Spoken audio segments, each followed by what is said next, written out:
The QuitFit British Touring Car Championship heads to Silverstone for the 9th weekend of this year's championship, which is being closely fought between Tom Ingram and Ash Sutton. There's just 6 races remaining, and round 25 of the season happened a few hours ago. Welcome to live coverage here on JB Motorsports. Race 2 and 3, plus the support action coming your way, but we were slightly delayed with race 1, so we're going to go back and show you what happened in the first race, ready for race 2 live later on. Joshua Birch in commentary alongside Josh Turner and Tom Cairns. Let's cross over and join all the action now. Cheers to Tom Ingram on that side of things as well. I couldn't quite hear my own microphone for a second. Now de Jong lines up on pole position then with Gordon Shedden alongside. Soft tyre compounds for them both. Row 2 takes us in with Jake Hill alongside Dan Lloyd, also on soft compound tyres. Row 3 sees Josh Cook alongside Senna Proctor coming into the mix of things as well. Both of those on soft compounds. And then take it to row 4 with Rowbottom alongside Moffat. But Rowbottom starting on the mediums, Moffat on the softs. Row 5 sees Charles Rainford alongside Aaron Taylor-Smith, both of them starting on the mediums. Row 6 takes Mikey Doble on softs with Ash Sutton starting on mediums. Row 7 is Adam Morgan and Tom Ingram, both on the mediums. Ingram, as we just heard from him, outside of qualifying groups. Row 8 is Chris Smiley and Max Buxton on mediums. Row 9, Nick Hamilton on softs with Dexter Patterson on medium. Row 10 is John Chilton and Sam Osborne on medium. And row 11, Camish and Holstead as well, lining up at the back, both on mediums.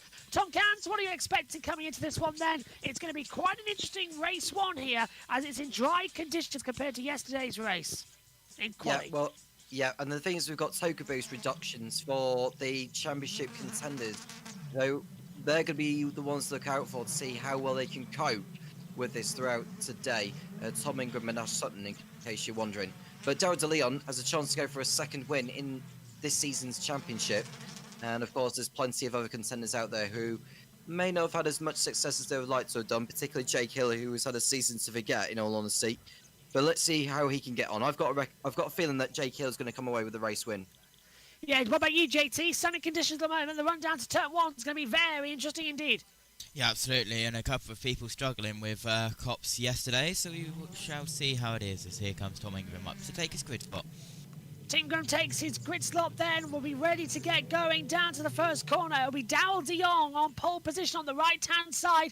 Then look alongside to Flash Gordon, who's already won a race this year. Can he have another access this time around? We are all set then for round 25 of the QuitFit British Touring Car Championship here at Silverstone. The revs will rise, the thunders will rise up to the crescendo, and we will see who will be the championship leader at the end of this, with both of them out of position on the grid. Sutton's down in 12th, Ingram's down in 14th. Eyes to the lights.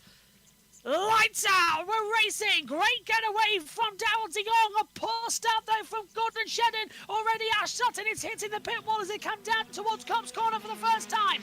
De Jong leads, Shedden second, battling over with Jake Hill as they head down towards Maggots and Beckett. Hill's under attack now from Lloyd, who's trying to go around the outside line. It's Maggots, who becomes the inside line to the through a great start. As Sutton goes a little bit wide and Hill still there as well. Coming back with Lloyd side by side, but De Jong leads, JT. Yep, and he will continue to lead down. We go under the bridge down towards Brooklyn, so car making massive moves there. That looked like a Power Max racing car. We did have a staller down at the back end. I believe that was Nick Halstead, but down into Luffield we go for the first time, and De Leon, and here comes Shedden making a move up the inside side by side. Shedden door bangs him once, door bangs him twice. Daryl De Jong's going to give him as much room as he possibly can though, but Shedden's got the lead coming out of Woodcote, down now in towards turn 1 at Cops Corner. He flows the car to the inside line. Daryl De Jong staying over the high. He gets both runned off the circuit. Is that going to give the opportunity to Lloyd, who's going to try and take second position away? Yes, it is. Lloyd goes side by side coming into the braking zone, down the Beckett's hairpin. The De Jong locks up, Lloyd locks up, and that opens the door to Jake Hill, who takes third position. Shedden leads, and now here comes Senna Proctor as they head down the Wellington Straight once more. Proctor goes through, and Tom, it's gone wrong for Daryl De Jong on lap 2. Absolutely brilliant start to this one. And Dan Lyde is on the charge as well, to the outside, heading towards Brooklands on Gordon Shedden. Jake Hill fancied a little bit, but he's just too far back to even thinking about making an overtake yet. But Shedden making a good start, but now it's Dan Lyde who takes over leadership. Dan Lyde, one of those in the Independent Championship, trying to make up ground on Mikey Doble and Chris Smiley in that particular run-in. But a good start all round. Ash Sutton's in 9th position, Ingram 11th. Brilliant getaway so far then, JT. Smiley and Smith, Smiley and Chilton battling together. I'm trying to see what's happening now with Ash Sutton to come through. He's moved up to 9th place. Ingram's up to 11th, so the championship lead is still looking good as it comes down. Yep, as we are on board of Tom Ingram through a large puff of smoke from the lockup as the timing screen goes a little bit crazy because, well, Tom Ingram I don't think is 22nd. No, the timing screen has crashed on my end as well. It's putting right down the order. Hopefully it might rejig itself shortly as well as they come into it. There we go. Ingram goes back up into 1st position as well. For your information, JT, your timer you're telling us is actually being correct, so well done as it comes through. But Lloyd from Shedden, and Lloyd using his Toka boost now as he comes out. Here's a replay of the start though, JT. What did you notice? It was a great getaway first of all from Darrell de Jong. Yeah, great getaway, and, well, that was another BMWs. Look at how close they were, far behind, getting squeezed up onto the pit wall. It was Hamilton, by the way, who stalled on the grid. Taylor Smith didn't get away. Yeah, as they come into it as well. And Tom, it was Sutton who nearly went into the pit wall, and Ingram nearly followed him in too as we turn back to lap 4. Yeah, it was thanks to the slow starting Taylor Smith. That's why Sutton had to take to the right, otherwise he would have got boxed in and have lost places. But now he's got the Team Virtue car alongside. That's Tom Ingram. Never mind battling for the lead. This is for 10th position. The battling in the championship come together as Ingram's on the inside line coming into Brooklands. He's going to force Sutton off the track. Sutton just avoids hitting the rear of the Hyundai Team Virtue car. But coming around the outside, Charles Rainford is having a battle to come through and still on the attack. But Ingram has passed Sutton for 9th place, JT, and that's the business.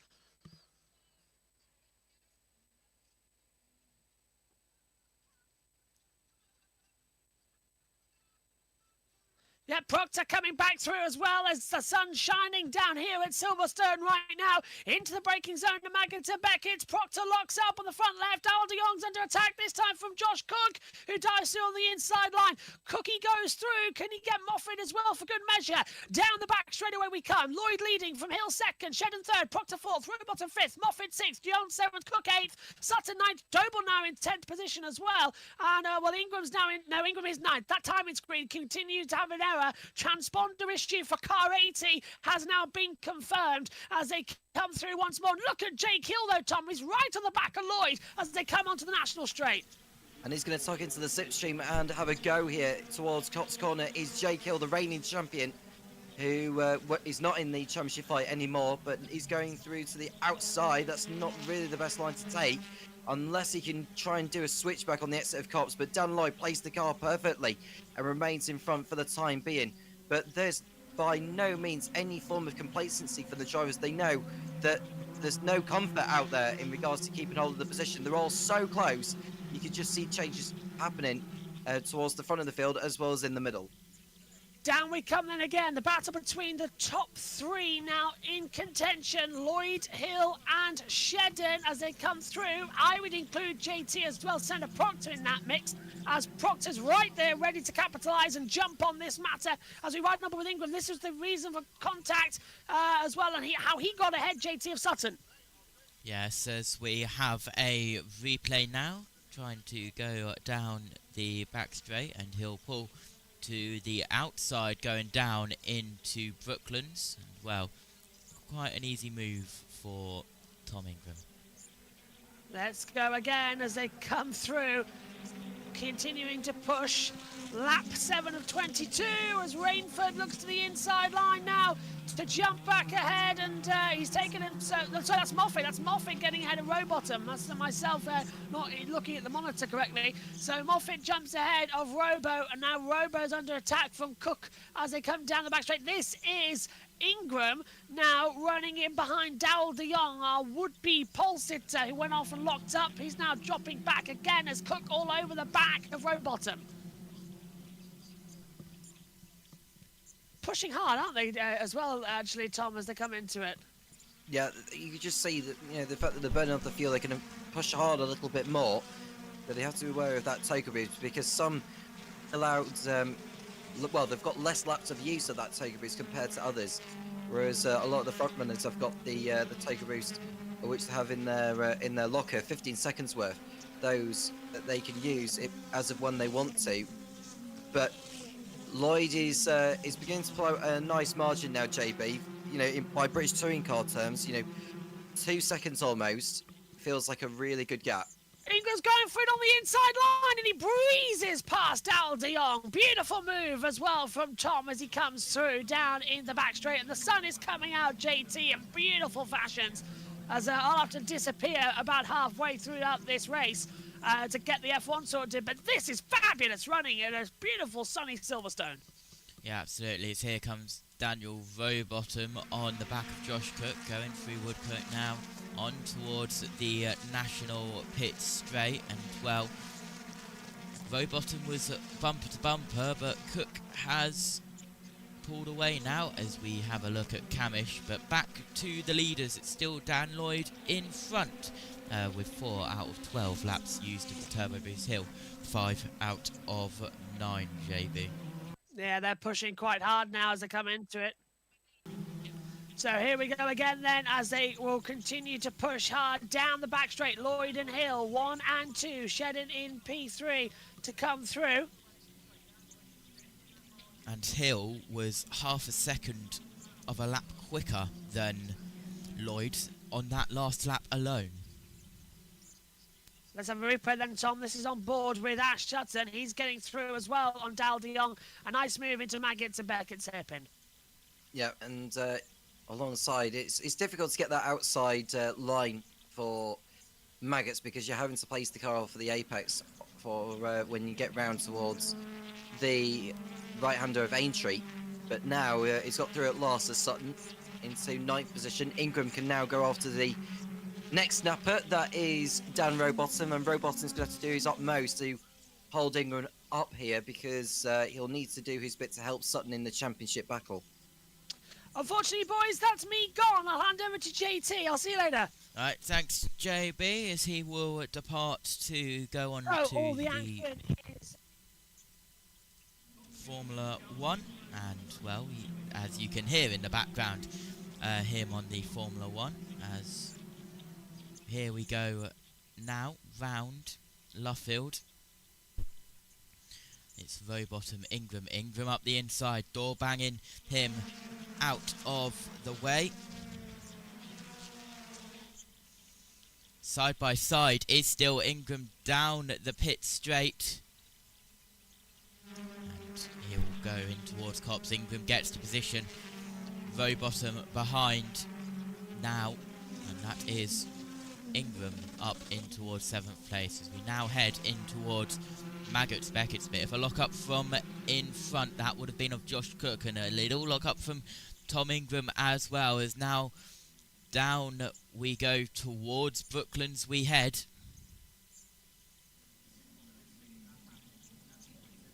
And now down in towards Brooklands, the two nappers together. A little bit of a lock-up from Ingram, a little bit of a lock-up from Rowbottom, as we are on board with Ash Sutton looking ahead. As they exit Luffield now, Rowbottom will look to go up the inside, which he will look to do now. And down in towards Copse, he's on his turbo boost as they go across the line. Down through Copse we go now, then it'll be Maggots and Beckett's, then back on to the straight. Rowbottom looks to go around to the outside, isn't able to just then. As we head under the bridge one more time. As we look further back, that's a move being made on Darryl De Leon. Chilton and Morgan also battling. De Leon just ahead of that battle. Round the outside, Chilton and Morgan. Now, that is the Power Max racing car of Mikey Doble trying to go up the inside. We look further forward as that Senna Proctor straight up the inside of Moffat. Moffat goes way off the circuit. That was track limits if I've ever seen it, but he will get the drive and he will continue to head round. And that is Josh Cook trying to get past, and this is Ash Sutton on row bottom.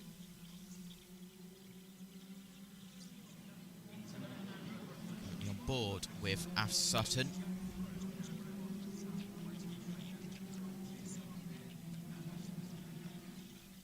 Round Luffield now one more time.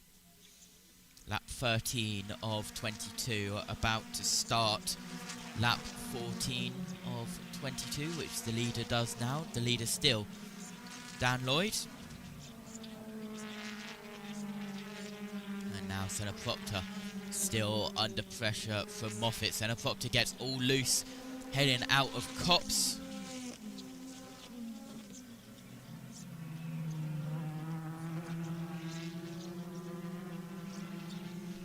As we head now out of Beckett's, through the cut through of the national circuit. As it stands, Tom Ingram 386 points, 353 is Ash Sutton, 33 points back, and Dan Camish in third, 264 points, 122 back. But as we head round Luffield, Moffat trying to get past Proctor. Moffat and Proctor both on their turbo boost. Proctor runs out of it as Moffat is still on it. Moffat started it later, so he gets it more, but that is allowing him to go up the inside line, which he isn't able to as Proctor just pulled away. Josh Cook behind, also using his boost to try and catch up to these two, which are squabbling, which are slowing them both down, and that is Doble off the track at Copse, trying to get round the outside of Rainford and Camish, and well, that was very close to a big crash, but wasn't, as Taylor Smith now trying to get up the inside of Chilton. This is for 13th place. As let's have a look at the replay of Dowda Leon Doble. Well, that was Chilton getting into the side of Doble, who then got into the side of the Leon, but Chilton got into the side of Doble, and that created the sandwich effect, and that, well, half spun Doble, but he was able to get it back straight by using Chilton as a stopper. As this is Josh Cook now trying to get up the inside of Moffat at Copse. He's side by side as they exit Copse down into Maggots and Beckett's. Josh Cook up the inside at Beckett's. Move is complete. But here comes Moffat round the outside once again as we look at Ash Sutton, but there is a move side by side going down the straight. Not the best TV direction there as we cut back to it. And Mikey Doble is in the pits just now as he's got damage and, well, needs a change of tyres after all of that. Chilton on lap 16 of 22 has already run out of his Toka Technical Turbo Boost, TTB, as it stands in the team standings as well. They showed it for a second and then took it away, so unfortunately not able to bring you that live. We will do it all at the end of the race. Big lock up for someone in front of Ingram going in towards Maggots Beckett's, as this is on board with Sutton, giving Ingram a little bit of a nudge. Now on board with Ingram as we head down towards Brooklands. Not able to make a move. Ingram locks up. He goes a little wide, but still keeps it on the apex. Able to switch the car up the inside, as that is a fire, and a big fire on the underneath side of the car of Nick Hamilton. He'll have to get out of that quickly, and hopefully safely, but a big fire on the car, and Chilton is slowing. Chilton has had an issue and is now in towards the pits.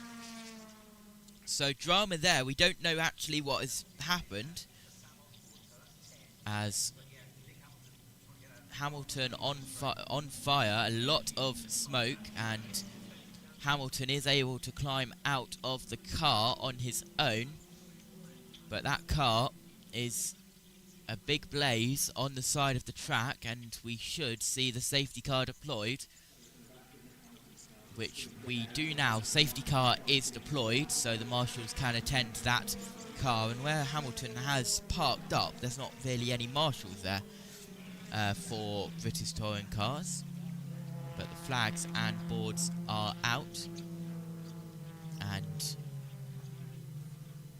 there's no marshals there, but the fire truck has arrived, and Nick Hamilton just sat there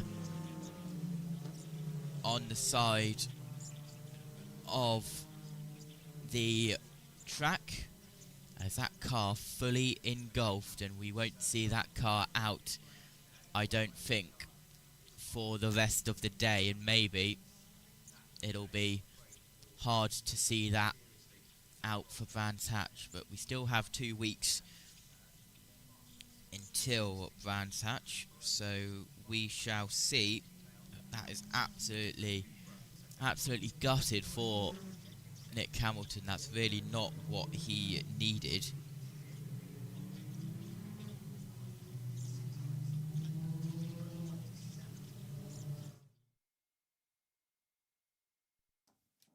Well, even behind the safety car, the field continued to mosey on around, but unfortunately the safety car was not called in. So Dan Lloyd took victory in race number 1 of the weekend.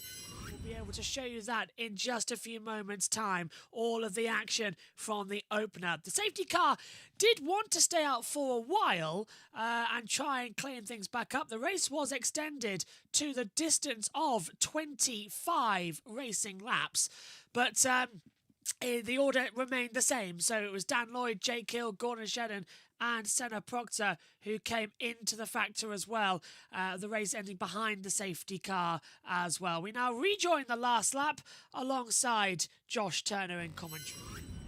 Now, to start the final lap, Dan Lloyd has gotten the first overall win for Restart Racing. The independent team,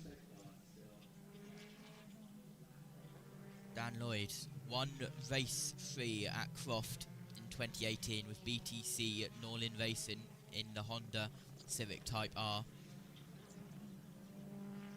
He won Croft race 1 and race 2 with Bristol Street Motors with Accelerate in the Hyundai. And of course he won the final race of the year, the same year, 2022. The third race, he's gotten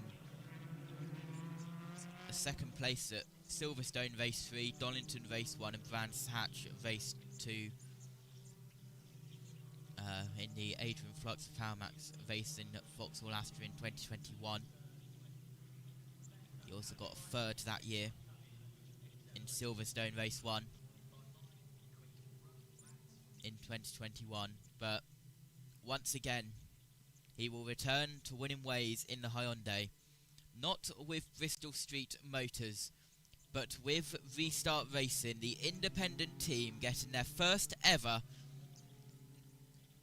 overall race win, and it comes courtesy of the 1-2-3 car of Daniel Lloyd. He's had so much troubles. It didn't look like he was going to be on the grid the second half of the year due to financial issues. He got the sponsorship, but Dan Lloyd wins round 25 of the season. He is absolutely delighted.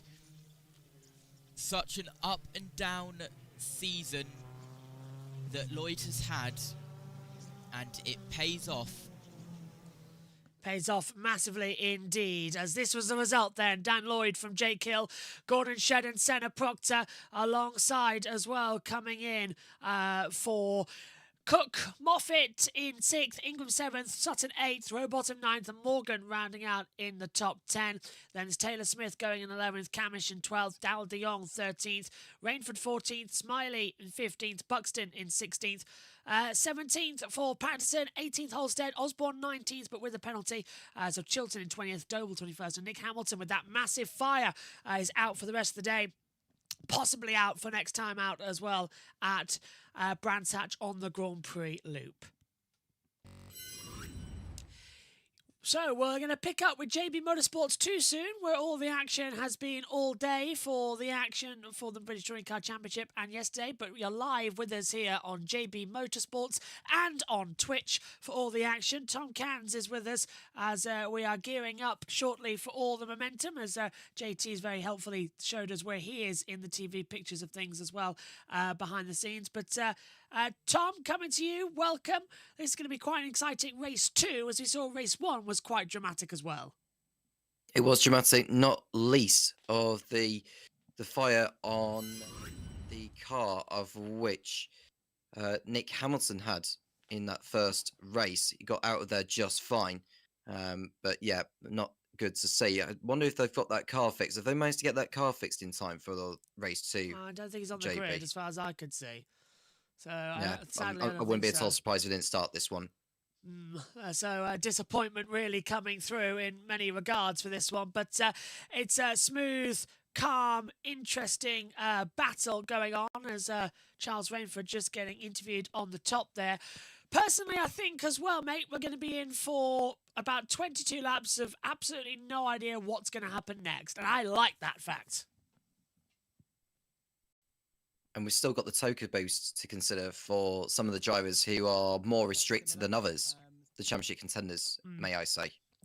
Yeah, championship contenders coming in as well to switch things back over. I must apologise, though, for those watching on JB Motorsports, why we couldn't be with you yesterday. We've had stream key issues preventing us to stream. So luckily the second channel's been brought in to cover more of the racing action. And now we're with you for the rest of the day on both JB Motorsports 2 and JB Motorsports and on Twitch. So we were able to re-show you race number 1 as that fact. If it does ever happen again, JB Motorsports 2 is the place to go to alert you back at home.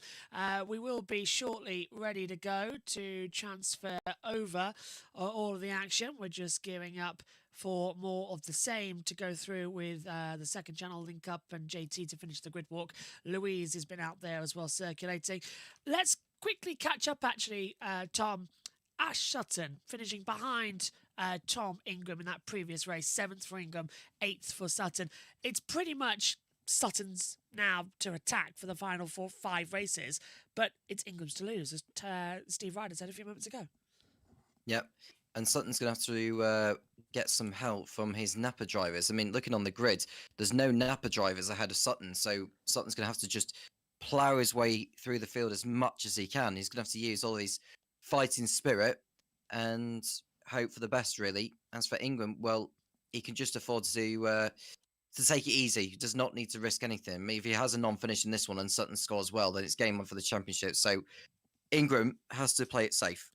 Sadly, that is the case. Ingram must play it safe. Ingram must play it cool throughout it this weekend. So we will keep an eye out on all the factors that are brewing here and live coverage throughout the rest of the day here on JB Motorsports and on Twitch. We'll also get ready to bring you on JB Motorsports on YouTube all the action coming up as well for the IMSA WeatherTech Sports Car Championship from Indianapolis. That underway at 4:30. And also the NASCAR Cup Series race will be underway later on today. So we've got all the action ready to brew up and get ready. The drivers are now just getting set and we will be a few moments away from the green light going on. And JT will be alongside us here in the comms booth for the action of today as the wonderful Silverstone wing will be fact up. We'll also have cameras back for this one, so me, Tom and JT will be in the booth as well to sync up. Championship standings coming into this one. We can take you through now quickly as well. We've just been told that's now available to us. So as things stand, Tom Ingram leads on 386 points. He's 33 clear to Ash Sutton, is on 353. Dan Camish is 268, so he's 118 back. It's a two-way fight now, mathematically possible for the end of the season. So Camish just outside of it. Dan Rowbottom is 4th, from Jake Hill 5th. Tom Chilton ahead there as well, as we're ready now to transfer back over and join the action across the 2 channels. So we will get set to go. You'll to sign up and link up with JB Motorsports 2. And welcome to all our viewers on JB Motorsports 2 who have synced up with me. Thanks to JT for giving us all that action, as he'll be back with us shortly as the race gets underway. We are all set then for round 26 of the QuickFit British Touring Car Championship here at Silverstone.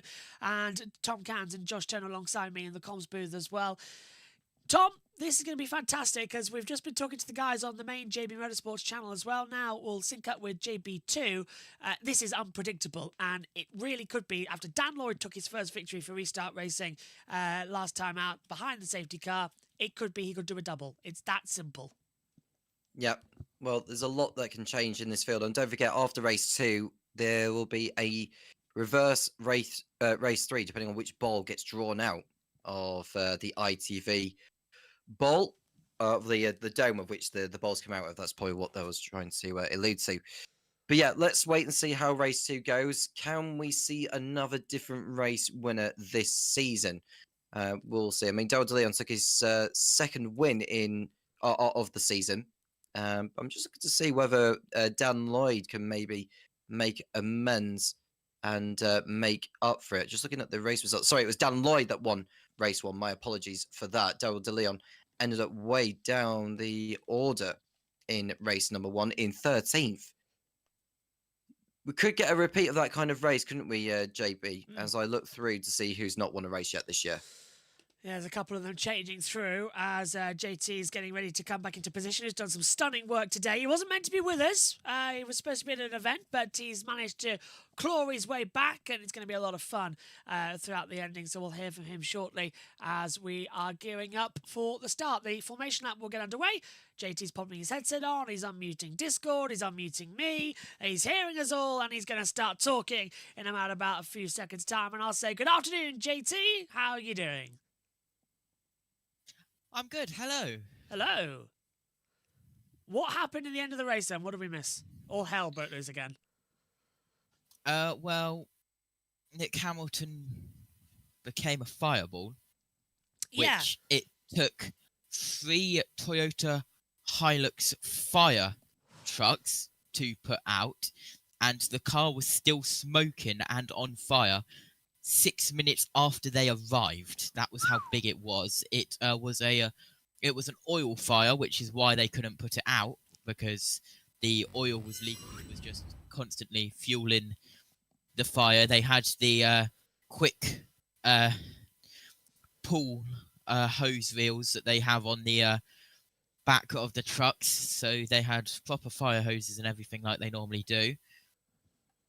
And yeah, it was a chaotic race, but Restart Racing's first ever overall win, and courtesy of Daniel Lloyd. And we know how tough of a season that Daniel Lloyd has had with mental health issues, sponsorship issues. He's been really open about it, and it was really good to see him finally break through, finally get that win.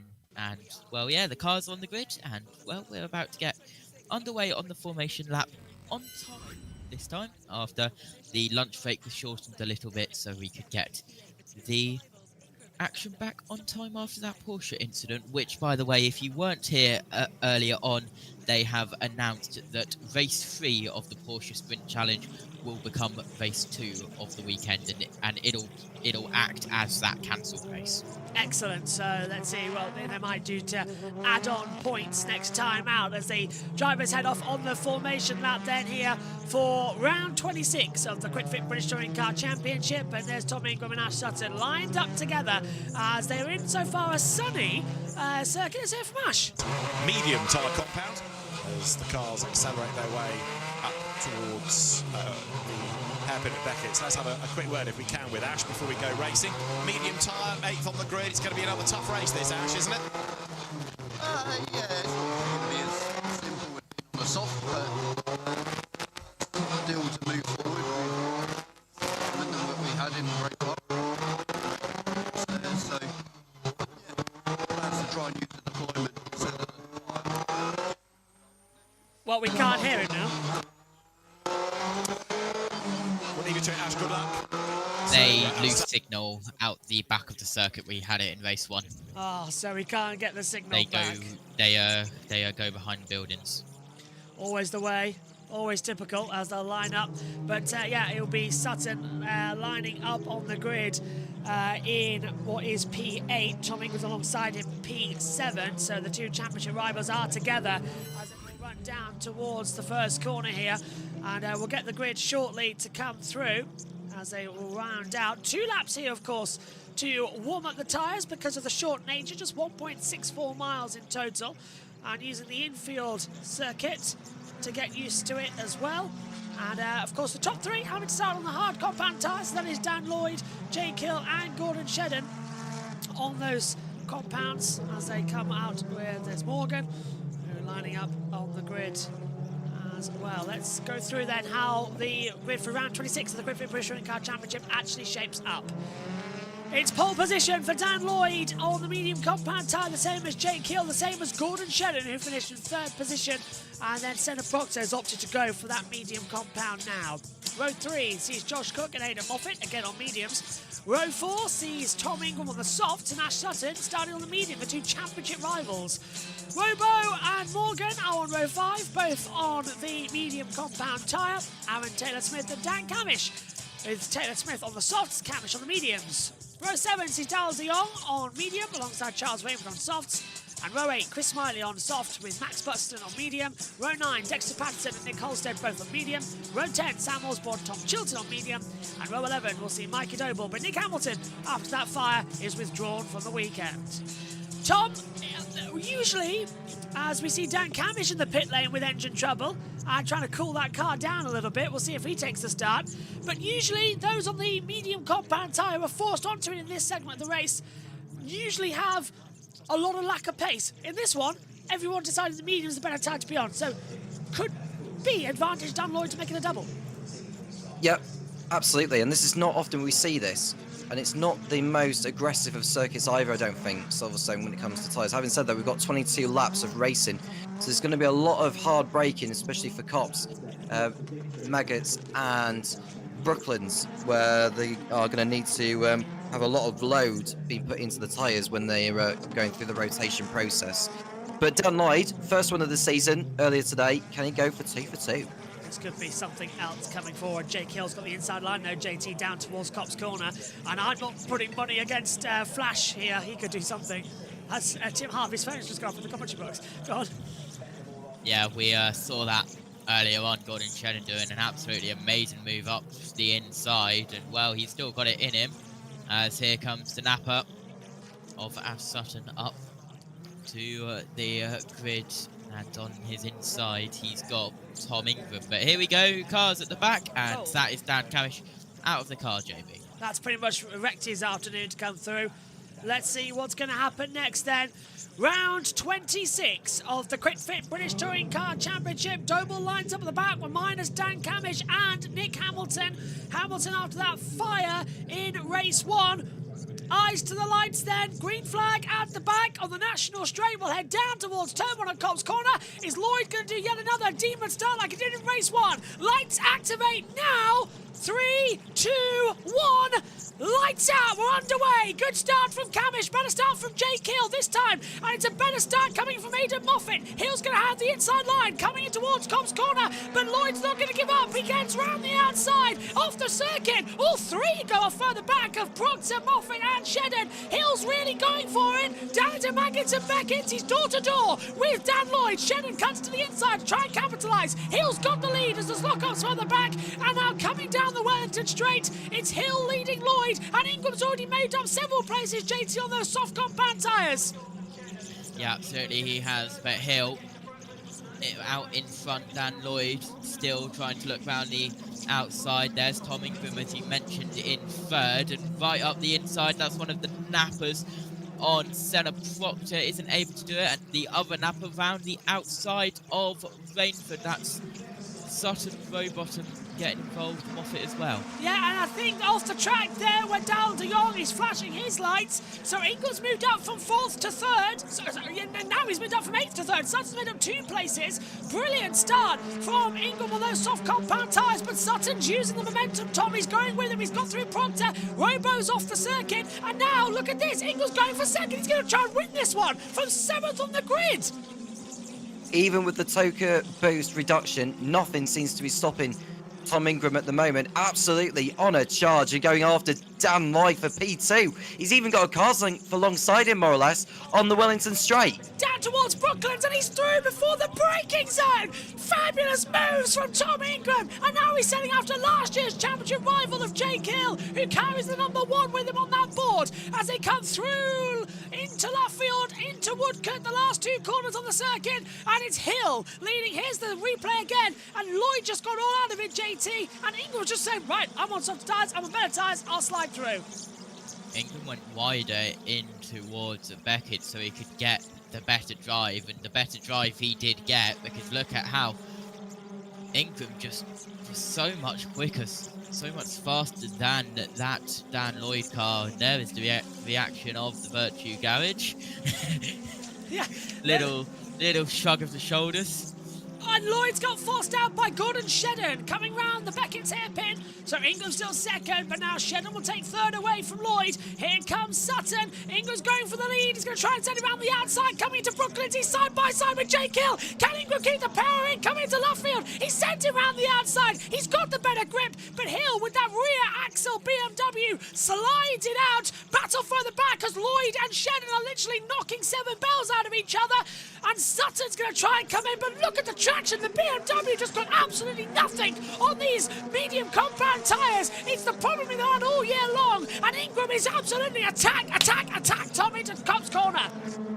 Yeah, and well, Ingram can just smell that win at the moment, whereas Jake Hill just wants every win he can get between now and the end of the year to end his season on a high.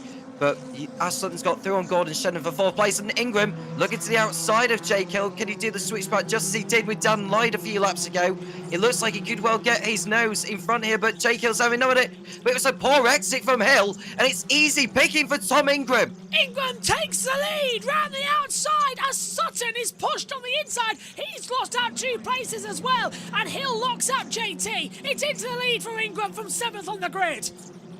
And it was a Hyundai who won race 1. Will a Hyundai win race 2 as well? Down through Woodcote we go. Look how dark it is. I wonder if that's just a camera or if it's actually that dark, because, well, the camera can play around with your eyes, but it is cloudy. There is cloud in front of the sun and a little bit of contact there. That was onto the back of Lloyd from one of the naps, I believe, who was trying. It was Sutton as well getting involved there. And Robo's got ahead too of Shedden, and now Shedden's back with Senna Proctor coming into the Beckett's hairpin. So there has been a couple of changes back there as well to contend with. So it's Ingram, Hill, Lloyd, Sutton, Rowbottom, Shedden, 6 at the moment. Ingram has a 42-point gap lead in the standings as there goes Sutton up the inside, making a way through on Dan Lloyd for 3rd position. Well, it could be wrapped up going into race 1 at Brands Hatch. It's definitely going out of the final, but I don't want it to go race 2. It has to go down. Maybe race 1 could be the opportunity, Tom, as Sutton desperately trying to hold on and grasp with this title. Yeah, well, he's doing his best to stay in the hunt. Now he's got Jake Hill to contend with before he can get anywhere near Ingram for the time being. Ash Sutton, as the field filters their way through turn number 1 at Cops Corner. And it looks like everyone's behaved themselves. As we just see, that's Proctor and Moffat fighting over P7. But Proctor has got Shedden in front, who he's focusing more on. As we can see, that's a lockup from Shedden. Shedden locks out. Proctor's going to get the inside line to try and give the traction as everyone goes wide coming out of that last corner. But Shedden's lost out several places now, unfortunately, to come through. Proctor has managed to get him. And now Shedden's trying to come back on the inside. JT, several drivers with penalties with track limits, black and white flags. Yeah, 16, 19, 40 and 77 have gotten the black and white flag for track limits. Very easy to do here at Silverstone as we head on a replay. This is around the outside, Tom Ingram. This is a replay of how he got the lead. Yeah, cuts back to the inside, as you said, to get a better straightaway. And even before the bridge down the Wellington straight, Ingram is ahead, and he completes the move by just staying on the line. He's pulled out 1.8 seconds already, Tom, as off the track a little bit further back goes Adam Morgan, and he's door-to-door with Moffat and Rainford.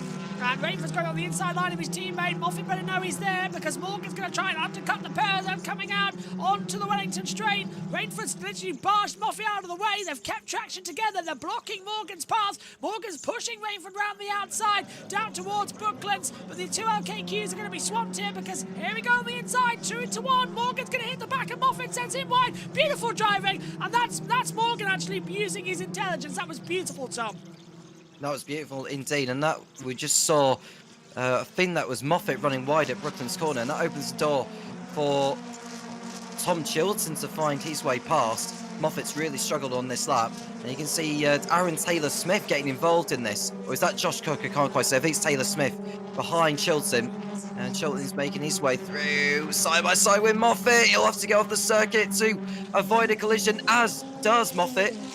Where are we with the track limits, JT? What can you tell us? 8 cars currently.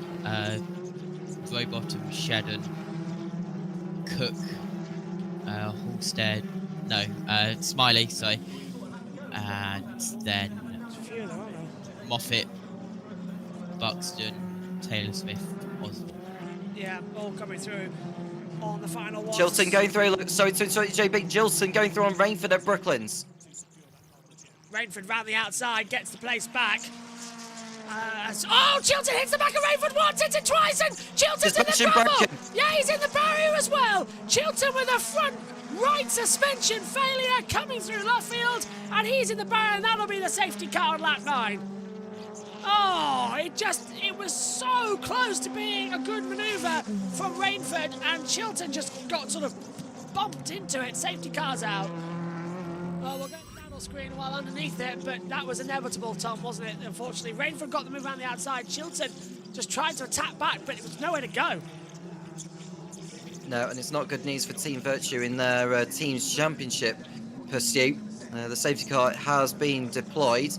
It's a maximum of 3 additional laps to the race distance, depending on how many laps the safety car remains out there, but it's likely that it's going to be 3 laps at the minimum, so that Tom Chilton's car can get recovered. And what does Tom Ingram now do? Because do you feel like the safety car has helped him in a way? Because he can at least cool down the tyres, reduce the level of degradation under the safety car, yeah. Or does it play into the hands of Jake Hill and Ash Sutton? Nah, I think this is going to get brilliantly done, as that car now smoking with that suspension, not getting enough coolant to it. I think this is brilliant because the safety car now brings it out. So just quickly, Rainford goes right on the outside of Chilton. Chilton then tries to go back on the inside, but gets a knock from the back of Moffat, and then he tries for the inside line because that's the only option he's got. Hits Rainford, and well, to be fair, that's 6 of one, half a dozen the other. But it is Chilton's fault at the end of the day. How do you read that one, JT? Oh, we can't hear your mic. The Phantom Bus Mixer having a problem with JT again as they come through. Yeah, Chilton was on the inside. Hello? Yeah, hello. There we go. Go for it, go for it. Yeah, Chilton just got loose on the apex of Luffield, and that got him into the outside car of Rainford, and well, that hit wasn't that hard, was it? No. It just knocked the suspension and broke it. So on board with Ingram now again as we're under the safety car. Let's have a quick word with ITV. I think we're going to try and go over to Tim. The car, the tyres, how much boost he has. He has started the race with 11 laps worth. He's got 8. Jake Hill behind has got 3. So Tom's still in the pound seat in terms of not only the speed of the car naturally, but also the amount of extra boost. And we're looking at 40 points between him and Ash Sutton. And Dan Rowbottom obviously into third with the no race, non-start for Camish, albeit 140 points back from from the other two, so he won't be in a mathematical chance of winning the championship either. So the safety car on track as the recovery vehicle needs to get to the Hyundai, needs to be moved out of harm's way. The road will be clear. There's the race 1 winner then, Dan Lloyd, making his way down towards Brooklands. And you've got a little bit further back the battle between Charles Rainford and Darren De Leon. They are 11th and 13th, rather than being Rainford ahead of De Leon. Rainford's on that soft tyre, but that is the Jack Sears trophy battle. Jack Sears, double British Touring Car champion, indeed the first ever when he was the British Saloon Car champion, a former BRDC president. Dan Lloyd leading the independence contest by 7 points over Chris Smiley, Mikey Doble third, and all of this is looking ever more likely that Restart Racing is going to secure that teams award within this race, and that will be quite something. Team owner Peter Jones was a bit shell-shocked after that outright win. He came into the hospitality area with a trophy and couldn't quite believe he was holding a winner's trophy. Well deserved. I'm sure he'll treasure that one for a very long time indeed. It's funny, isn't it, when you look at Dan Lloyd's eyes, even under a safety car, even before the race, they look like they're popping out with thought. And then you see the calm sort of nature of Tom Ingram, and it never flinches, does it? But it was a very happy Dan, rather emotional Dan, having won that earlier race. Tom Ingram's Hyundai, same type of car, but ran out of a different stable. Team Virtue, the Accelerate team. That is a Hyundai that doesn't look like it should with that damage on the left front corner. Tom Chilton's car out of the gravel. Yep, so Ingram leading, Hill, Sutton, Rowbottom, Lloyd at the moment. So it's not looking too bad at the moment, JT. We should get going shortly, but the safety car will be extending the lap distance at least 24 laps. Yeah, and here is a 4-cam on the start of Tom Ingram. Look how slowly Josh Cook got away. Billy. So Ingram was able to go straight to the inside, then Proctor in front up the inside as well. And 3 cars go off just ahead of him. That's Proctor, Moffat and Shedden, who all went wide, as Hill and Lloyd are battling further up. Ingram goes to the inside line. He's going to deal with Proctor with ease. And he's going to get Shedden, but the fact that Shedden's on the wrong part of the track. So it was golden strategy, Tom, really, looking at it. Yeah, and those soft tyres playing into the hands of Ingram. I think he was on the mediums, wasn't he, in race 1, and he preserved a set of soft compound tyres for the second race, and that is playing brilliantly. Played brilliantly. Thank you very much, JT. So now he's got a decision to make on what he's going to do for race 3 with the tyres, because I don't know how many soft compound tyres he's got left for this race weekend. So safety car coming in this time by. Let's see what's going to happen. So Ingram will have the advantage here to push back, because we've got Hill, Sutton, Rowbottom, Lloyd, Proctor all coming in. Black and white flag still for number 18. Green flag's now been signalled, so we should be able to get this going soon. Come on, come on, come on. Hill's waiting. He's indicating as well to where Sutton's going to go. Ingram is into the restart zone. Green flags are out. And we hit down. We're racing again here at Silverstone. Green flag falls. Anyone down to Cobb's Corner fancying an overtake? Yes, several drivers. Dan Lloyd on the inside line of Gordon Shedden. Proctor's coming in there as well. Throw in Adam Morgan and Aidan Moffat going wide. Hill goes off the circuit. Sutton's going to try and capitalise now to gain on second position. Ingram's just taken off. This safety car's helped him perfectly manage these tyres as they come into the hairpin. That's Proctor battling and making contact with Shedden. And that's allowed Morgan and Moffat to go back through on the inside line, JT. And oh, there's bodywork damage. There's a bumper come up. I can't tell who it is, but there's and it's one of the BMW. Is that Morgan? It's Morgan.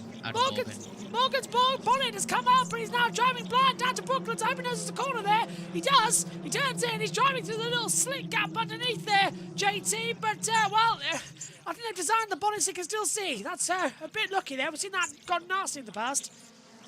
Yeah, it's just how the front is designed, how it curves a little bit, allows them to see below it. If it does flap up like it just did, there was contact, I believe, with Senna Proctor, because he was on the grass as well. I saw Proctor on the grass, and then I saw that bonnet flap up from Adam Morgan.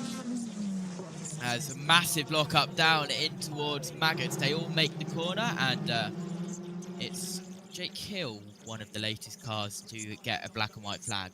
Yeah, Proctor's lost out now. Smiley's coming back through on the inside. Rainford and Moffat are working together as the two Toyotas side by side.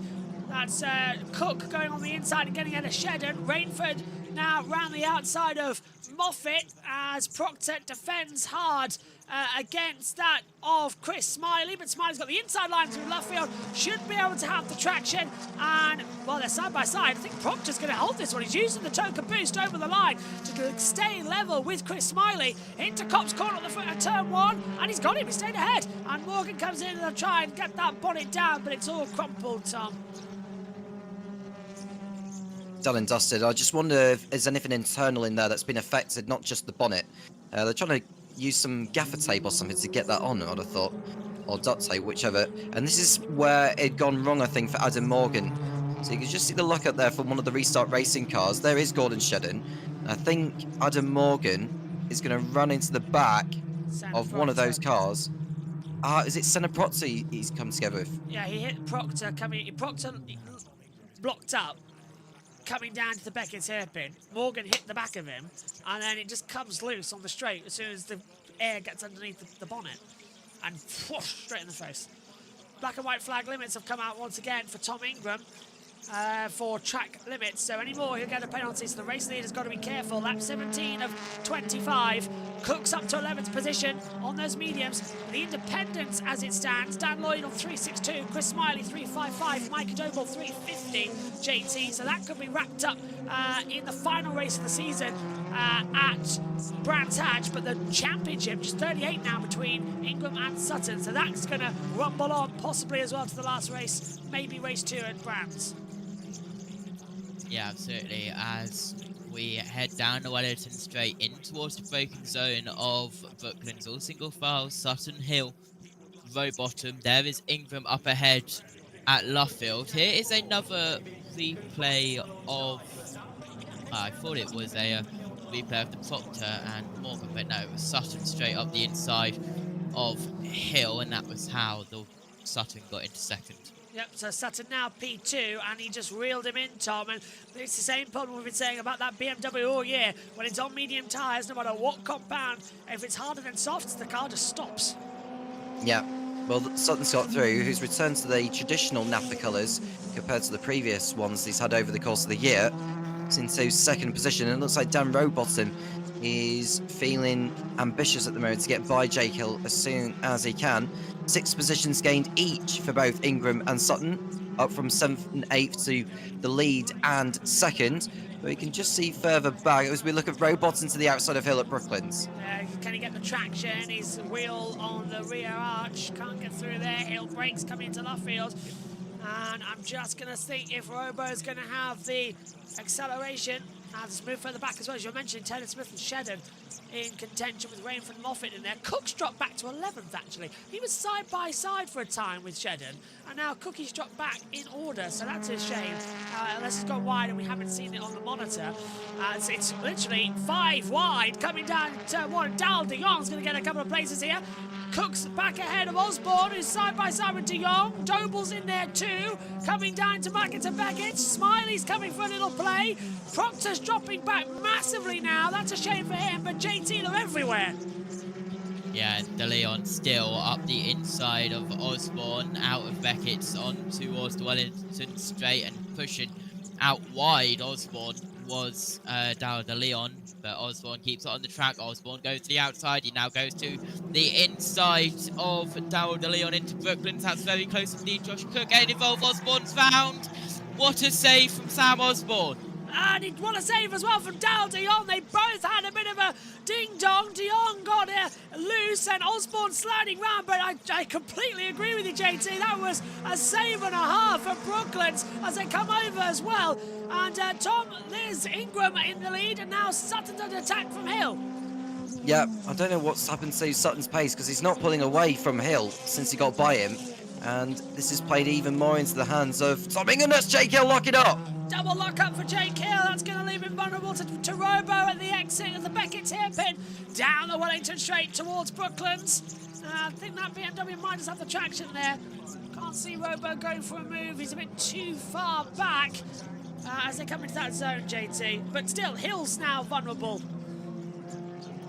Yeah, Robot tried to look up the inside at Brooklands, isn't able to of Hill. Here is a replay going in towards Maggots and Beckett's of that Jake Hill lockup. Big lockup, and that pushed him wide, and well, he lost a lot of time there. Yeah, double of them coming through, so they'll restart and go again, see if they can change up some momentum, some traction on lap 21 of 25 here of this championship event. Ingram leading this race from Sutton, and then Hill coming into it as they contend. We're now watching as a lockup from Aaron Taylor-Smith just ahead. Dan Lloyd blocks off Gordon Shedden's run, and now Rainford trying to look around the outside, down the Wellington straight. Shedden got no drive, Rainford has. He's on the soft compound tyre, so he's still got a bit of life in that, as, yeah, Tommy's just blocking everywhere, but Shedden's trapped as well. He's trying to get through on Lloyd, but Rainford's right behind, so Shedden's just stuck as Piggy in the middle. Yeah, it's a nice tussle actually between these three. Rainford, who I think has had a relatively quiet race so far. I know he's been in a battle or two since the start, but he hasn't really set the world alight in this one compared to others he's competing in. But now Shedden and Lloyd are locked in combat. What does Rainford decide to do? Does he allow those two to battle and then go through the open door? I think that's what he's thinking about doing. He's got through on Shedden despite wheel-to-wheel action. That's Rainford through, but now what's he going to do with Dan Lloyd? Lock up again from Taylor Smith in 5th position. Lloyd's going to get the exit. Rainford's going to get pushed this time by Gordon Shedden. Rainford now on the back, using the token booster down the Wellington straight. Inside line surely for an option. That's Lloyd on the back as well. No. Okay, we're fine there coming to the braking zone. It's all going a bit dull now as the tyre wear starts to come into it. Rainford's going around the outside into Luffield. That's the Steve Soper line. Can he hold it? He's got the traction of Luffield down to Woodcote. Lloyd hugged that inside line too much. He has got the better exit into Woodcote, and that's easy for Rainford to pull alongside, both using the token boost over the control line down to Cops Corner. Rainford's got that inside line, but I hope Lloyd knows he's had a boost for the remainder of the race. Rainford isn't, and he's through. Well, that was a smart move, JT, but Dan had nothing to do and had nothing to tap back with. Yeah, and well, there was a bit of hot pink debris there on the track, and well, there's only one car that I know of that has hot pink, and fire! we have had... Robo's engine's blown. Hey, Robo's out. His car is blowing up, and our second problem with an engine today, and he's put the indicator on to say, look, I'm out of this one. So that puts Hill to 3rd, Taylor Smith to 4th, Rainford 5th. Back to you, JT. Yeah, we've got to the point where we have 18 cars out on track. Every single one of them has received the black and white flag, but the number 22 has received a 10-second time penalty for track limits. That is, of course, Smiley. He's running in 14th as Rowbottom makes the pits. Of course, it's interesting to point out, Tom, that we are in this time of year where, you know, as Doble goes on the inside of Osborne, we're getting to the end of engine penalty lives as well. So they are running out of engines, running out of parts, and before the end of the season. Yep, and we've got Brunswick still to go in a couple of weeks' time. There was a lock-up there from someone who was going through. It might have been, is it Smiley that's just locked up going into Maggots? I'm not too sure. But Sutton, 2nd position. He's done well to get up there, in all honesty. He's got a couple of laps of boost if he wants to use it, but so is Ingram. I think Sutton is inclined to finish in P2 here. Action zone still coming as it's lap 25 now. This is the final lap of the race for the Quick Fit British Touring Car Championship. Ingram is on course to win in a superb performance, as well as there's the penalty coming for the 18 now as well. That's Senna Proctor for track limits. I assume JT will tell me it's 10 seconds still, as Ingram holds it back down. Wonderful. This will put him now on 6 wins, which is ahead of Ash Sutton. A comeback charge from Tom Ingram this weekend. And Ash losing out, but benefiting. He's still 2nd in the order. So looking at it, the championship will go to Ingram on 408, Sutton 370, a 38-point gap in the standings after 26 rounds. For the 6th time this year, Tom Ingram wins in the Quinfin British Touring Car Championship and wins at Silverstone from 7th on the grid. Ash Sutton is happy with that as well. He finishes in 2nd. Jake Hill holds off for 3rd. Taylor Smith 4th. Rainford 5th. Lloyd 6th. Shedden 7th. Moffat 8th. Cook 9th. And Dal de Jong fights into 10th. Doble up 10 in 11th. Osborne, Buxton, Smiley, Proctor, Holstead and Patterson. And out of the race was Rowbottom, Morgan, Chilton and Camish, who didn't even start. An interesting race there, JT. What did you make of it? Yeah, a good race, a dramatic race, and 10-second time penalties also going to Dexter Patterson and the 18 of Senna Proctor. So Nick Kolstad moved up to 14th, and your 3 penalty cars of Chris Smiley, Senna Proctor, and Dexter Patterson 15th, 16th, and 17th, respectively. So Halstead up 3 places due to those penalties. Tom, what about you? Oh, it was a good race. Good race again from Tom Ingram and a good charge as well from Ash Sutton, but he needs that 3rd race to go his way. I mean, he'll start ahead of Ingram on the grid, whatever the ball will be that comes out. And you can see the Team Virtue crew, understandably jubilant, and it's another victory in the bag for them. It's not all good news with Tom Chilton's retirements and a Proctor dropping down the order with his penalty, and Adam Morgan as well, who had his own melodies. Tom Ingram wins from Sutton 2nd, Hill 3rd, Taylor Smith 4th, Rainford 5th, Lloyd 6th, Shannon 7th, Moffat 8th, Cook 9th, and Dal de Jong in 10th. And 6 to 10 will now be in the reverse grid draw, let's not forget, coming into the end of this one. 11th, as I said, was Doble. Then it was Osborne, Buxton, Holstead, Smiley with a penalty, as well as Proctor and Patterson all dropped down the order. Rowbottom was out, as well as Morgan, and Chilton and Camish, the 2 who failed to finish, and Camish failed to start the race as well. In terms of the championship, you'll see that come up on your screens now because it does get rather tasty. Tom Ingram now leads the Drivers' Championship 408 points to Ash Sutton on 370. Dan Camish now is 140 back and is eliminated from championship contention, the same as Jake Hill, 150 back. So it's all now eyes on Ingram and Sutton for this championship battle. Manufacturers and constructors accelerate lead by just 2 points now to Alliance Ford Racing, and the BMW is 147 back, so it's a 2-way fight there. But the Independent Drivers' Trophy, Dan Lloyd leading on 362. He leads now to Chris Smiley on 353. There's a 9-point gap there, and that's then followed by Mikey Doble on 352. So there's 3 drivers still in the points there. The independent team sees Restart Racing 100 points clear to Powermax Racing. Jack Sears Trophy, Dal de Jong leads 14 points to Rainford and 57 to Osborne as well. And the Teams Championship sees Team Virtue and Napa level on 674 points. So the team standings is close, 674 points each going into the final 4 races as well. Ingram leads the title though, he's victorious, and in a moment he'll speak to Louise Goodman for this race as well, and we'll also be hearing the post-race interviews from the world feed coming through the mix as well. It's all going to be quite dramatic and stuff. Let's quickly check in with ITV. It's one to watch race through. Out of the car gets Tom Ingram, and there you can see a very confident as well as very happy driver. He knows that this championship fight is getting just a little bit easier now. Another big gain of points. First half of the season it was about Ash. The second half of the season is about Tom Ingram, and he makes his way across to see his father Bruce.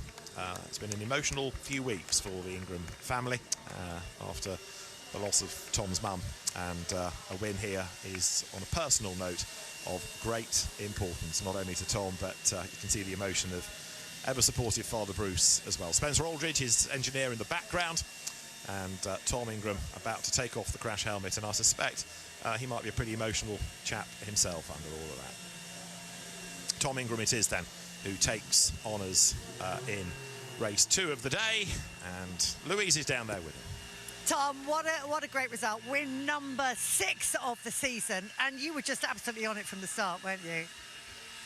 I think so, yeah. I mean, we obviously knew that the with being with the soft tyre, that was kind of going to be our shot for maximum points. You know, you could have argued and said, well, you know, potentially with the hybrid that we had, or the TTB as we had, that actually we'd have, you know, we might have been better to be on the medium tyre. But then at the same time, you kind of want to just...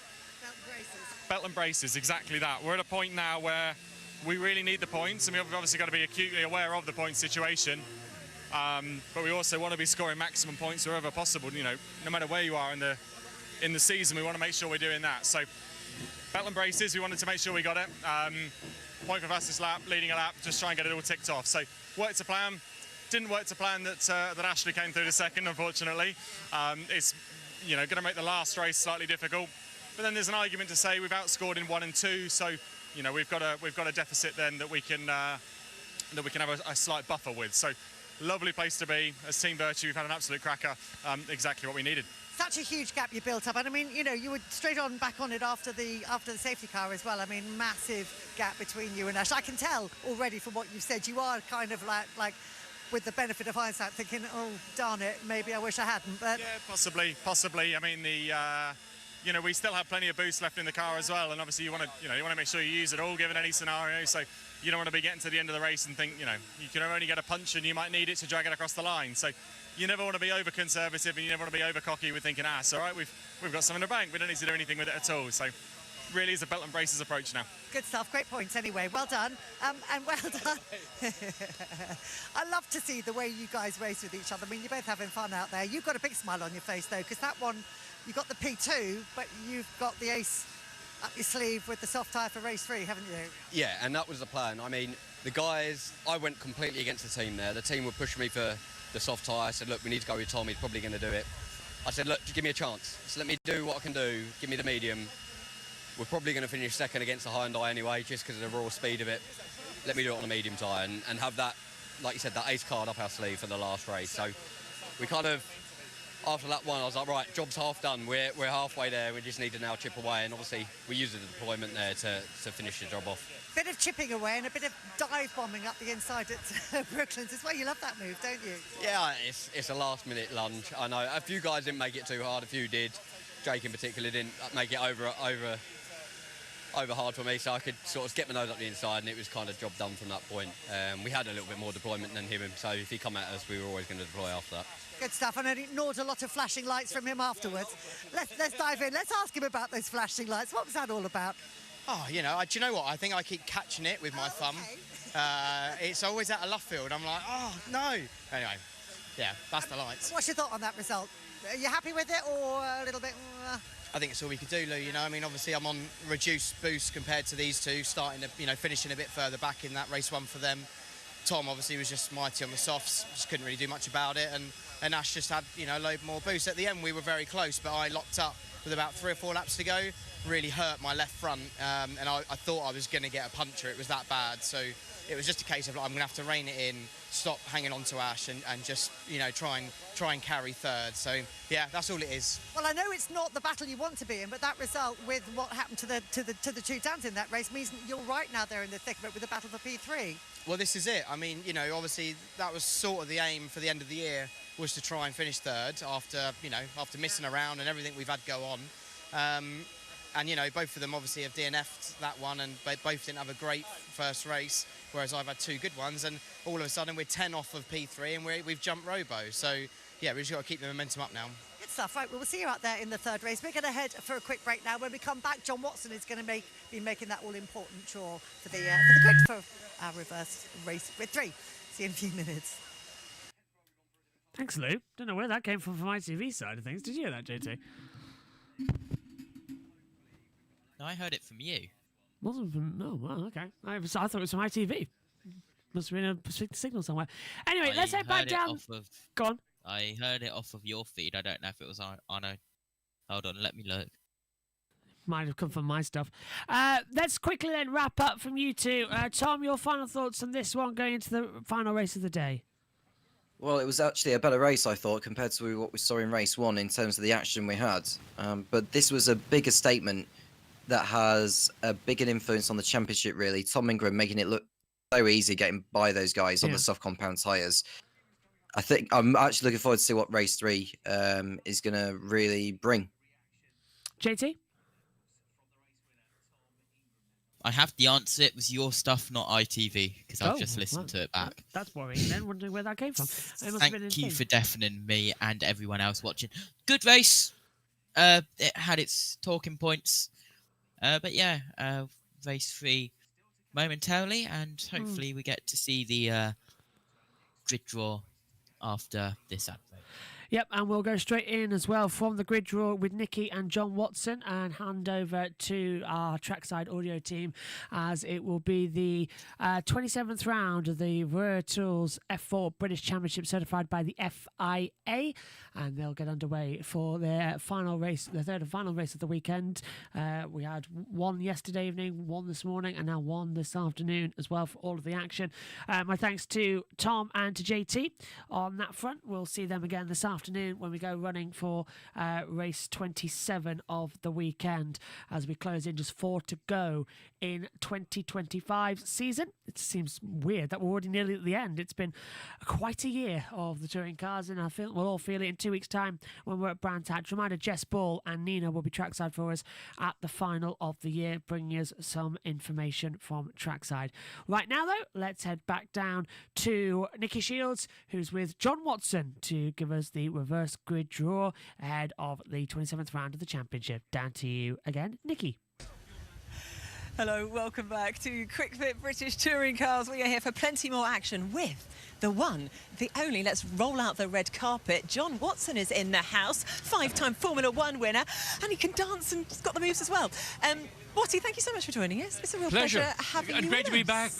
Good. Nikki, the last time I was at this, you were still in school skirts. School uniform. School uniform, yes, that's the politically correct way of saying a school uniform. We don't talk about skirts. Watty, could you do us a massive favour and do the famous fishbowl moment for us and decide who's going to be on pole position? Let me stir it around first. Go on then. Who's got the moves? Go on. Right. Twist action, I believe. Show the camera. Who is it going to be? It is lucky number... Wow! Maximum disruption for Watty. Which means Sam Osborne is on pole position. There you can see all the names. Osborne, Doble, De Leon, Cook, Moffat, Shedden, Lloyd.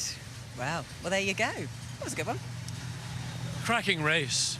I mean, just watching the winner, supreme effort. Once he got ahead of Jake Hill, he was gone, and everybody else was just battling. In the end, Ash Sutton, who's the principal challenger to Ingram in the championship, he wanted to win that race. He needed to win it to close that points gap, but he's got another chance this afternoon. He does indeed, yeah. I think it's 38 points is the gap between them now. I mean, the opening laps there, I mean, Tom Ingram rocketed up the field. I mean, the nature of Silverstone also, it's a quick circuit.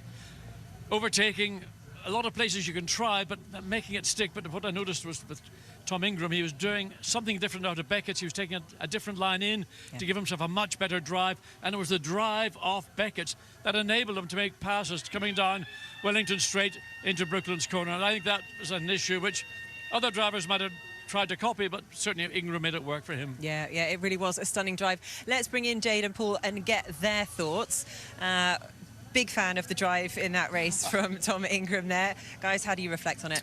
Yeah, amazing, proper job. Like you said, stuck the softs on, got up the road, needed it doing. I think he'd be a bit disappointed that he's looked in his mirror and he's seen that Ash Sutton's there, but we all know Ash is gonna be there. This now, with that reverse grid you just pulled. Number 12. Absolutely amazing. Was that a good pull? Yeah. It was a proper pull, mate. We needed My that. best pull of the day, Paul. It was. Enough of that, Watty. I think this is like gonna be proper stuff now. Jade, what do you think? I mean, now that Ash Sutton has the advantage on the tyre strategy, what's going to happen? How's this going to play out? I think, like Paul just said, we pulled number 12, which means it's the worst number for Tom Ingram to have, because he's now mid-pack. Ash is now on the option tyre. it's going to be a proper touring car race. However, I will say that Tom just seemingly is driving calm, collected, knows what car he's got underneath him. He might just go for just points, as many as he can, and not fight too hard. Yeah, and you could see how much that particular win really meant to him. Well, it is time for more racing action. Let's go to our commentary team, Phil Glue and Richard John Neal. Well, the F4 Championship is about to get underway as well from the action here.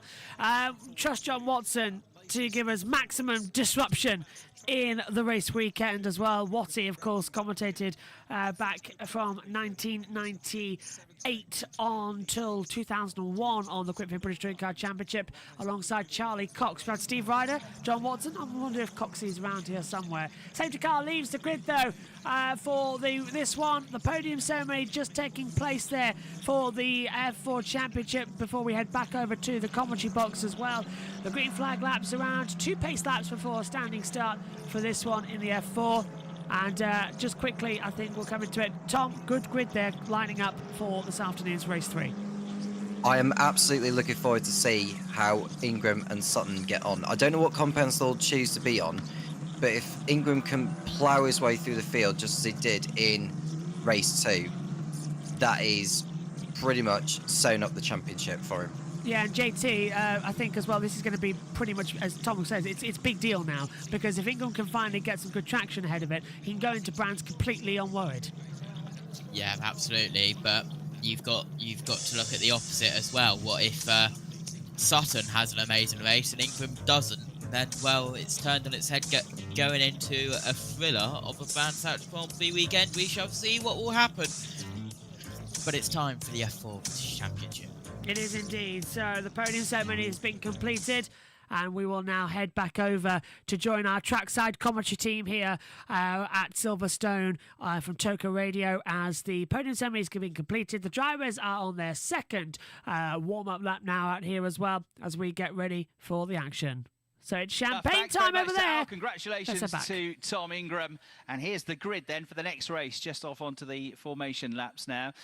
So it is, in fact, Martin Molnar that's got pole position for this third race of the weekend. The entry list on page 53 of the programme, an amended grid. So 24, Martin Molnar on pole position.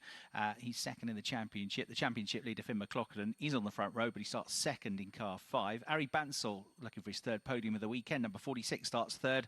Tommy Harfield starting in 4th place in car 21 on row 3. 93 Jimmy Pezik, third in the championship, and 26 Henry Jocelyn. Then on the 4th row, number 20 Ella Lloyd, the Welsh driver, McLaren driver in the inside row. She's challenging for the Challenge Cup. Main rival is 2 places ahead of her on the grid, Ari Bansal. Dries van Langendonk with a 3-position grid penalty, number 15.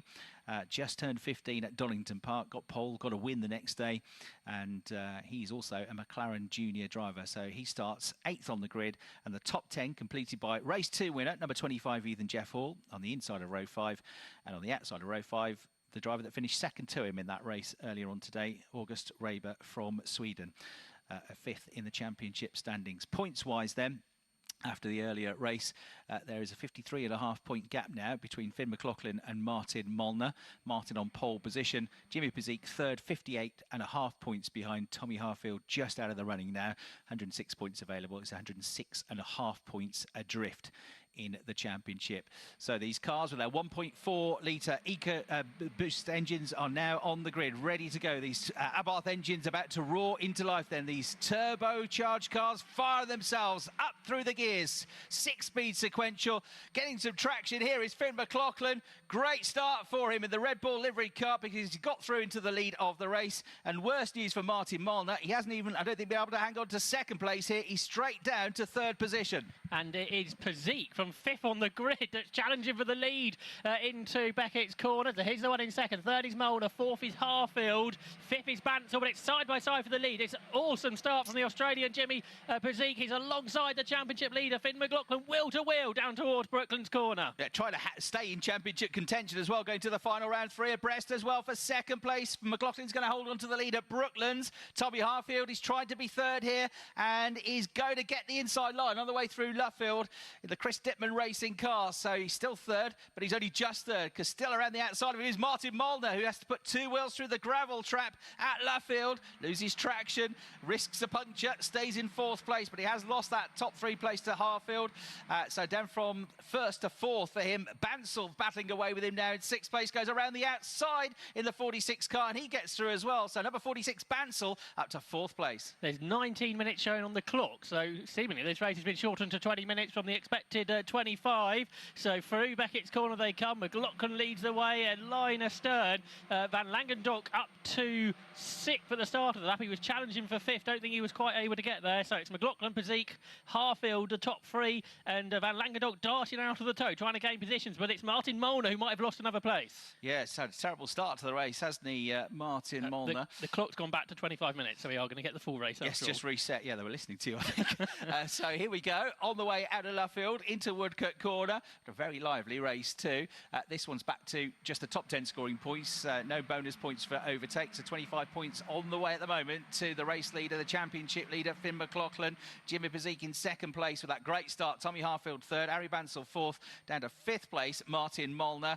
And then in 6th place, Van Langendonk with that grid penalty. He's really made up for that already, hasn't he? The number 15 car up to 6th.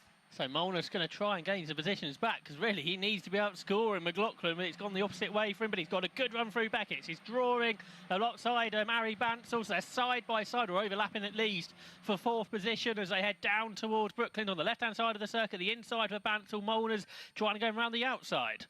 He is. It's not going to succeed. Harry Bansal keeps him at bay in the red and white Fortec car, holds on to 4th place in car 46. Meanwhile, it's getting very tight in the battle for 2nd place between 3rd and 4th in the championship. Jimmy Pazik, the current Australian Formula 4 champion, who raced in this championship to 5th place in the standings 2 years ago. And he's now under massive pressure from Tommy Harfield. And he has to duck right to close the gap on the way into Copse Corner. They then both peel across to the left to take the better line through the first turn. And Pazik in the black and white roading car just about holds onto the place for now. But Harfield is pressing him hard.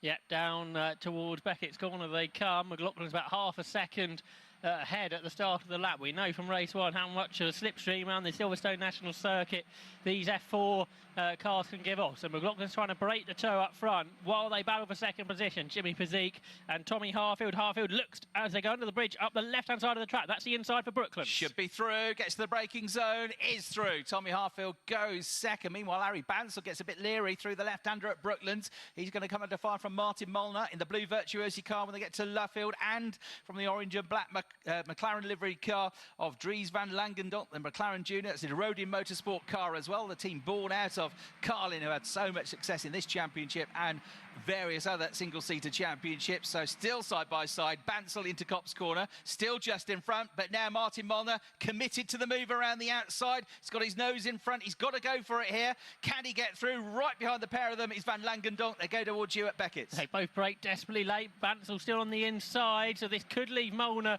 vulnerable as he runs up the curb, but he keeps coming round the outside. He's on the grass even out of the corner just briefly, but he's kept his foot in, and this will be the inside line for Brooklyn, so he's had to go round the outside at 2 corners, but now he's finally got the inside line. What a battle. That's a lap together for this pair. It all started at this corner at Brooklands, where just slightly out of shape was Harry Bansal. Is he going to get through around the outside at Luffield? You know, he's still not through. Harry Bansal fights back in the red and white 46 car. This is more than a lap, wheel to wheel now, between Harry Bansal and Martin Molnar. Martin is fighting for every single championship point he can try to eke out of this. He's already losing points to his title rival who leads the race, and he's still trying to go around the outside. This is brilliant, brilliant driving from the pair of them. I hope it doesn't end in tears. Meanwhile, Van Langendonk has got the best seat in the house. And up front, Tommy Harfield's caught Finn McLaughlin's. We've got a battle for the lead. Bansal breaks really late. He's got a big lock up though, so is he going to slide out wide? So they're still side by side, but on opposite sides of the track this time. So Bansal on the left-hand side of the track for the first time, the right-hand side of the track for Molnar. So Molnar's going to have to go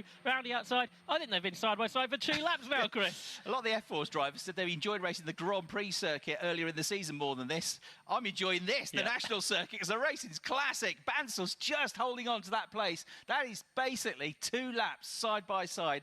And Bansal, huge determination, fending off Martin Molnar to hold on to 4th place. You are absolutely right, Josh, though, about the race lead. That's the next one to watch, because nose to tail, they go into Copse Corner, and it's now just 1/10 of a second between them, and Harfield goes on the attack. think Cole Hewitson in the gravel somewhere around the circuit, so we could have an interruption, which means Tommy Harfield would like to get past McLaughlin now if he can, but not down at Beckett's. This is bringing Petit closer behind.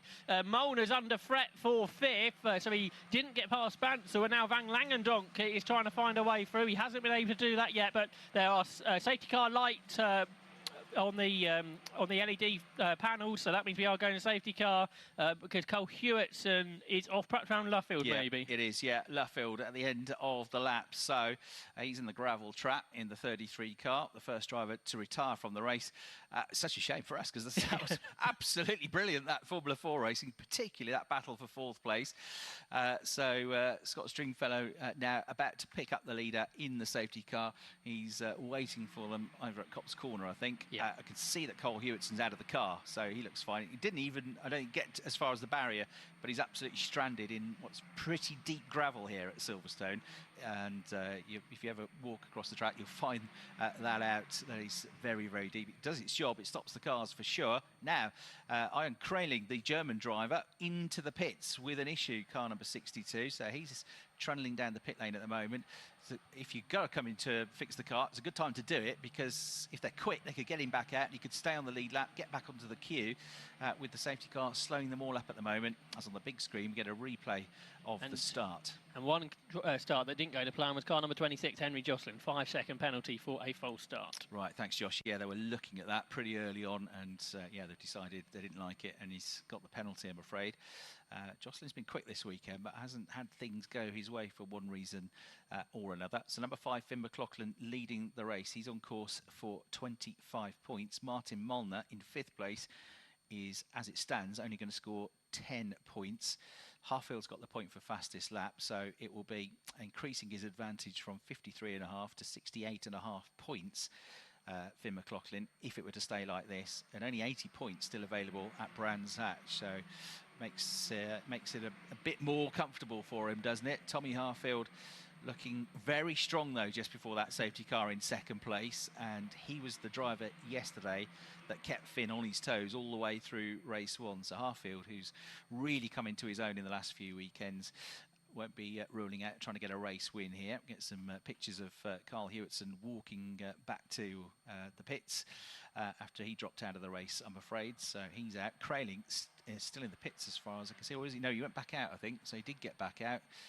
So comes past me now, should be able to catch the train up. He's just going into Copse Corner. They're just going onto the Wellington Straight, but the safety car lights are still on, so I don't think they'll extinguish them now. It means there'll be at least one more lap behind the safety car, which will be time enough for the German driver to catch that pack. So Finn McLaughlin leading them under these safety car conditions. The Red Bull Junior driver, his first season of single-seater racing and British F4. Always pretty understated when you interview him after a race, but he's a cool customer, I would say. 18 years of age, from Londonderry, Northern Irish driver, and like most of these drivers, has got a lot of years experience racing karts, not just nationally but internationally. So last year he was racing in both the CIK FIA World Karting Championships and the European Karting Championships, 6th in the World, 7th in the Europeans. He was a runner-up in the British Karting Championship a couple of years ago as well. And Red Bull have spotted his talent, as they often do, these young drivers, and they are giving him the backing as it stands to progress his single-seater career. So Finn McLaughlin there leading the race. Tommy Harfield in 2nd place from Worcestershire in the Midlands, 16 years of age, first season in the championship for him as well, first season of single-seaters. He's done a bit of car racing already, part season last year in the Fiesta Junior Championship. Got a couple of wins at Croft, but had to miss the end of the season due to a hand injury. But really coming good, as I say, with that win at Donington, that breakthrough win last time out, and then really good podium finish yesterday in the race to 2nd place. So Chris Dittman Racing enjoying a good season with him. Got Jimmy Pizzico, I've mentioned, when the Australian F4 Championship. He's there in 3rd place, 93 in the Rodin car. And then Harry Bantz, who only came into the championship when he was old enough to do so when he turned 15. So he joined the championship in the Autumn Park weekend. Comes from Bangalore in India. He's also racing in the GB4 Championship this year. He's already been a race winner in that championship. He began karting in India not that long ago, actually, only in 2021, not as young as some of these drivers when he started his karting career. But he's also done a bit of karting over here in the UK. And for anybody that likes cricket, like I do, you won't be massively surprised to hear that as an Indian driver, his sporting hero is the former Test cricket captain and legend of the sport, Virat Kohli. So he's a big cricket fan as well, Ari Bansal. So he's leading the Challenge Cup, which is for drivers that can't do the full season. It's a new innovation for this year. 7 weekends count towards the championship. And as Josh said, he's hoping, if he can, to wrap it up this weekend, because he's theoretically got one more weekend to race.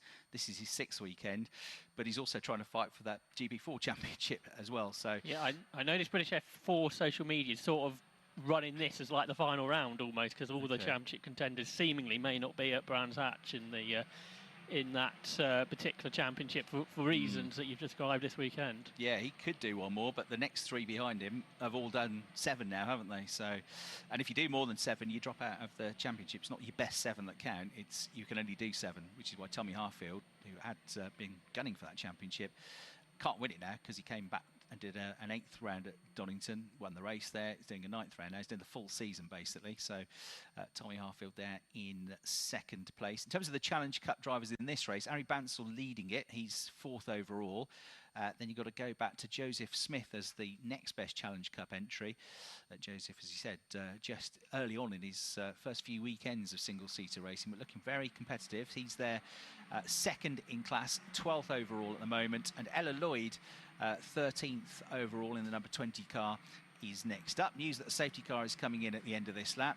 Ella Lloyd, who was very impressive last year, really impressive, was her comeback to me at Knockhill last year, because she had a big one, a big accident on the Saturday at Knockhill. The car ended up the wrong way around. The team worked through the night to fix the car.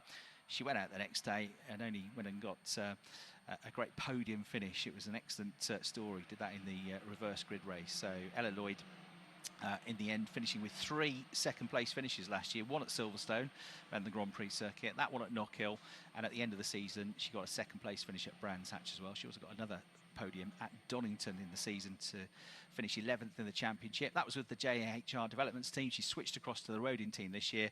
She's 19, she's from Pontypridd, and as I say, she's one of the front runners, 4th this year in the FIA Academy, having won a race in Saudi Arabia. It's a great weekend at Montreal as well, and Grand Prix weekend there to get 3 second-place finishes.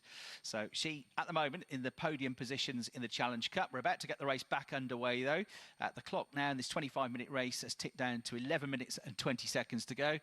The safety car comes in, and here comes Finn McLaughlin to get the race back up to full speed. He goes over the line and leads this train of Formula 4 cars through. All the 1.4-litre turbocharged engines, the Tachia chassis, go through all of the Pirelli slick tyres. Nobody makes a move through Copse Corner, and actually it's a bit of an advantage now, about 3 car lengths for the race leader. That's right, but he's the one giving off the slipstream to everybody else. Big dive up the inside from 12, Al Zahari, and he can't quite get 47 August Rabus. That was for 7th position. That was the first real challenge in the pack, but now heading down the Wellington Straight. Some side-by-side action in the middle of the pack. Chase Fernandez and Thomas Behrman, but up front to top 3 at least are static, but it's side-by-side behind. And guess who? It's Bansal and Molnar. Yeah, I mean, I could have closed my eyes and worked that one out, I think, because they've just been side-by-side for the whole race, haven't they? Harry Bansal, Martin Molnar, still... Harry hangs on to this. It'll be the best 4th place finish he's ever got in his life if he gets this, because he's had to work for it, that's for sure. Martin Molnar is a determined character, though, and he's coming back at him. Gets the slingshot, pulls out of the slipstream, tries the outside line now on the way into Copse Corner. Front wheels draw level with one another, gets his nose in front. That's a fantastic move all the way around the outside. And finally, he's through. Molnar up to 4th. And he's got good momentum in all of that as well, and gets onto the tail of Jimmy Pezik. Bansal under pressure himself from Van Langendonk in the McLaren liveried cars. They go out the corner, but those top 2 have got away from Pezik. So McLaughlin and Harfield, the top 2, have got away from Jimmy Pezik. And in the tow, Harfield is challenging down to Brooklyn. Yeah, switches right, then left, dives down the inside, gets the lead of the race. That was a proper Silverstone move. Harking back to the 1987 Grand Prix. Nigel Mansell versus Nelson Piquet down the Hanger Straight. Went one way, flicked it the next, got the move, got the job done, got the lead of the race. brilliant move from Tommy Harfield. So he now hits the front, looking for his first win of the weekend, his second win of the season. And then we've got off with a left rear tyre completely devoid of the wheel. Alba Larsen, I'm afraid, one of the Challenge Cup entries. And one of the other Chris Dittman racing cars behind me comes into the pits. That's Charlie Edge. He's had all sorts of issues with his car this weekend, so he comes into the pits. Harfield leading, though, down with you. And guess what? It's changed for fourth again because Harry Bansel has got himself back ahead of Martin Molnar. We're going to go safety car again with Alba Larsen's car off the track. Another driver that races in the F1 Academy, so it won't be at Brands Hatch due to the clash in Singapore Grand Prix weekend. But for Tommy Harfield, what perfect timing that was just before the safety car was redeployed to get the slipstream down the Wellington Straight. And as you say, almost tricked McLaughlin that he weren't going to go for it, dived down the inside at the last moment and took the lead. Great move from Tommy Harfield. He was the race winner, wasn't he, at Donington Park last month, and looking to replicate that here at Silverstone. That's right. He picked up Chris Dittman Racing's first ever victory in the British F4 Championship. They were absolutely delighted with that, having made their debut in this championship in 2022. Chris Dittman, himself a racer, very good kart racer, used to commentate on many years ago at the Rissington Kart Circuit to get a replay of the spin because the tyre had already been deflated by that point for Alba Larsen. That was at Luffield Corner.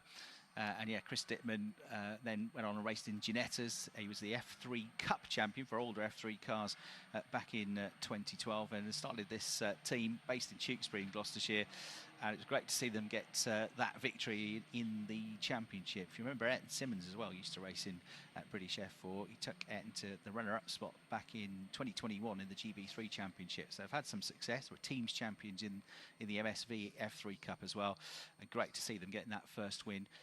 Maybe a second now on the cards with Tommy Harfield. I bet you Tommy Harfield wishes there was another 5 or 6 rounds to go in this championship because he's on form, isn't he, in the second part of this season? That's right, up to fourth in the championship now.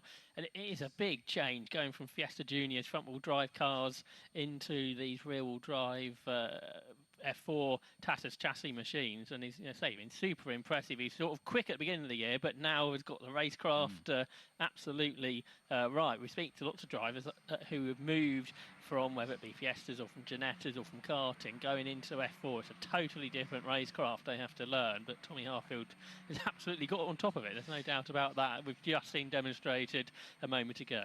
Yeah, he's just sort of exuding confidence with the way he drives now. You can see in the body language of a car. You don't have to see the driver or speak to the driver. You can tell by the way they're driving it, they're controlling it, they're throwing it through the corners, that he's completely on top of that car. It's doing exactly what it tells him to do now. And you can see that the way he's driving, the confidence, the momentum is absolutely with him. So he now feels like, yeah, I can get wins. I can fight against, Red Bull junior driver Finn McLaughlin. I can fight against somebody like Jimmy Pezik or Martin Molnar, who've had a couple of seasons racing in this championship. And that is starting to really bring the results now. Also has obviously a well set up car from Chris Dittman Racing as well. Safety car lights are still on as they're going to Brutland, so it's going to be at least one more lap behind the safety car. The difference is this time, of course, on the restart, he'll be the one giving off the slipstream, won't he? And we saw how effective that was and assisted him to get past Finn McLaughlin. So whether you want to be in front, we will find out, I guess, on the restart, or whether Harfield's just got the raw pace and be able to fend him off. So for McLaughlin, he's sort of not getting as many points as he may have liked to have done, but as long as he stays there in second place, he's in a very strong position heading to Brands Hatch. Yeah, it's still 18 points. It's still more than Martin Molnar. He's scoring at the moment as well, so that's all he's got to concentrate on now. Although I think if they stay as they are, will Pezik basically have the same amount of points as Molnar. It's a strong weekend, hasn't he, Jimmy Pezik? Yeah, I think they'll both be on 257, won't they?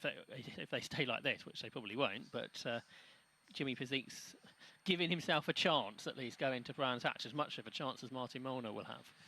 Yeah, that's right. He had a sort of iffy start to the season at Donington. Did get a podium in race 3, but a 9th, a 5th, a 3rd in a really good Silverstone Grand Prix weekend. Safety car lights are out. 2 wins, yeah, safety car lights out. Then got another win at Alton Park, Jimmy Pezik, and had a bit of a rough time at Knock Hill, best of 5th. But then Donington was good, a 1st in the reverse grid race, a 4th and a 5th. Qualifying wasn't great. And, yeah, as you say, going well in this race. It's usually really good or not good at all, is it? It's sort of no middle ground. Yeah, so, yeah, it was 5 points behind Martin Molnar coming into this race. At the moment, he's going to score 15. and Martin is going to score 10. So you're right, it'd be dead level in terms of points scored. Safety car comes in then. In terms of race wins, Jimmy's got more as well, hasn't he? So he would move straight into second place in the championship. Certainly keeps himself in the hunt, but definitely McLaughlin in the driving seat. Not in the race, though. That's Tommy Harfield, who got the perfect restart there. He's about 2-3 car lengths clear as they get into Copse Corner. 4 minutes and 6 seconds left on the clock. McLaughlin in second, Pizik in third, Bansel, Molnar and Van Langendonk also in the top 6. Yeah, it's a very good gap for Harfield, as you suggested, as they come through. The closest two cars, of course, are Bansel and Molnar as they turn their way through the right-hand corner at Beckett's and accelerate down the Wellington Straight. But Harfield almost far enough ahead to have broken the toe from Finn McLaughlin as they head down towards Brooklands. It's pretty close for third between Pizik and Bansel. Yeah, and Van Langendonk hasn't given up yet, and he's fitted straight in, hasn't he? He had a couple of test days before he made his racing debut at Donington Park when he was old enough to do so a couple of weeks ago. But he looks very much at home here in the mix, a world and European karting champion. If he comes back for a full season next year, he will very much be one to watch, the Belgian driver. And the number 15 car, orange and black, over the line in 6th place. 3 minutes to go. Tommy Harfield has got nearly a 0.6 of a second advantage. There's all sorts of squabbling going on further back down the pack, though. And that's Theo Palmer, number 23, with a good move up the inside of Juho Fu. That's for 16th place. Just as you were talking about Van Langendonk, he's challenging for 5th through Beckett's, but Martin Molnar keeps him at bay for now. In the pack, it looked like Joseph Smith was battling away with Chase Fernandez, but they stay in the order that they were. But up front, Tommy Harfield looking pretty sure up front and over that 0.6 of a second or so margin. That penalty for the start procedure for Henry Jocelyn, that safety car becomes a bit of a nightmare because the time added onto his race time at the end, because everybody's bunched up together now and he can't get away from them. So that could really affect him. He's 9th on the road at the moment in the 26 car as we get the race leader coming through at a Woodcote corner, crossing the line with 2 minutes and 23 seconds left on the clock. So there should still be just about time for 3 more laps in the race. Harfield, who was quicker than McLaughlin, caught him up and got through, has now really done the hardest bit, hasn't he? He's got away from him on the restart, and I think he's got the pace now to control things at the front. Yeah, it definitely feels that way. Again, Van Langendonk right underneath the rear wing of Martin Molnar through here, but Molnar hanging on in that 5th position. He needs every point that he can get out of this race. They head down towards Brooklands, I think, with 2 laps to go at the end of this. Yeah, Charlie Edge managed to get back out on track, which is good news after his visit to the pits. Had a very troubled weekend, Charlie Edge, so challenging for him, but at least he's going to get out there and get some more laps in as the race leader is about to come out of Luffield and into Woodcote Corner, all on his own now, really. So Harfield from McLaughlin, from Pizik, 3 of the key championship contenders. Martin Molnar in between them is Ari Bansel in 4th place, Challenge Cup leader, and up to 11th place has gone Thomas Behrman, number 7. He's got ahead of Al-Azari, so we can get 1 more place. He'll be in the points. 10th place gets you 1 point at the moment. Sitting there is Rowan Campbell-Pilling, number 42. Through Beckett's they come, same order. Harry Bansel there, as you mentioned, leading the Challenge Cup and looking more and more likely to wrap up that title, with other people not being able to score points at Brands Hatch because they've already done their 7 events. But it's still Tommy Harfield who leads by about a second now. He set the fastest lap last time round. Yeah, very good. So a bonus point, or they all add up as well, don't they, for Tommy Harfield. Further back, more action just outside the top 10 on the way into the left-hander at Brooklands. Keeping an eye as well on Behrman in the number 7 car. Warning for track limits going to number 26, Jocelyn, who's already had that start line infringement penalty. 28 seconds left on the clock as they went through to start what's going to be the last lap of the race now. Tommy Harfield, more than a 1 second advantage.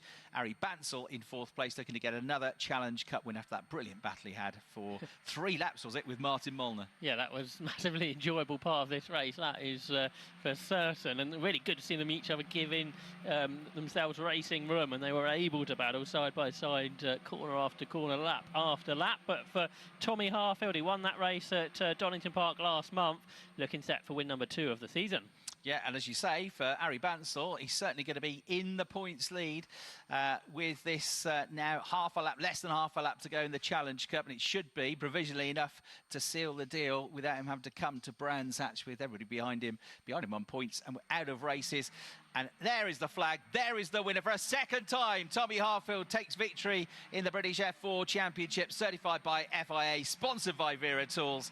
Chris Dittman Racing celebrate on the pit wall. Finn McLaughlin takes 18 valuable points in second place. Jimmy Pizzic comes home on the podium in third to keep his title hopes alive and move up to second in the championship. Ari Bansal with a Challenge Cup victory in fourth place after a mega battle with Martin Molnar in the middle of that race. Martin coming home in fifth, disappointing from pole position, of course, but he definitely fought for it, didn't he? And then sixth place going to Van Langendonk, the top rookie home being McLaughlin, of course, only wrapped up the Rookie Cup Championship at Donington, but another Rookie Cup win for McLaughlin. Remember, it's the overall title he absolutely is here for. So number 21 Harfield wins, 5 McLaughlin second, 93 Pizzic third, number 46 Bansal fourth, 24 Molnar in fifth, number 15 Van Langendonk sixth, number 47 Raber in seventh, 25 Jeff Hall, the race 2 winner, in eighth, 42 Campbell Pilling in ninth, and 7 Behrman into 10th place because Henry Jocelyn dropped down the order. He was in the top 10 but had that time penalty, so a point for Ollie Behrman at the track in which he made his debut this time last year. 11th number 12 Al-Azhari, 12th number 90 Fernandez, Thomas Behrman, Al-Azhari, Fernandez in 10th, 11th, 12th, 13th number 2 Smith, 14th number 20 Lloyd, and they were the second and third place finishers in the Challenge Cup behind Ari Bansal. Then 15th place number 23 Palmer, 16th number 19 Savinkov, 17th number 43 Sadiq, 18th number 4 Avramides, 19th number 26 Jocelyn due to his penalty, 20th number 69 Fu, 21st number 8 Ingram Hill, 22nd number 13 Mercier, 23rd number 62 Krayling, and he went into the pits. So too did Charlie Edge, but they both got back out again to get a finish, with Charlie Edge number 27 in 24th place. Fastest lap of the race, and the bonus point there going to the race winner Tommy Harfield. The perfect end to the day for him with that lap time of 54.824 seconds. So Harfield, McLaughlin and Pizzic the top three, and the podium for the Challenge Cup will be Bansal ahead of Smith, ahead of Lloyd, at the end of a very entertaining day's racing from the Vera Tools F4 British Championship, certified by FIA. They head now to Brands Hatch. Finn McLaughlin with a 61.5 point championship lead and only 80 points left on the table. It's looking good from the man for Northern Ireland.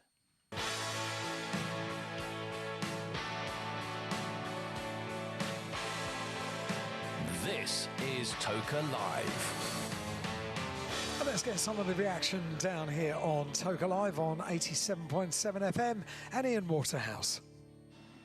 Yes, hello everybody. Welcome down to Parc Ferme. We've got some good smiles all around down here, haven't we? I wonder if I might just...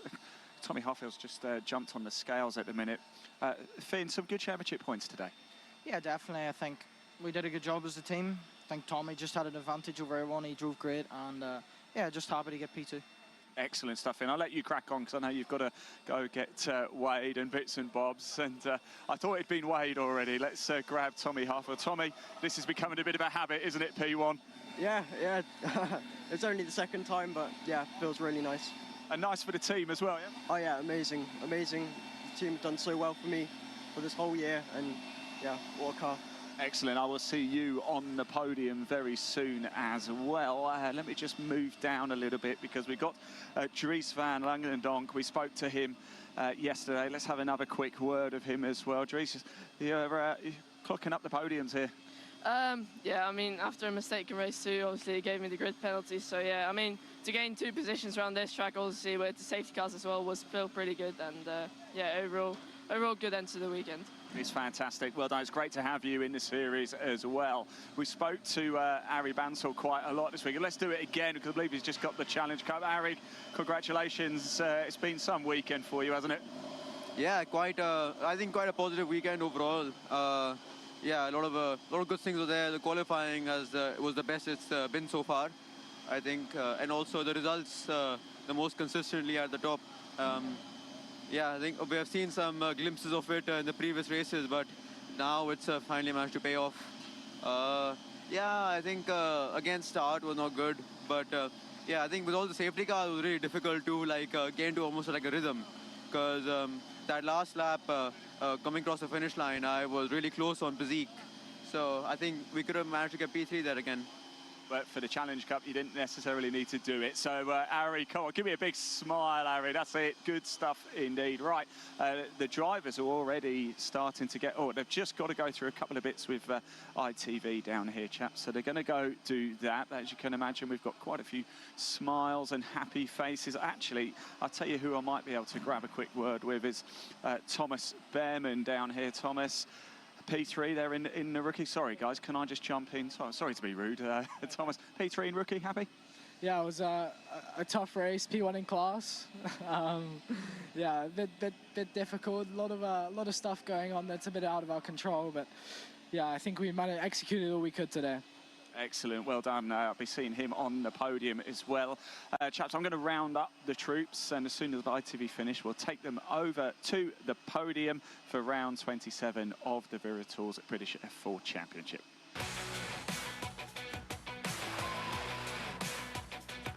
Live from every circuit, this is Toka Live.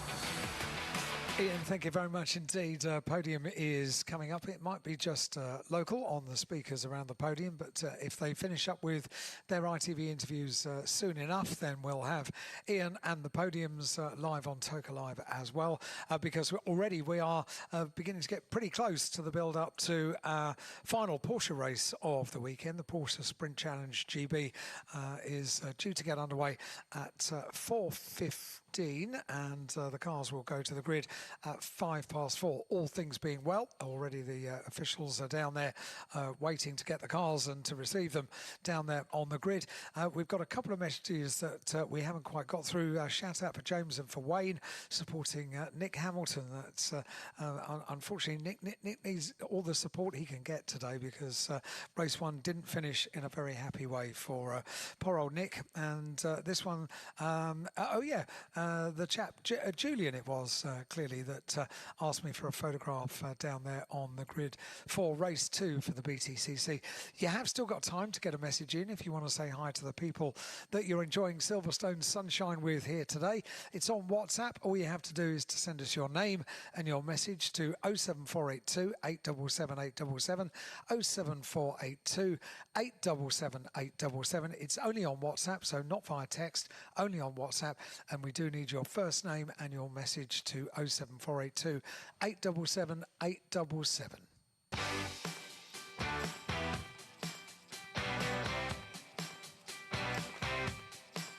You're listening to Toka Live from the BTCC weekend. Please, can we have a shout out again, please? We may have missed it. Yes, you can, because you asked nicely. It's a shout out to Aaliyah and Lizzie, who both recently graduated, about to start the new chapter, and hopefully that will be in motorsport. So Aaliyah and Lizzie, hopefully you heard that one. And if anyone else didn't hear their message today, because we have got through all the ones that we've received, maybe we can do it again. WhatsApp your first name and your message to 07482 877 877. Now, I am presuming that Ian Waterhouse is over at the podium, but not yet ready for a podium presentation, because the drivers will still be down there doing their ITV interviews. So let's begin to set things up for our next race of the day, which is going to be for the Porsche Sprint Challenge. And Chris Hartley is in the commentary box. With news. Thank you, Alan. Yes, so just coming through, thanks to Simon, who looks after the media for the championship. So Porsche Sprint Challenge, we thought that race 2 was going to be null and void, red flagged, and never really happened. But they've done one lap, and lots of championships, if you do less than half distance, it doesn't count as a race result. But there is a regulation in the Porsche Championship that says they did enough laps for it to count. So on count back of the last complete lap before the red flags, it has become a one-lap race, and it is a race that counts. And so the results is done. That race, full points awarded, set the grid for this race. So to recap, Sam Harvey, in slightly odd circumstances, gets his first win in the Porsche Sprint Challenge Great Britain, because he was the leader after the first lap of the race. And so number 70, Sam Harvey, the winner of Porsche Sprint Challenge Great Britain round 14. From number 27, Jacob Toffs. Number 32, Ethan Hamilton was third. And then 99 Joe Marshall was 4th. Dan Zielos, number 45, with a good 5th place finish. And number 22, Toby Trice, came home in 6th. The best RS Am was Oliver Meadows, the points leader in that category, in 8th place. In Club Sport Pro, Lydia Walmsley got the win in car 82, ahead of Jonathan Moore. And in Club Sport Am, number 44, Hannah Chapman got the win. And so the results of race 2, which is now a result, gives us the grid for race 3. No part reversal or anything like that. So if you turn to page 54 of your race programs, you'll see the entry list. And this is how they're going to line up for race 3, as it now is, round 15 of the championship. Number 70, as the race 2 winner, Sam Harvey, starts on pole position. 27, Jacob Toft starts alongside him. On row 2, 32, Ethan Hamilton and 99, Joe Marshall.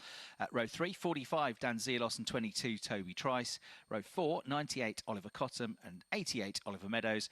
Row 5, 19, Daniel Lewis and 43, Tom Bradshaw, the pro points leader, with a lot of work to do. And remember, he had a great start to race 2, got the lead at Copse Corner, but then went off deep into the corner at Beckett's, dropped down the order, so he starts 10th in this one. It's been a troublesome weekend for Tom. Row 6, Ben Mulryan, number 11 and 33, Reece Summerfield. Row 7, number 7, Amy Watts, daughter of former touring car star Patrick Watts, and Jason Baker, who started the season in the Club Sport cars, moved up to the more modern iteration of the Cayman for the second half of the season, and has a background in Ferrari racing, amongst other things. So number 29, Jason Baker, starts 14th. Matthew Carl Henney, star of yesterday with his race win on slicks and damp conditions, his outright win, number 25, starts 15th, with Jody Sloss starting in 16th place on the 8th row of the grid. On the 9th row, we've got 56, Dean Burden, and 20, Chris Bingham, who makes his Porsche debut this weekend, having raced previously in the Brit Car Endurance Championship. Then it's 82, Lydia Walmsley, who remains the only female to finish on an overall podium in the Mini Challenge, in the JCW class and the trophy division. She's a Porsche racer these days and gunning for the class title, and title rival Jonathan Moore right over her shoulder on the grid, starting 20th in the number 12 car. So that's your top 20 on the grid, but I think we've got a podium. Yes, we do have a podium. It's time for the podium for round 27 of the Veritools F4 British Championship, certified by the FIA, and I'm delighted to say I've got some help coming up onto the podium. Please put your hands together, everybody, for Christiana Pacey, the founder of Innovation Consulting and a member of the Motorsport UK Sustainability Committee. Welcome, Christiana. Right, we are going to start with the Rookie Cup category here. And in 3rd place, please give it up for Thomas Behrman. It's a 17th podium for Thomas Behrman in the Rookie Cup this season, and a 3rd P3. Congratulations, he takes a trophy and holds it aloft there for the photos. In 2nd place, please give it up for Dries van Langdendonk. Well, he's making a big splash already in his early F4 career. 3rd podium already in a rookie category for Dries van Langdendonk. He takes the trophy from Christiana, holds it aloft in the glorious sunshine here at Silverstone. And your winner in the rookie category, please give it up for Finn McLaughlin. A 15th win in the rookie category. Congratulations, Finn. He takes the biggest trophy. He makes his way up to the top step. There we go. Holds it aloft. They just shine a little bit more, don't they, in the sunshine here in Northamptonshire. If we could get you all onto the top step as well for another photo. And there we go. Christiana, would you like to jump up as well and join them all? There we go. Smile for the cameras, everybody. That is your round 27 rookie podium. Thomas Behrman, Dries van Langdendonk and Finn McLaughlin. Congratulations. Well done. Now we move into the main podium here. In 3rd place, please give it up for James Pizik. He makes his way up, an 8th podium for Jimmy this season. Brilliant stuff. Thank you very much, Christiana. Hands him the trophy. Has a nice smile. And in 2nd place, it's Finn McLaughlin. Well, a 12th podium in the main category for Finn. He heads on over. He gets the trophy there, holds it up. Good stuff. Smiles for the cameras. And your winner here for round 27 of the Veritools F4 British Championship, it's Tommy Harfield. A 2nd win for Tommy, starting to really, really fly. He's going to make his way up. Takes the big, big trophy there. He makes his way up. And of course, we will need a representative from the winning team. Please give it up for Chris Dittman Racing. Well, I had a win last time out, and I make that every single team in British F4 this season has taken a victory as well. So we'll just go through the photos there. If we can try and squeeze up as close as we can, everybody. Christiana, you jump in as well. Let's get some photos. Here we go. Trophies aloft. A big round of applause, a big cheer, everybody. That's your main podium here for round 27. Jimmy Pazik, Finn McLaughlin, Tommy Harfield, Chris Dittman Racing taking the team. Thank you very much to Christiana Pace. That is the podium here complete. But do not forget, the season finale heads to Brands Hatch next month. But that's the podium done for the Veritools British F4 Championship. Chris Hartley and Josh Barrett with expert commentary, Ian Waterhouse in the pit lane and the paddock, and Alan Hyde in the pit lane and the Toka Live studio. This is Toka Live. And it would appear loads of you haven't heard your messages, because when I mentioned that earlier on, I think we've got something like 20 that have popped in once again. This one says, congratulations to Niall Hammond, who became a dad for the first time 2 weeks ago, enjoying the BTCC at Silverstone. And that comes from David. Thanks, David, and congratulations to Niall. Shout out to Leroy, cheering on Toby Trice and Lydia Wormsley. This one says, could I get a shout out for Lucas, ending his second BTCC event. We've driven down from Harrogate in Yorkshire. First time here at Silverstone, sat at Cops, loving the weather and the racing. And that comes from Dad. Dan, this one says, we didn't hear this, and we love you. Okay, it's from Julian, Lisa, Paula and Graham, and apparently Paula is eagerly awaiting to hear your voice. There you go, Paula. This one says, hi, it's Michelle. Can you give a shout out? Happy birthday to my son Brandon, who is 18 years old today. Happy birthday, Brandon. And this one from Shannon. Hello, please can you shout out to my fiance Ian, currently enjoying our second weekend at Silverstone in a row and cheering on Ash. That's you and me both, Shannon, and loving every single minute of it. Look at that. What's not to love? Porsche's lined up on the grid. In the commentary box is Chris Hartley. Thanks very much indeed, Al. Yeah, getting ready to go for 20 minutes of racing the grid as I gave it to you. Just looking back at last year and the progress that some of these drivers are making. So Seb Hopkins won the RS Club Sport Pro Championship last year. Max Coates finished second to him. Will Jenkins was third, and all three of them now racing very successfully in the Porsche Carrera Cup GB. So Seb Hopkins getting the win earlier on this afternoon. Tom Bradshaw was the driver that was fourth in the championship last year. He's trying to win it this year, but he's had a difficult weekend. The big crash yesterday at Turn 1, the overnight rebuild from the team at Toro Verde. Great start to race 2, then going wrong down at Beckett's and dropping down the order. So trying to come from 10th on the grid here, but he was fourth in the championship last year. He's trying to win it this season.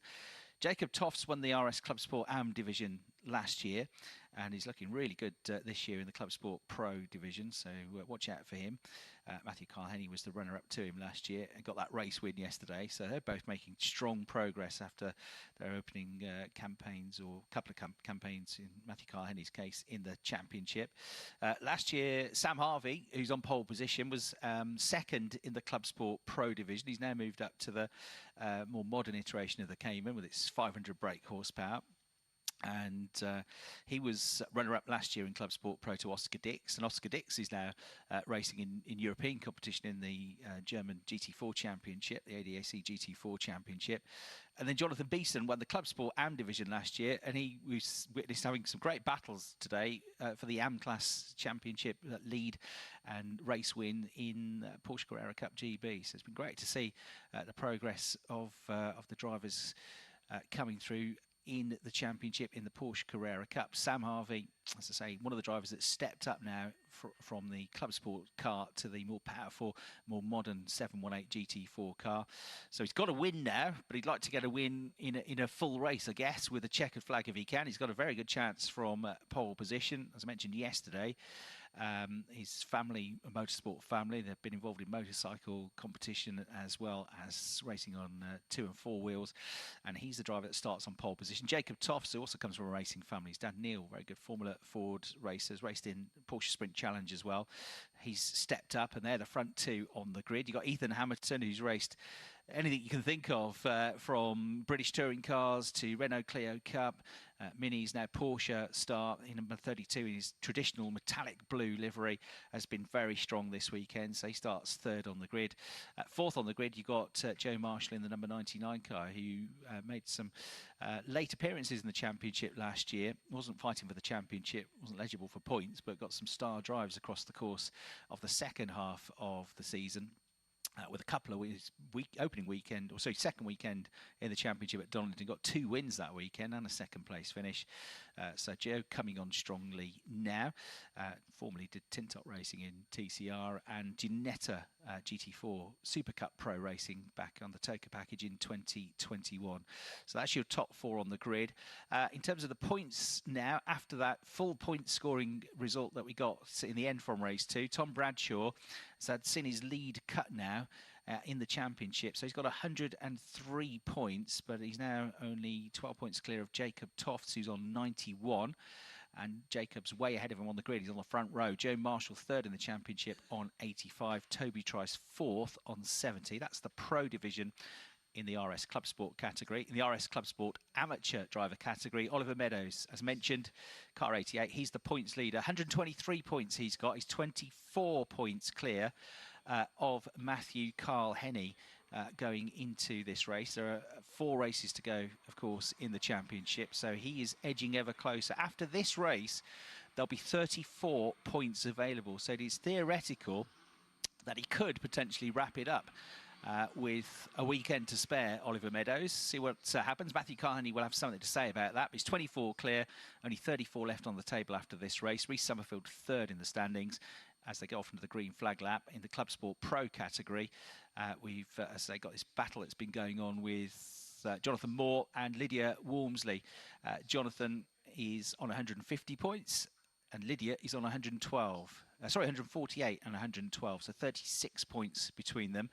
So again, unless Lydia can close the gap to 34 points or fewer, in fact, probably 33 points or fewer, because if they draw, count back of wins counts, and it's 11 at the moment with Jonathan Moore and 3 to Lydia Walmsley. So she's got to close the gap. Otherwise, Jonathan will wrap up the championship, I reckon, with a weekend to spare.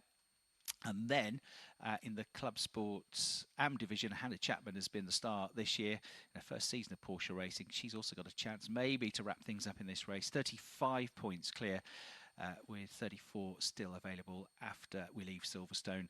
She's on 147 points. She's in car 44. And Paul Porter, her nearest rival in car 87, is on 112 points. In terms of the entrance championship, Toro Verde lead that one by 32 points from Team Parker Racing. Team Parker, who've been involved in Porsche racing for a very long time and been in every single season of the Porsche Carrera Cup GB since it started. And Duckham's Yuasa Racing by Graves Motorsport are third in the entrance championship for RS. And finally, as the cars come to the grid, in the entrance championship for the Club Sport division, that championship is being led by Toro Verde by 40 points from Graves Motorsport.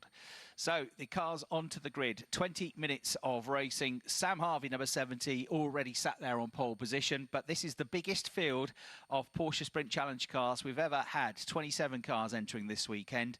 A championship which had a difficult start to its life because it started in 2020 in the COVID year, and Porsche have done a great job in developing this championship, this step up through Porsche racing, potentially to go and race in Porsche Carrera Cup GB.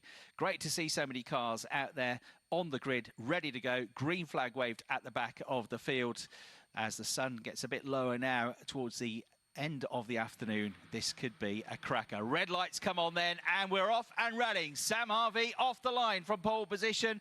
Let's see if he can fend off Jacob Tofts. I think he will on the way into Copse Corner. He does. And then it's Ethan Hamilton in third, but he gets a tag as he makes contact coming across on Joe Marshall. So Joe Marshall now will nip in front of him, get third place. Hamilton fourth, but also he's about to come under fire for that position, and that is from Dan Zelos. Yep, so they go side by side through the corner. Out wide is the leader, Harvey, so Jacob Tofts is challenging out the corner. Don't think he's quite able to get there, though. Then Marshall is third. I think Zelos has got fourth. away in that battle behind. But Sam Harvey defending down towards Brooklands Corner. Yeah, you're right. Zelos has got the job done, so up to 4. So Hamilton actually well off the line, but just that clip that he had trying to come across on the 99 car of Joe Marshall just upset the car, lost him all his momentum coming out of the turn. He was on the back foot after that, so he's going to end lap 1 in 5th place. The leader comes through, though, lights ablaze. Sam Harvey ahead of Jacob Tofts, ahead of Joe Marshall. All 3 of them together as they thunder towards the first corner. Through in 4th place, Dan Zelos. 5th, Hamilton. 6th, Toby Trice. And then 7th and 8th are Cottam and Bradshaw. So Tom Bradshaw, championship leader in the pros, up a couple of positions in car 43. Okay, through the leaders' car, more sort of a car length or 2 between each other. You have to go a little bit further down the order till there's some side-by-side action, and a couple have run wide, including 29 Jason Baker. So he's lost 2 spots, I think, as they come out of Beckett's corner. But Sam Harvey looking good up front. The earlier race winner pulling away now from Jacob Tofts. Lydia Wormsley and Hannah Chapman leading their respective classes within the club sport division at the end of the first lap of the race. And the leader makes his way out through Luffield now. Further back, Ben Ryan getting stuck in, having a big battle with the orange and black number 19 car of Daniel Lewis, who was one of the impressive drivers on slick tyres and the damp conditions yesterday. Came through to finish in 4th place, his first season of the championship. Harvey leading by 0.6 of a second now. He's just got the fastest lap of the race. Tofts in 2nd place, only 0.3 of a second clear of Joe Marshall. Joe Marshall, though, with an eye to the mirrors. Dan Zelos looks good in 4th. Yeah, Zelos looking more promising than he has earlier in the season. He gets more used to this rear-wheel drive Cayman as they come out of the corner. Then it's Harvey, Tofts, Marshall, Zelos, Hamilton, Trice, Cottam, Bradshaw. They're all in one long line, the lead in pack. But it is car number 70, then Sam Harvey, that continues to lead. No one really close enough to have a challenge, although they're in this one long line, Chris. Yeah, Hamilton actually had a pretty good run down that Wellington straight, didn't he? So he's trying to get back into the mix now. But equally, he's got a car breathing down his neck, which is Toby Trice in the blue number 22 machine. So Trice looking good here, recovering from that big crash he had at Knock Hill, which put him out of the points last time out in August. So Trice, 4 seasons now in the Porsche Sprint Challenge. He's always been in the top 6 or 7 in the championship, having despite that missing weekend, a very strong 2025 campaign, but he can't yet find a way past Hamilton.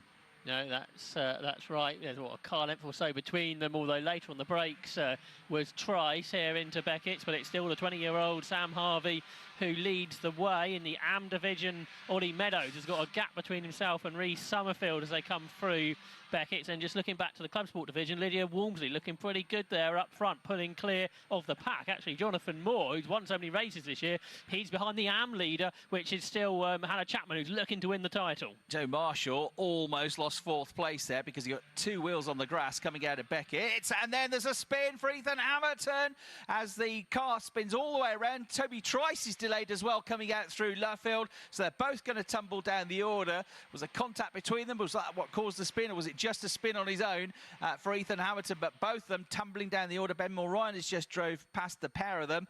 So they now get out of the top 10. Hamilton 11th, Trice in 12th. Get a replay on the big screen. And right, he did get some contact. He went a bit wide into Luffield, and the 22 car of Trice saw a gap. It's a bit like the Tom Chilton move we saw in the touring car race. Saw a gap. The gap then evaporated. There was contact. Hamilton sent around. He had a 720-degree spin around twice. Smoke pouring everywhere off the tyres. Trice delayed, and they're both out of the top 10 now. So up to 5th place, Oliver Cottam, number 98. Up to 6th, number 43, Tom Bradshaw, the championship leader. Jacob Tofts is taking points out of him at the moment, though. There'll be 7 between them as it stands, but it is a chance now to come through the order for the number 43 car. Vastly experienced driver, has raced Porsche Carrera Cup previously. He's raced single-seaters, Formula Ford historic cars, and Bradshaw, we know he's quick. He just needs to have a run today that goes with him, and I think he's going to very quickly catch up to Oliver Cottam. Leaders close than they have been perhaps for a few laps. Harvey and Tofts. Tofts right underneath the rear wing of Sam Harvey, the leading car. Looking back to that battle for 5th you were describing, Ollie Cottam indeed under pressure from Tom Bradshaw. But for the lead of the race, Jacob Tofts Toss having a think about the inside line, I think, down towards Brooklands. Yeah, let's see then if he's close enough. I don't think he's quite there, is he? No, but he's right with the race leader after that run through Beckett's, and the race leader having to defend Sam Harvey on the way into Luffield. Further back then, keeping an eye on that battle for 5th place between Cottam, 98, Bradshaw, number 43. You've also got Oliver Meadows in the mix there as well. He's leading the RSM division. He's the younger brother of Michael Meadows, one of the record holders in Porsche Carrera Cup and a 2-time champion in the Porsche Carrera Cup. As we go almost side by side for the lead of the race. Sun back out. Harvey leading, Sun glinting off the number 70 car, but he's under huge pressure. Yeah, Jacob Toffs, is he going to have a think about a move through Maggots into Beckett's? No, Sam Harvey's really late on the brakes. We've seen that trick some people out over the course of the day running wide, but he managed to get the car slowed down. That's bunched them all up. So Joe Marshall and Dan Zelos have closed in all of this as they head down the Wellington Straight. Then Sam Harvey under threat from Jacob Toffs, who looks to the inside down towards Brooklands, but not quite close enough, and there's yellow flags. Tom Bradshaw's got the fastest lap of the race now, so that's a bonus point. He's also got the lap record with that. And the safety car is being deployed. Interesting. So it doesn't really affect the top 4. They were all together anyway. This really might help out, though, the driver in 6th, Tom Bradshaw, who's trying to get up from 10th place. It's Jody Sloss that we've lost. That's the cause of the safety car. So the Scott, in the first weekend racing in the championship since 2024, is out, dropping down the pack, I'm afraid. I think there was an incident between her and Jason Baker at Luffield. Yeah, damage to the front left, but she's got it out of the gravel, getting back onto the circuit, which means it will be a pretty short safety car period, yet just went into the back of that number 29 car of Jason Baker. That sent him off the grass into a spin, and yeah, just... There wasn't the gap that she was going for. I think she just couldn't slow the car down in time, went into the back of Baker. He pirouetted around a couple of times on the grass. Looks like he went through the gravel and got back on. Jodie Sloss has got lots of damage to the front of the car. There's no water coming from it. Quite often radiator damage in an incident like that, but she at least gets it back off the track to safety, to the pit lane, which means we can get the race restarted at full pelt pretty shortly. So shame that for Jodie. She had good pace yesterday, certainly. Harvey leads, Toft 2nd, Marshall 3rd, Zelos 4th, Cottam 5th, Bradshaw could be the one to watch here in 6th place in the number 43 car. 7th and leading the AM division in the RS is Oliver Meadows, number 88. And then in 8th place, number 33, Reece Summerfield, who's the 2nd best AM in that class. And 9th, Matthew Carl Henney, who's the 3rd best AM in that category. So at the moment, Meadows is going to score 10 points. He's got the fastest lap. No, he hasn't. Carl Henney's got the fastest lap, I think. So 10 points. Carl Henney will get 6 for 3rd, plus the point for the fastest lap. So he'd lose out by 3 points as it stands to Oliver Meadows. And coming into this race in the Porsche Sprint Challenge, points-wise, the gap between them was dangerously close to being enough to Meadows to win the championship, wasn't it? It was 24 clear, it'd be 27 clear with only 34 points available. If it stays as it is in Club Sport Pro, Chris, with Lydia Walmsley ahead, I think she might just about take the championship to Brands Hatch. If it finishes, they are 33 points between her and Moore. But in the AM division, with Hannah Chapman out front, if she stays out front, I think we'll take the Club Sport AM title before Brands Hatch, which is good news for her because I know she's been struggling with budget for the last couple of meetings. So really keen to win the championship and meeting early. Yeah, it'd be great for her. The last couple of years, actually, she struggled, hasn't she? She made the odd appearance here and there in the mini challenge, done well when she has, but there's always the perennial issue of trying to get the funding to race. Looking at the fastest laps as well, Lydia Walmsley 59.146, Jonathan Moore 59.149, so she's just got the fastest lap point as well. So you're right, needs to keep it, and needs to keep it. Right, safety car in, 10.5 minutes to go. The race back up to full speed. Sam Harvey leads the charge then into Copse Corner, and then Jacob Toft's absolutely going with him. So too Joe Marshall in 3rd. Dan Zelos just off them in 4th place. He's got to keep an eye on the mirrors now because he's got Cottam to deal with, but then Tom Bradshaw coming towards you in 6th. Yeah, Toft looked really strong before the safety car, didn't he? So he's putting the pressure on. Absolutely nose to tail through Beckett's corner with Joe Marshall right there as well. So the leaders head down the Wellington Straight. And is Sam Harvey going to feel the need to defend down towards Brooklands Corner, or can Jacob Toft in the Duckham's liveried car look to the inside? Well, Joe Marshall's trying to get involved too, Chris. Yeah, and Jacob Toft's car car was really twitching and dancing around under braking there. He was super late on the brakes. He hangs on to second through Brooklands, though, and keeps the black and green machine of number 99, Joe Marshall, behind him. Dan Zelos, because of all that, is a bit closer to them now, so it's almost a four-way battle for the leader of the race. And Tom Bradshaw not actually going forwards at the moment, more concerned with the car behind him, because Oliver Meadows, number 88, is looking good, looking impressive, and closing back up to the 43 car. So he remains at the moment the championship leader in pros, 6th in the race. Battle for third is pretty tight this time down here, but late on the brakes, Joe Marshall keeps Dan Zelos at bay, side by side further back, and that was Ben Mulryan going through ahead of Matt Cole-Henny. Matt Cole-Henny in a different class, so won't lose any more championship points, but would quite like not to lose more positions. Meanwhile, in the club sport division, Jonathan Moore has got himself up ahead of Harrison Cavers and now is hunting down Lydia Walmsley, the class leader. Yeah, so that puts him up to second. That means he's going to score 8 points. Yeah, I think Cavers is ineligible for points anyway, because he started later in the year. So really, it's just those two scoring points at the moment. Walmsley ahead, but being caught. She's still got the fastest lap as well, hasn't he, with that 59.149 second lap. So she'll get 11 points. He'll get 8. So she'll close the gap by 3 points, get it down to 33, with 34 available at Brands Hatch. But you're right, Anna Chapman on course to seal the championship provisionally with a weekend to go. 8 minutes, 20 seconds left on the clock. Lydia Walmsley on the big screen at the moment with a familiar colour scheme, the same one she used in the Mini Challenge for all those years, the number 82 car.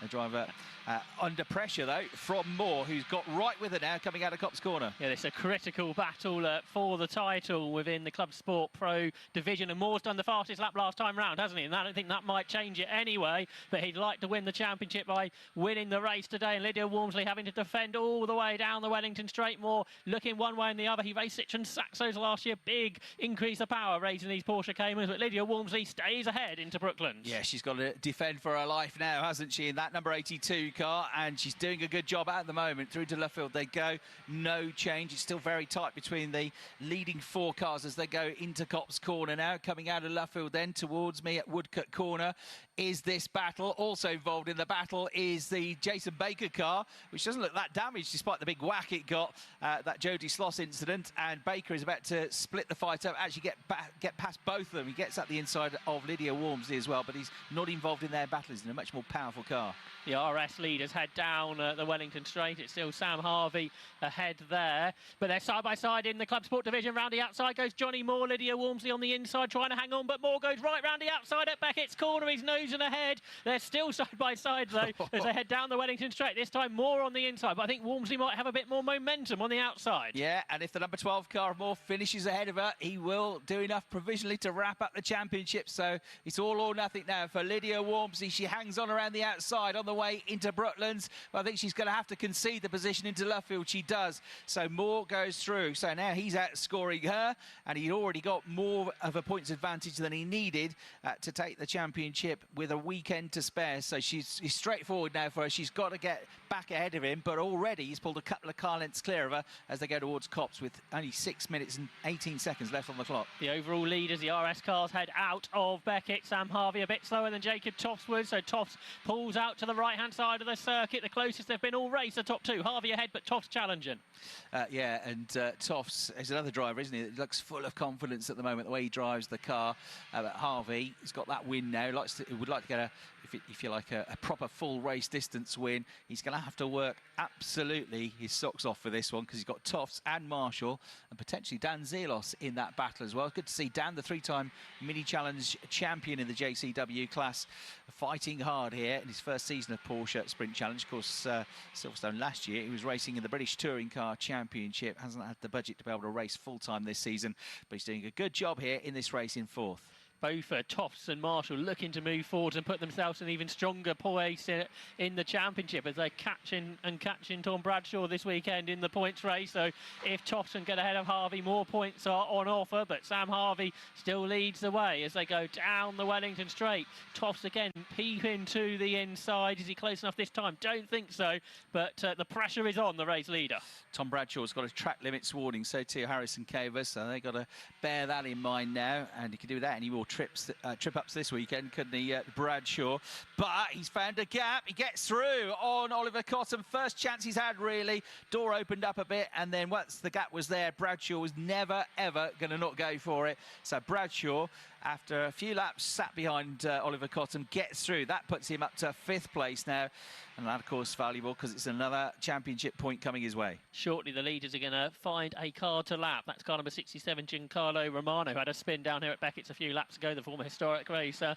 So he will be lapped, I think, at the end of this time round. Lap 16 of the race, 4.5 minutes on the clock. The top 7 cars all together. The first 6 are pros. In 7th, the AM leader, Oliver Meadows, as they head down towards Brooklands Corner with Sam Harvey continuing to lead the way. On the other side of the track, you can see the Club Sport division where Jonathan Moore is pulling away from Lydia Walmsley. Yeah, on the big screen at the moment is Hannah Chapman, number 44, down at Beckett's and continuing to lead the Club Sport AM division. She's 5.5 seconds clear now of number 87, Paul Porter, and she's outscoring him, and she would have more points than she needs to wrap up the title, I reckon, as it stands, going towards the final round. Even if he could draw with her, she's got more wins in the class this year. So Hannah Chapman looking good in that 44 car, currently running in 21st place overall. Only 3.5 minutes or so to go in the race. Only 0.3 of a second still between the top 2, Harvey and Tofts.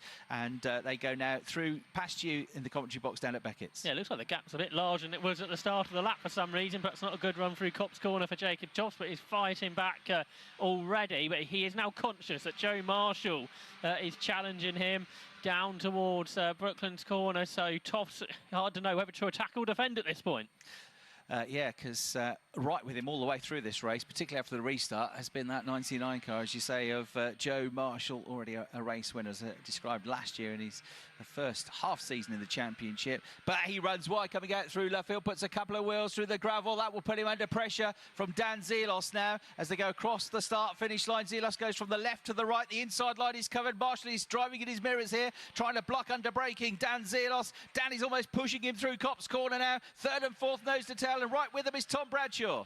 Dan Zelos looking for his first podium in the Porsche Sprint Challenge, something we've been so used to seeing him in TOCA race meetings in previous years, but still yet to find a way past Marshall. But while that battle is going on for 3rd, Jacob Tofts is now concentrating on challenging Sam Harvey with super close through the middle of Beckett's. That didn't come off, but Zelos is on the move. He's trying to pressurise Joe Marshall, try and challenge down towards Brooklands Corner. But he won't get through. All of that has given a bit of breathing space now to Jacob Tofts in 2nd. So this is his chance, isn't it? If he's going to go for it, he can do so without having to worry about giving his own 2nd place up. Time is also ticking away. Just 2 minutes left on the clock, or 2 minutes and 2 seconds to be precise. We've also got a 5-second track limits penalty coming to the number 14 car of Cavers as the leaders go over the line with just under 2 minutes left on the clock. So time for 3 more laps, including the one they've just started. And also keeping an eye on Toby Trice. He's having a real battle with Reece Summerfield for 10th place here, trying to get back up the order after his contact down at Luffield. Tom Bradshaw challenging Dan Zelos, who run a little bit wide at Copse Corner but can't go through. So they're still in the same order. Harvey, Tofts, Marshall, Zelos, Bradshaw, Cotton, Meadows. The top, 7 cars separated by just 2 seconds in this race. Super close. Porsche Cayman Racing in the Sprint Challenge of Great Britain. Sam Harvey, though, he's led every lap so far. But there's traffic at Brooklands. Yes, and that could come into play here. Harvey gets through. So too does Tofts. So too does Marshall. That was a bit hairy. So they get past that machine now. I think it was Alistair Weston in the 52 car doing his best to stay out of the way, just about succeeding in doing that. Now he pulls right off the racing line and lets everybody else through. They go through just under a minute left to go on the race. Enough for 2 more laps in this race. Sam Harvey, though, controlling things at the moment. But here, a challenge for 4th place at Copse Corner from Bradshaw, halfway alongside, but Zelos fended it off. There's more traffic to come for the leaders. Katia Luggi is going to go a lap down, I think, before the end. So that's the next concern for Sam Harvey. Although he is slightly further ahead of Tofts. What about Zelos versus Bradshaw? Well, it's still Dan Zelos ahead as they come out of Beckett's Corner on this lap number 20 of the race. 30 seconds on the clock. Are they going to get another lap, Chris? Yeah, I think so. I think they'll just squeeze one in unless he really slows up. He can't afford to slow up, can he, Sam Harvey? Right, on to Katia Luggi now. And is he being held up here a little bit, yes, and can't quite get through until they get to the apex at Luffield. This might be a chance then for Jacob Toss. We've got 7 seconds left on the clock.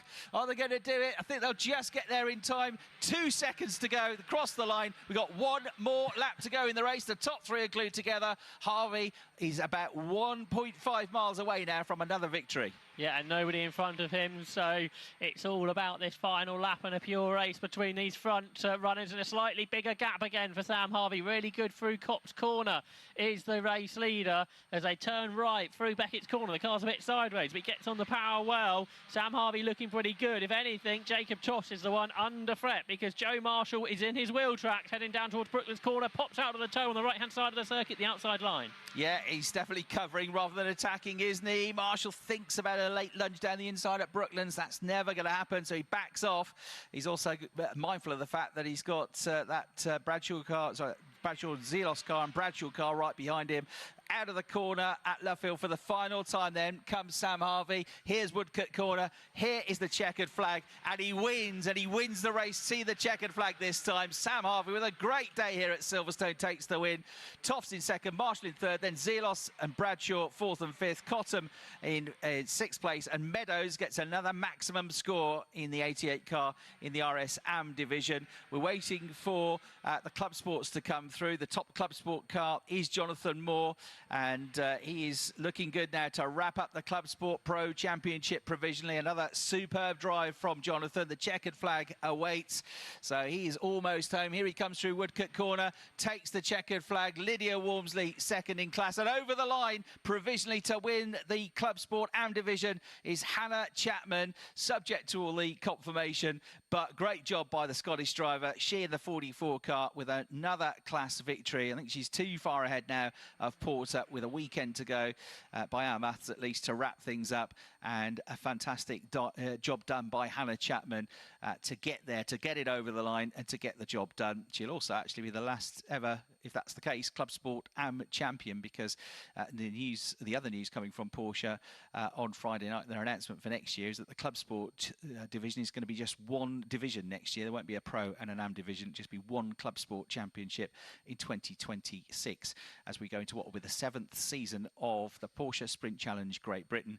But Sam Harvey, your race winner, number 70. Number 27, Jacob Toffs, second. He's had a superb weekend, and he's certainly keeping the pressure up on Tom Bradshaw in the RS Pro Championship. 99, Joe Marshall, third. Number 45, Dan Zelos, a good drive that to fourth place. Fifth, number 43, Tom Bradshaw from 10th on the grid, remember. And then sixth, number 98, Oliver Cottam. Seventh, the RS AM winner, Oliver Meadows, number 88. Eighth was number 11, Ben Ryan. Ninth, number 25, second in RS AM, Matthew Carl-Henny. And 10th, number 33, third in the RS AM division, Reece Summerfield. 11th, number 22, Trice. 12th, number 32, Hamilton. 13th, number 19, Lewis. 14th, number 20, Bingham. 15th, number 7, Watts. 16th, number 56, Burden. 17th, number 29, Baker. 18th, number 12, Moore, winner of the CS Pro race from Lydia Walmsley, number 82, second in class, 19th overall. 20th, and winning the Club Sport AM division once again, Hannah Chapman, number 44. 21st, number 14, with the penalty for track limits, Saracen Cavers. And then 22nd, number 87, second in the Club Sport AM division for Paul Porter. And Kachialogi gets a Club Sport AM podium in car number 5, 23rd overall, third in class. 24th, number 50, Weston. 25th, number 67, Romano. Fastest outright lap of the race going to Bradshaw with a 56.579, and what might be a very valuable championship point with 3 races to go in the championship, round 16, 17 and 18. All to come in a few weeks' time, a couple of weeks' time, in fact, at Brands Hatch around the Grand Prix circuit for the season finale. So that's it. The Porsche Sprint Challenge with a testing weekend yesterday with the weather, the red flag. Today, another big red flag delay, but good to see them getting the race in there at the end of what was a pretty trouble-free race. Couple of interruptions in there, but it's Harvey that comes out on top. Good job done by him. One more race to come here at Silverstone. That, of course, is going to be for the Quick Fit British Touring Car Championship. Live at tokalive.net on FM radio and around the circuit, this is Toka Live. Pit lane opens for the final BTCC race of the day at 5 to 5. In the meantime, down in Park Fairmay is Ian Waterhouse. Yeah, thank you, Alan. I am right in front of Sam Harvey. I just had a quick chat with him off the mic, and he said, that's the one. Let's jump in now. We've got a bit of time as well. Sam, you just said to me, that is the one. You were awarded the round 14 win, of course, but this one, the full distance done on track. Yeah, as you said, it was a bit of a cut short race earlier this morning with the unfortunate red flag. I do hope everyone involved in that is all right. But yeah, it was not the way you want to win your first overall race. But I certainly made up for it in this one. I knew I was going to be on pole, and I thought I've just got to get my head down and get it done. And that's what I did. I just made my car as wide as I could. It was a bit close, a bit nip and tuck at times. You know, Jacob and everyone else behind me, you know, they're really good drivers, so they made me work for it, but we got it done. The racing's fast and furious, and as you just mentioned there, you had to weather a bit of a storm behind you. Tyres hanging on okay? Yeah, it's a bit hot. They were getting a bit hot towards the end, a bit of slip and slide, but, you know, everyone would be in the same boat. So that's one for the history books. Top man, 2 wins today for Sam Harvey. Well done. I'll be seeing you on the podium very shortly. I've got Jacob just over here as well, P2. Jacob, we'll just grab you for a very quick chat. P2, but you boys put on a show. Yeah, that was intense. Well done to Sam. Really well defended. And I know he's been trying to get this first win for a while, so well done. And also well done for Joe, because that was a really good race. My car's a bit shorter, but I can't complain. It was loads of fun. Just wish I could have got past Sam, but it's okay. Well, you never know. There's always next time as well. Thank you very much, Jacob. We've got Joe Marshall over here. Let's grab Joe for a chat just with the top 3 overall here. Joe, P3, happy? Happy, yeah. I mean, I'd contacted turn 1 on lap 1, so I had damage from there, really, so that sort of hindered me. As I said, went on the grass a few times and the gravel a few times. It was struggling to turn left. But yeah, still a good result. I think after qualifying, we had a gearbox issue on our flying lap, so we started 7th. So it's just been a bit of a recovery weekend, really. But the team's done a mega job. The car was brilliant. Yeah, so roll on brands. Joe, congratulations. Don't go far, because I think you're required by ITV in a minute. ITV are here. They're going to take the drivers. The rest of the cars have actually gone down to Parc Fermé, so I'll be rounding up the troops soon. It's going to be quite a long podium, so I imagine we'll probably have to do it locally, because we are going to cover round 14 and the podium for round 15. So if you are about and fancy coming down, you are more than welcome. So yes, that's your top 3 here for the Porsche Sprint Challenge GB round 15. I'm going to make my way to the podium. I reckon that may well be a podium in front of the crowd, in front of the podium in the sunshine here at Silverstone. And thanks very much indeed to Ian Waterhouse. Let's catch up with a couple of messages already. The guests and VIPs, the grid walk guests, are making their way over to the left-hand side of the grid. It's the build-up to our final BTCC race of the day. And a few more messages that have hopped in over the last half an hour or thereabouts. This one from Tom. Could we wish Ruby Bezic a very happy 16th birthday here today to celebrate, and love from Mum and Dad. Thanks, Tom. Thank you very much indeed for writing in. Sean says a shout out to Jamie supporting Daryl de Leon, and Courtney supporting Nick Hamilton this weekend. Jamie supporting Daryl de Leon. You're about to see a very nice grid position for Daryl for the final race of the day. Jack, hi Jack, says I've travelled from Devon with Tom, Phil and Jamie. It's Jack and Jamie's first time at Silverstone and at the BTCC in general. It's incredible. Already planning our next race together. That's really good to hear. Yep, it's a bit of a bug, isn't it? Once you come along once, you just can't stop yourself. This one says, can we give a shout out to telling Adele fish and chips are on her tonight? Thanks, from Tony and Mark. Do you know, that's a really good idea. I'm sure Adele is not going to provide us all with fish and chips, but a really nice idea for when we get home. Hey, Mitchell here. Can we have a shout out, please? We're here at Luffield Corner with the family as a birthday gift for Amanda, whose mum loving the racing today. That's from Mitchell, Madison, Steve and Amanda. This one says, please can you give a shout out to me, Rebecca, to my brother David and to Dad Derek. This is year 4 of Silverstone for me and the second weekend of the season, and that comes with thanks. James says, can we get a shout out to Connor and James attending Silverstone for the first time all the way from Aberdeenshire. My goodness, that's a long way. Well done. Great to have you down here at Silverstone. This one says, hi Alan, hope you're enjoying the day. I am, thank you. I always do. Could I get a shout out to my girlfriend Sam and the two girls? Today we finally complete the calendar, having visited all of the tracks over the last 7 years. All the best from Rob. Well done, Rob. Super work. We've got a few more, just a little handful more as the grid continues to be populated. I'll head down there in a couple of moments. This one says, hi, please could I have a shout out for my husband Thomas. His spiritual home is Silverstone and we're here today.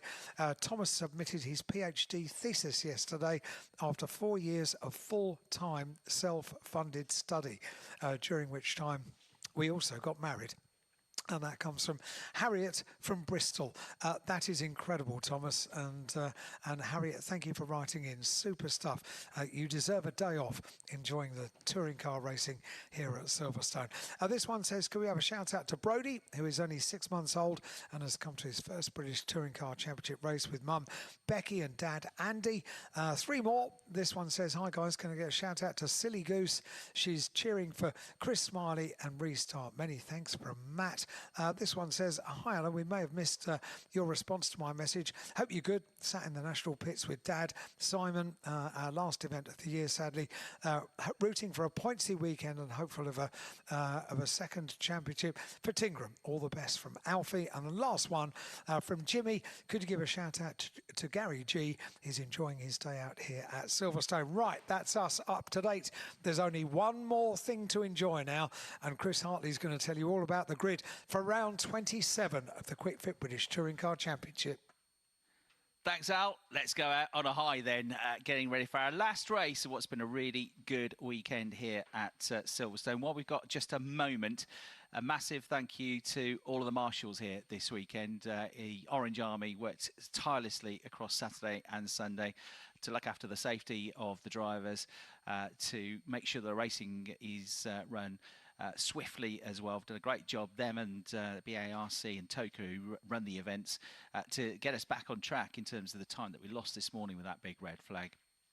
And we've got back onto schedule now. So great job by all the volunteer marshals here at Silverstone, to whom we are always genuinely really appreciative, because if they don't come and volunteer, then none of us could go racing and enjoy racing and have such a good time out at Silverstone. So massive thanks to all of our marshals here at Silverstone, and to all of you for coming along and supporting the racing this weekend. It's been great to have all those messages coming in on the WhatsApp on Toka Live to the studio, and also to see so many of you out there around the circuit at Silverstone. Hope you've enjoyed it. If it's your first time in particular, I hope you're hooked, and we're going to see more of you at Silverstone, more of you at British Touring Car race weekends, and maybe lots of you are going to come back to the finale at Brands Hatch around the full Grand Prix circuit in a couple of weeks' time, first weekend of October.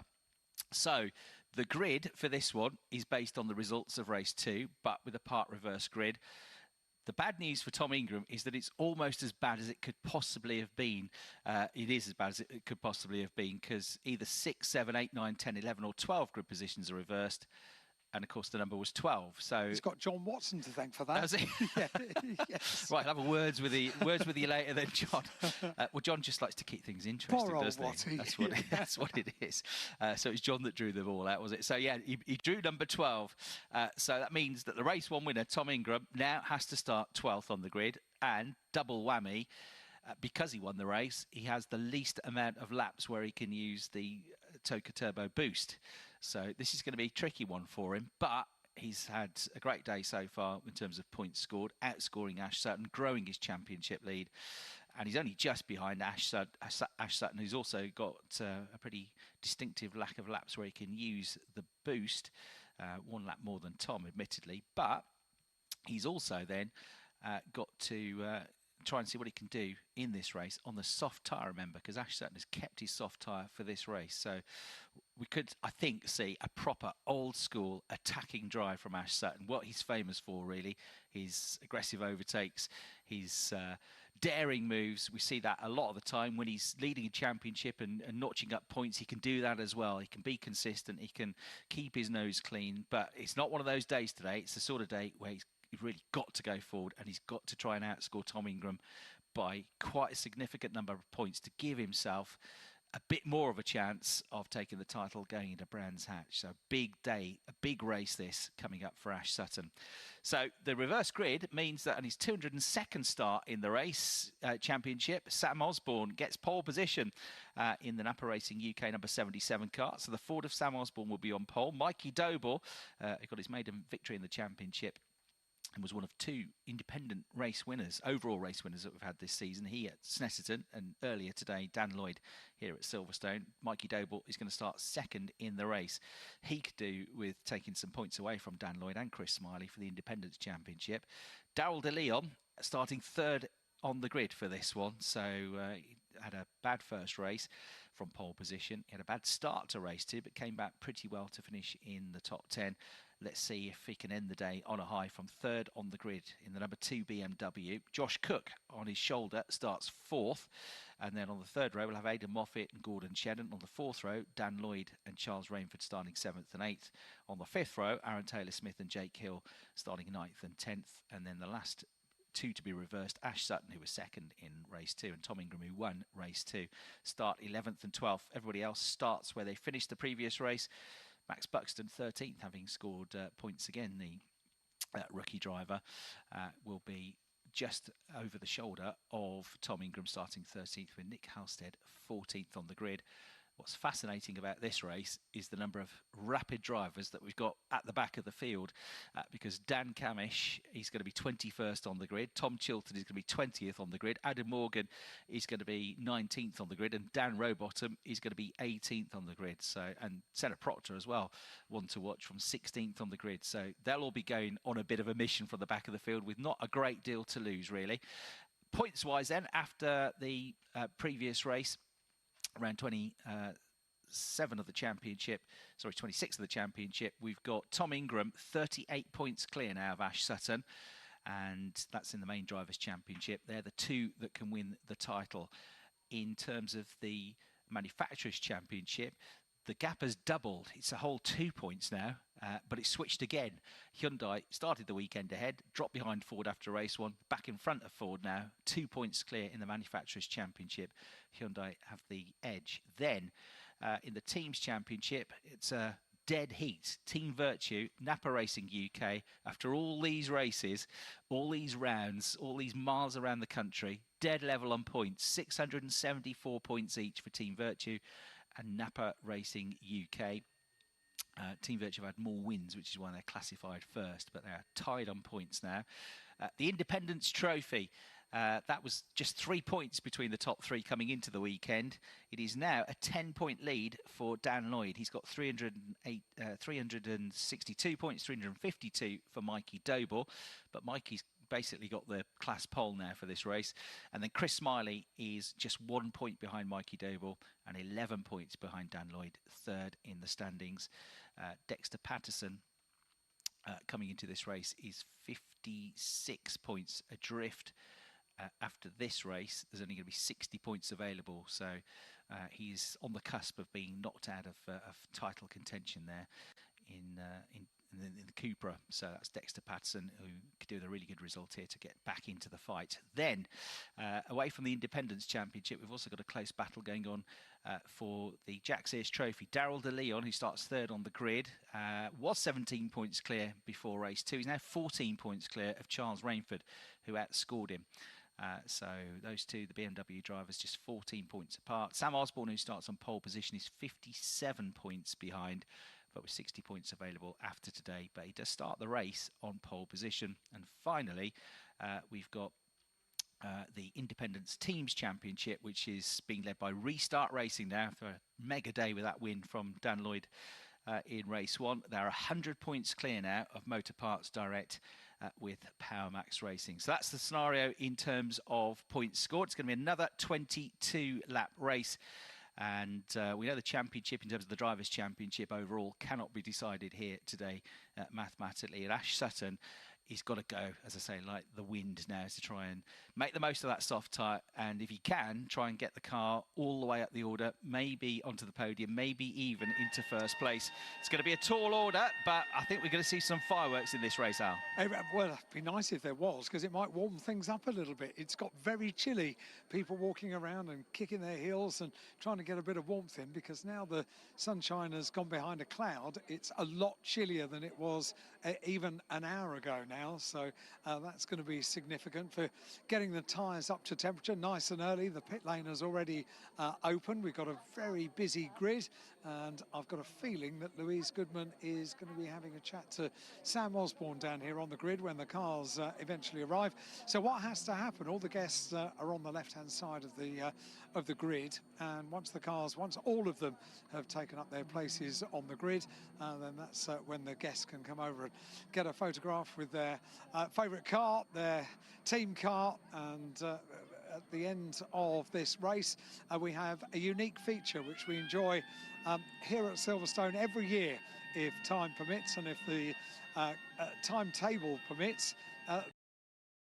Well, thanks, guys. Let's head back down to the grid and join Louise. The boss of Restart Racing, who we grabbed a quick word with earlier on after Dan's fantastic victory in race 1. But you have now provisionally, we always have to say provisionally till the end of the season, clinched the Independent Teams Championship. It's a massive moment, isn't it? It's unbelievable that you set an objective and then you work so hard, and then a day like today comes along, we win our first race, and we clinch the championship. It's just unbelievable. This is the kind of day that you dream about, isn't it, when you're a team boss? Of course. But being an independent is so hard. Anybody who's tried to do this as an independent just knows how hard it is. And I'd really like to pay tribute to Adam Weaver and the boys and girls at PMR, because they've been through hell.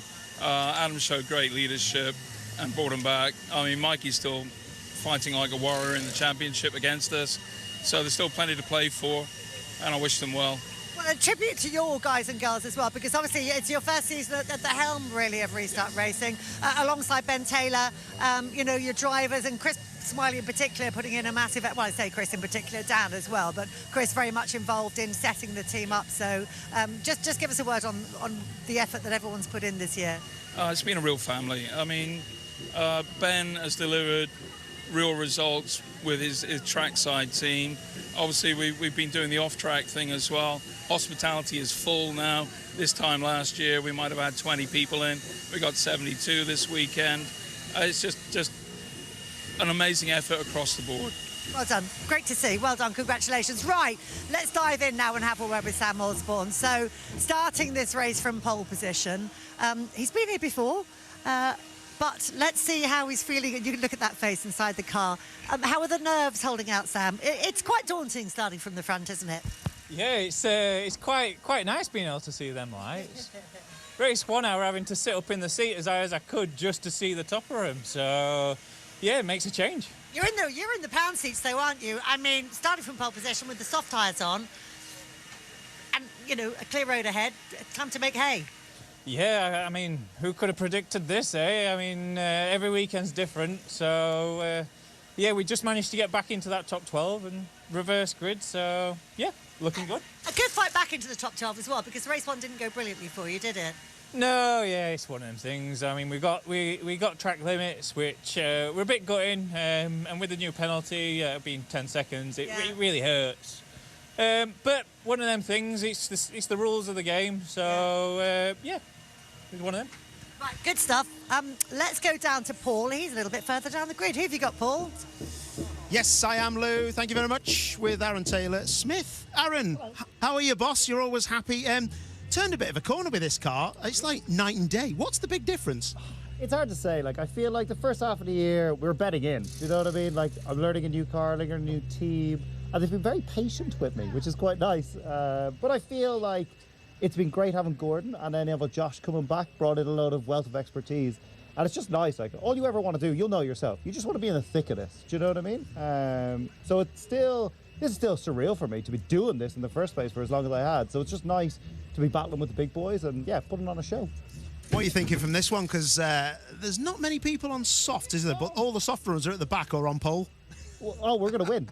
But I'll win every time. Every time I sit in this car, I think we're going to win. No, I feel like we've a chance. Do you know, what's nice about racing at Silverstone, it comes down to racecraft. Do you know what I mean? So if we can capitalise on the first few laps, you just never know where you'll end up. So I'll get stuck in, see what we can do, end the weekend on a high, and yeah, put on a good show, I hope. Ash and Tom behind you. One of them's on the soft tyre, and that's Ash. Yeah. Are you thinking about that? Are you going to let them both through? Or, I mean, you've got your own race to run, but what's the score? You're not going to have your indicators on, are you, like everyone else does? Oh, God, no. No, they'll have to work for this. If they're going to win, they're going to have to get by me. That's the way I look at it. Don't get me wrong. Like, I would expect no inch from them, and I certainly won't give them an inch. So yeah, I'll have my wits about me, but at the same time, I'm going to race them as hard as I'd race anyone. Like, they've done a fantastic job to get to this point in the season, to be in that championship hunt. But at the end of the day, I'm here for me. As bad as it sounds, I want to win. And I'm telling you right now, I want to win more than they want to win. Are you thinking about next year? I know it's a difficult question to ask with a penultimate round, but it's got to be in your mind, isn't it now? It is. Like, I always look kind of 2 to 3 years down the road. Like, this is my home. Like, I've tried greener pastures in GT racing, didn't enjoy it at all. The touring cars are the pinnacle of British motorsport, so I'll categorically be here. And it's just, like, I feel like a bit of a prima donna saying this. I've signed about 15 NDAs in the last week alone, so if I say too much, I'll get sued, which is never a good look, I find. But there's some great plans coming together, and I'm excited that it'll come out in the wash pretty soon. Good man. I did see on your social media you were doing a bit of karting with your sponsors. How did that go? Did someone crash? So, oh yeah. Like, I generally cause all the crashes, and anyone who does it with me realizes that, like, I joke, oh yeah, like, I won't leave you an inch, and I end up like, you know, when you're racing against, like, your sponsors and whatnot, I feel bad when I put them in the wall, but I want to win at that as much as I want to win at this, so I take no prisoners. Well, top man, good luck in this one, lad. I appreciate it. See you soon. Good man. Back to you, Lou. Thank you. Down on the grid with Daryl De Leon, and as you can see behind me, frantic activity on the rear left wheel. I think we've got a broken drive shaft that we're dealing with here. I just had a word with Daryl's engineer to say, do you know how it happened? And he said, no, we're not sure. So massive activity going on, as you can see, to try and get this car fixed. I'll just see if I can dive in for a quick word with Daryl. Daryl, how did it happen? Do we know? I was coming to the grid, and this never happened to me before, so I assume it's this part that's gone, but it definitely feels like it's a drive shaft that's gone. Yeah, so the boys, I can hear them banging away, but I'm confident that they're going to do the best they can to get me going. So. Fingers crossed. I'll leave it to it. Right, let's just go over and grab a word with one more man I wanted to have a word with. In fact, Peter Jones was making reference to the PMR team earlier on, so I'm just watching my poor cameraman walking back. It was good job, Rob. Managed to do that without bumping into anybody. So yeah, let's dive in and grab a word with Mikey Doble, who's having, I mean, this is a fantastic opportunity. Your comeback in that last race was really quite something. Yeah, no, I enjoyed that one. The pressure was off a little bit from the back of the grid. We were running solidly in race one and then just had some contact which damaged our car. So, yeah, we made some good progress in that one. Got the car into a bit of a better window and awarded ourselves with this front row start for the last race. I can't wait. Well, a fantastic opportunity to capitalise and make good points. I was just talking to Peter Jones from Restart Racing, and he was paying tribute to you and the team for the fact that despite all the travails and troubles you've had this season, you're just not giving up, are you?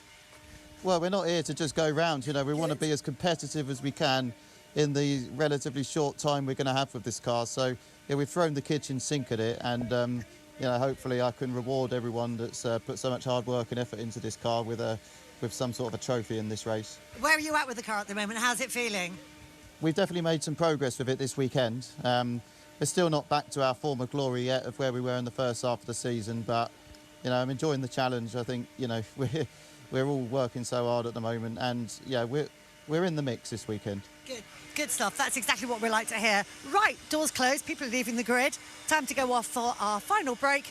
Join us for the last touring car race of the day in a few minutes. Cheers, Lou. Yep, grid being cleared and we're all set ready to go for this one as the final race of the day.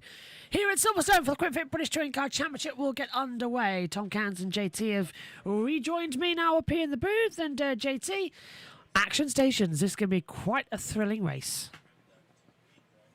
Yeah, absolutely. It's hello, everyone. Welcome back to race 3 and the final race of the day for the British Touring Car Championship and of the weekend here at the Silverstone National Circuit.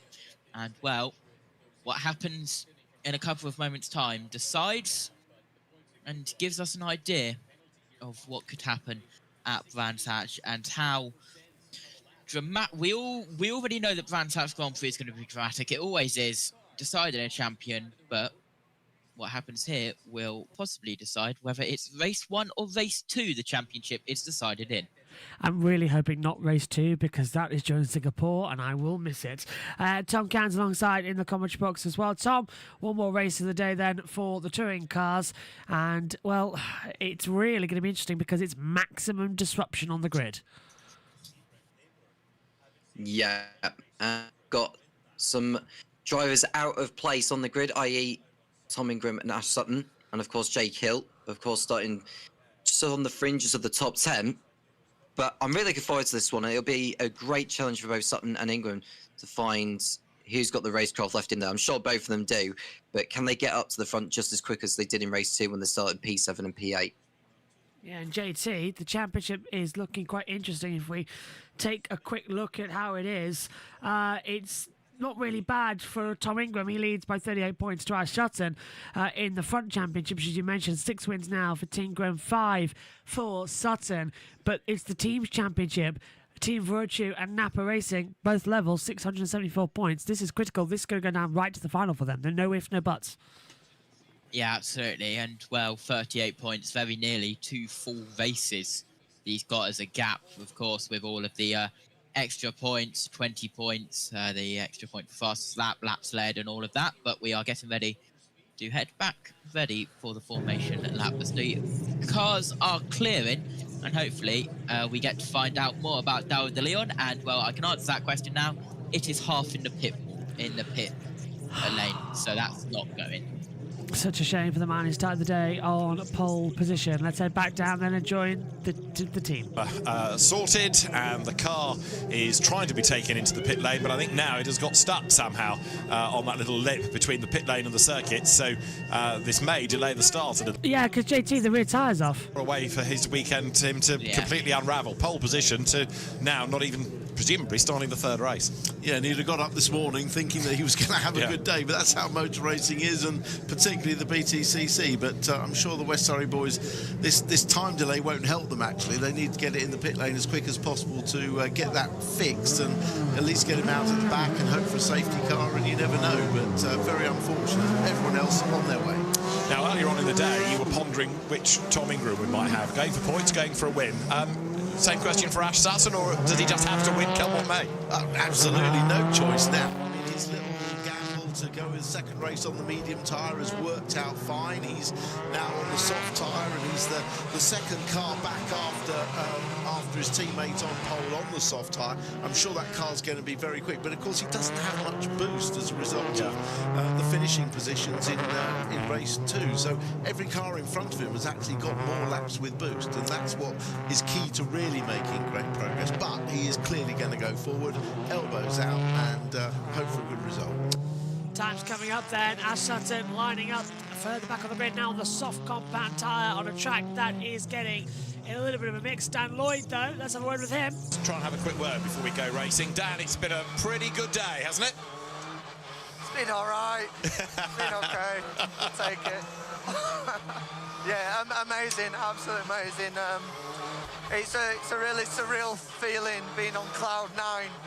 Every emotion happening, and then being told, right, get in the car again, do it again. But yeah, unbelievable for the team. Are you still thinking about that success, or is it eyes forward and now concentrate purely on race 3, for example? Put it out of your mind and go racing again. Yeah, it's all about race 3 now. My target in this race is Dover. You know, thinking about the Independence Driver Championship. We've got the dream result today. Now I think it's time to think about the championship a little bit more, but eyes down, and hopefully the rest comes with it. Fantastic. Well done on the win. Good luck in this one. Thanks, mate. Yeah, looking good and looking strong, JT, for Dan Lloyd. He's in a better position of the grid, but it's Ingram who's really displaced at the back of the field as we come into it. Yeah, row 1, Sam Osborne on the soft tyres, Mikey Doble on the medium tyres. Number 12 was drawn. Darryl De Leon will not start in third.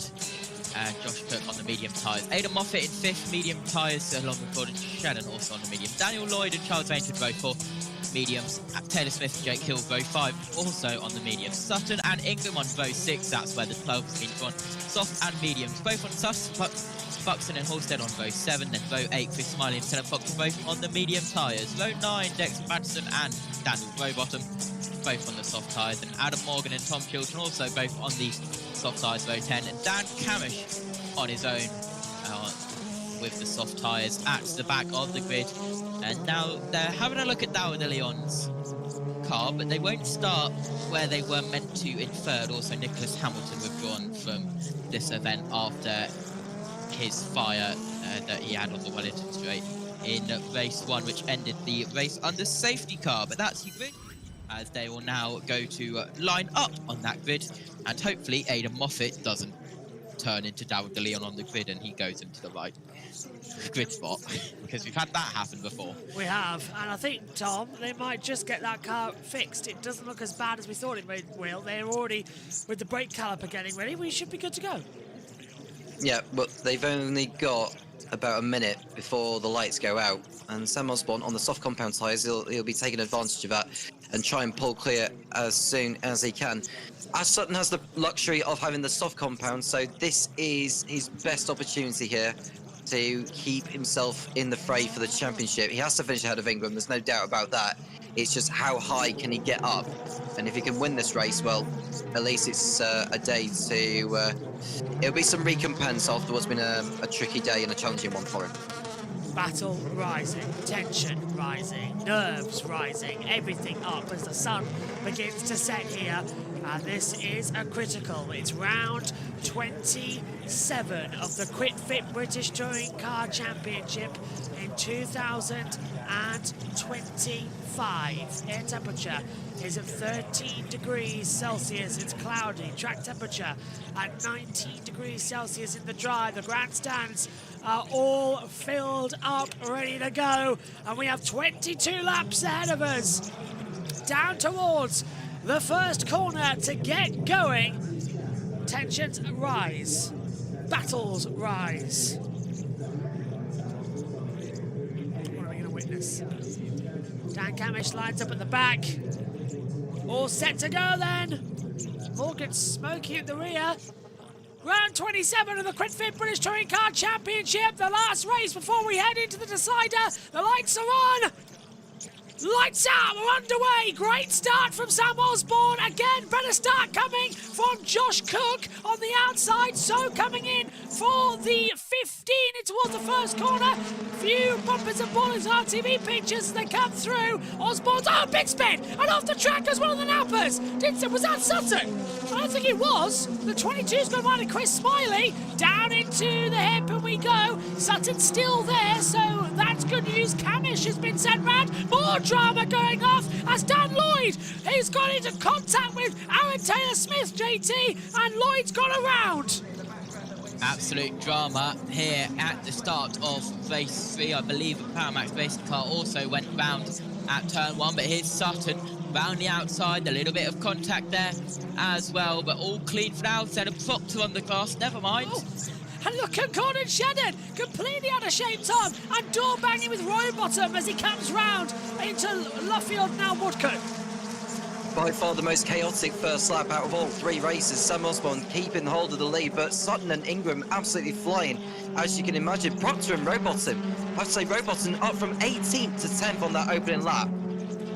Brilliant gamble, brilliant run to try and continue together. This is what we like to see, and we're slightly fearing might happen as it's all smoke. That's Jake Hill. More smoke coming up the back as well. That was from Tom Chilton. Tom Ingram's under attack, and that's Hill under attack as well from Sutton. Ingram's defending against Rainford. He's got so much more power down the Wellington straight towards Brooklands, and now Cook's up to 3rd position ahead of Moffat, and Sutton gets ahead of Hill into the braking zone, and Ingram's having to defend again from Rainford, JT. It's all action left, right and centre as Robo's under attack from Proctor.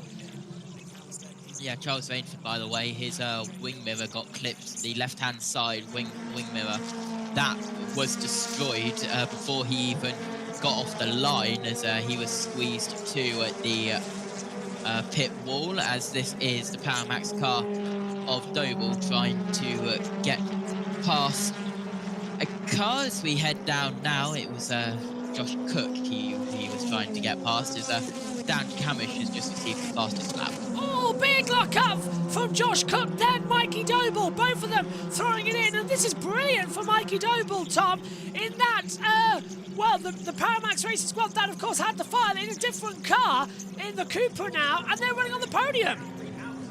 Yeah, and Doble's under attack here from Aidan Moffat.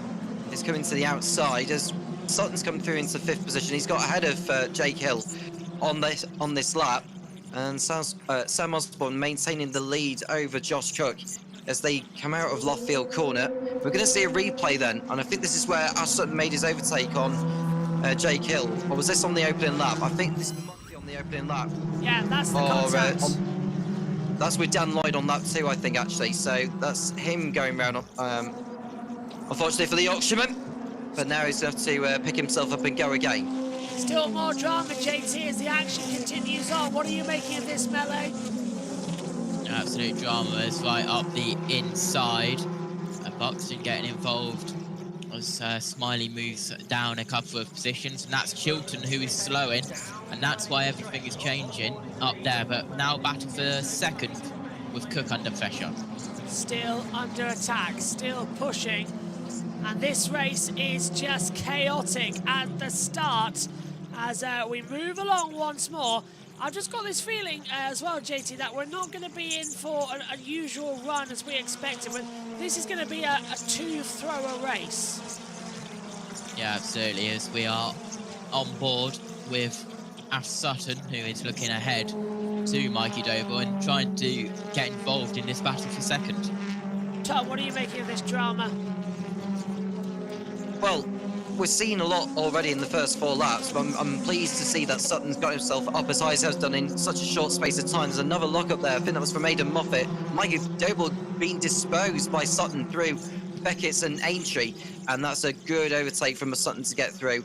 Now his next target will be Aidan Moffat. Yeah, the target's starting to come into factor here as the racing action continues on.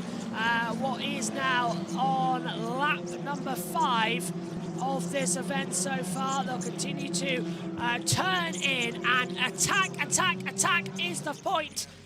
We'll now return to the com box. We've opened up a bit more data for you to keep an eye on our commentary screens as Ingram looks to the inside. JT of Doble down towards turn 1. Still side by side, heading down in towards Cox we go. Ingram in front, Doble behind, and Ingram has got the position straight up the inside. So more moves done. That will benefit quite a few of the drivers to come into it. As big lock up for Doble once more. Tries to send it on straight wide. Well, brings it back, so it's not too dissimilar to what we were expecting. Still, what do you make of it, Tom, on the replay? Yeah, this is Ingram going through on Doble on the exit of Luffield and through Woodcote. So he's going to be remaining tight to the inside, just about staying within track limits as well. And the move was more or less done before they even got to Cops. So that's Ingram making the move on the man fighting for the Independence Championship. So that's the... I think Dan Lloyd's now in the lead of the Independence, isn't he? Because Mikey Doble was in front heading into this weekend. Now it's Dan Lloyd who's ahead, but with Dan Lloyd down the order, that's a great opportunity for Mikey Doble and Chris Smiley to reduce the gap in that respective series. Pushing hard, JT, as Osborne leading from Cook. Sutton needs to win this race to stay in the championship fight, and he's right on the back trying to do exactly that. There's another lock-up from Cook coming to the braking zone. Yeah, Sutton trying to catch up, and let's have a look at a replay on board with the Napa trying to get past Moffat down the Wellington straight, down in towards Brooklyn, straight up the inside, and that was an easy move. Later on the brakes, and straight through. Straight through as well, and this is going to be the smoother factor of the racing action, I think, as well, as this battling continues. And I've got the feeling as well, Tom, that they know exactly what they need to do in this battle of the racing so far to keep the action going.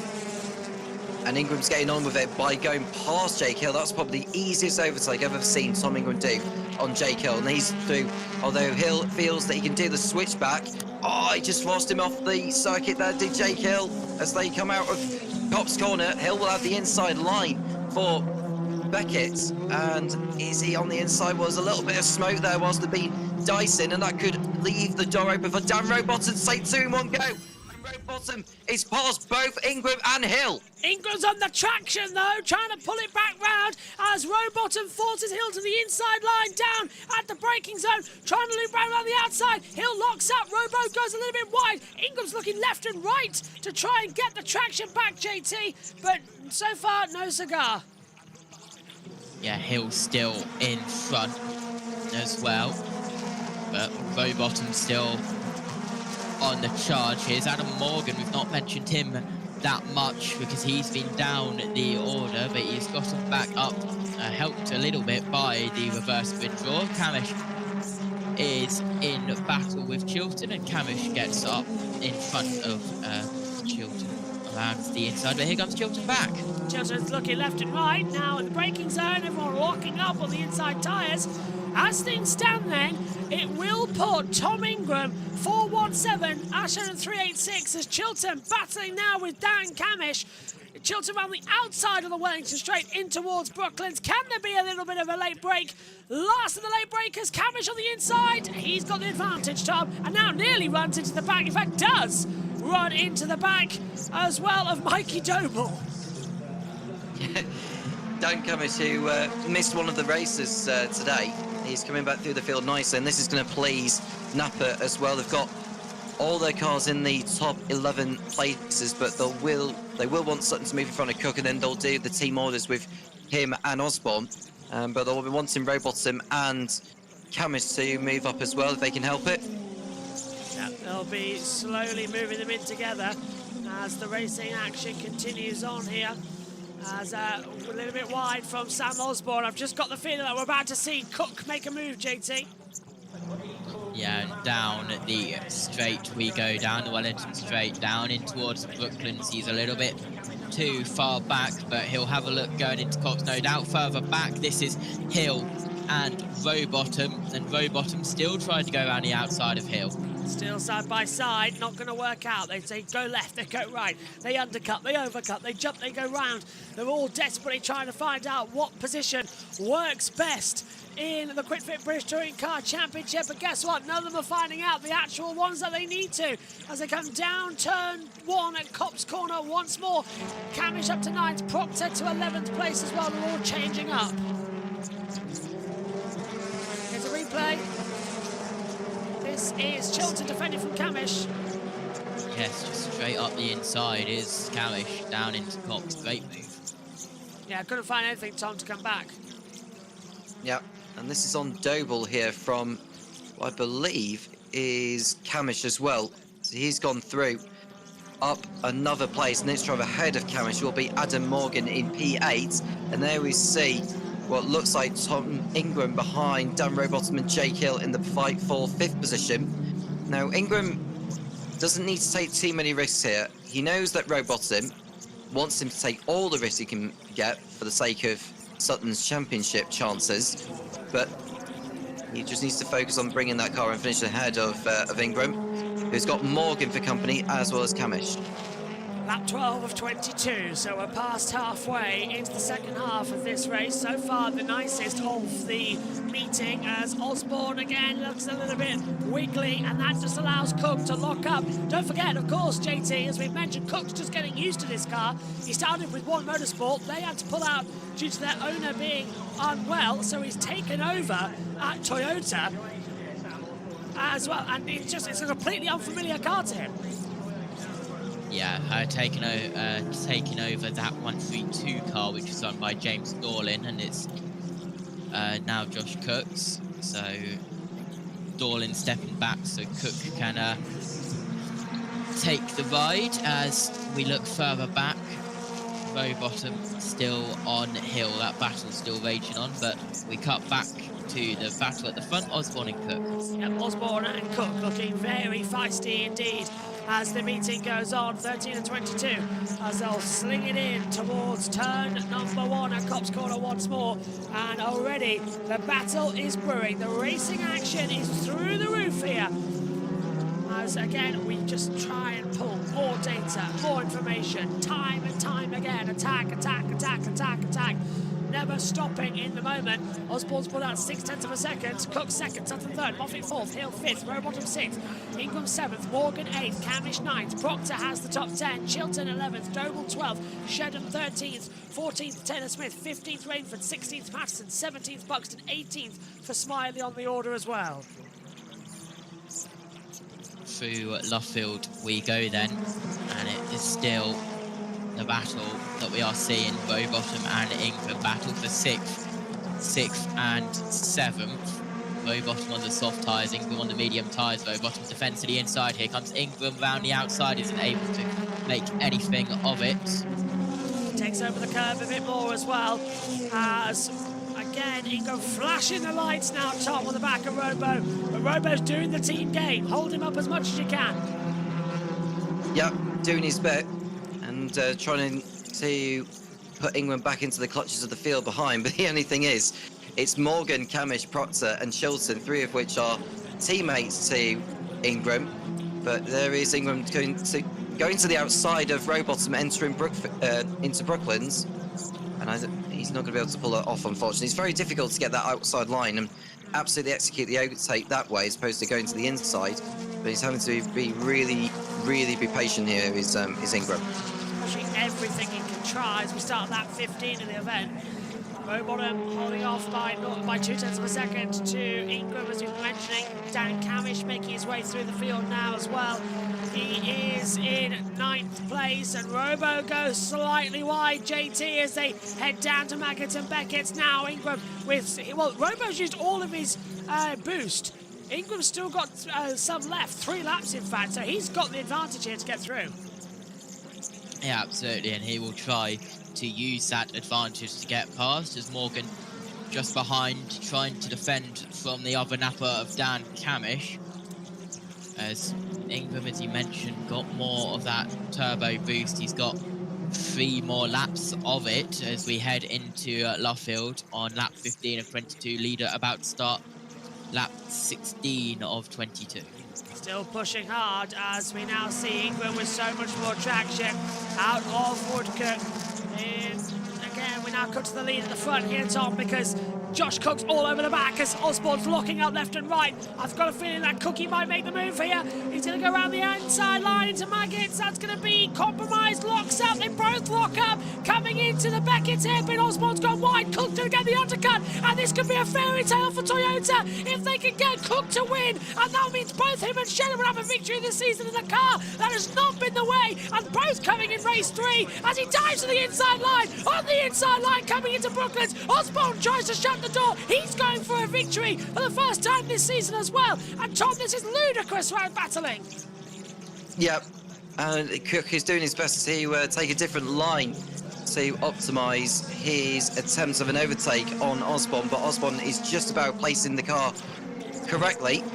But Cook is going to have to go again on the exit of Cops Corner. If he can just do what he did last time without the lock-up, he'll get alongside and pull off a decent overtake. But I suppose the good news is if Osborne starts fighting with Cook, that will allow Sutton to close in and potentially give the victory to him if Sutton gets by Cook as well as Osborne. And we're going to see an overtake. This is on Ingram around the outside, Rowbottom, yeah. So Rowbottom cuts the inside line, goes wide. Ingram gets his camera smashed, but I think he's going to have the traction. Oh, JT, that was right on the door.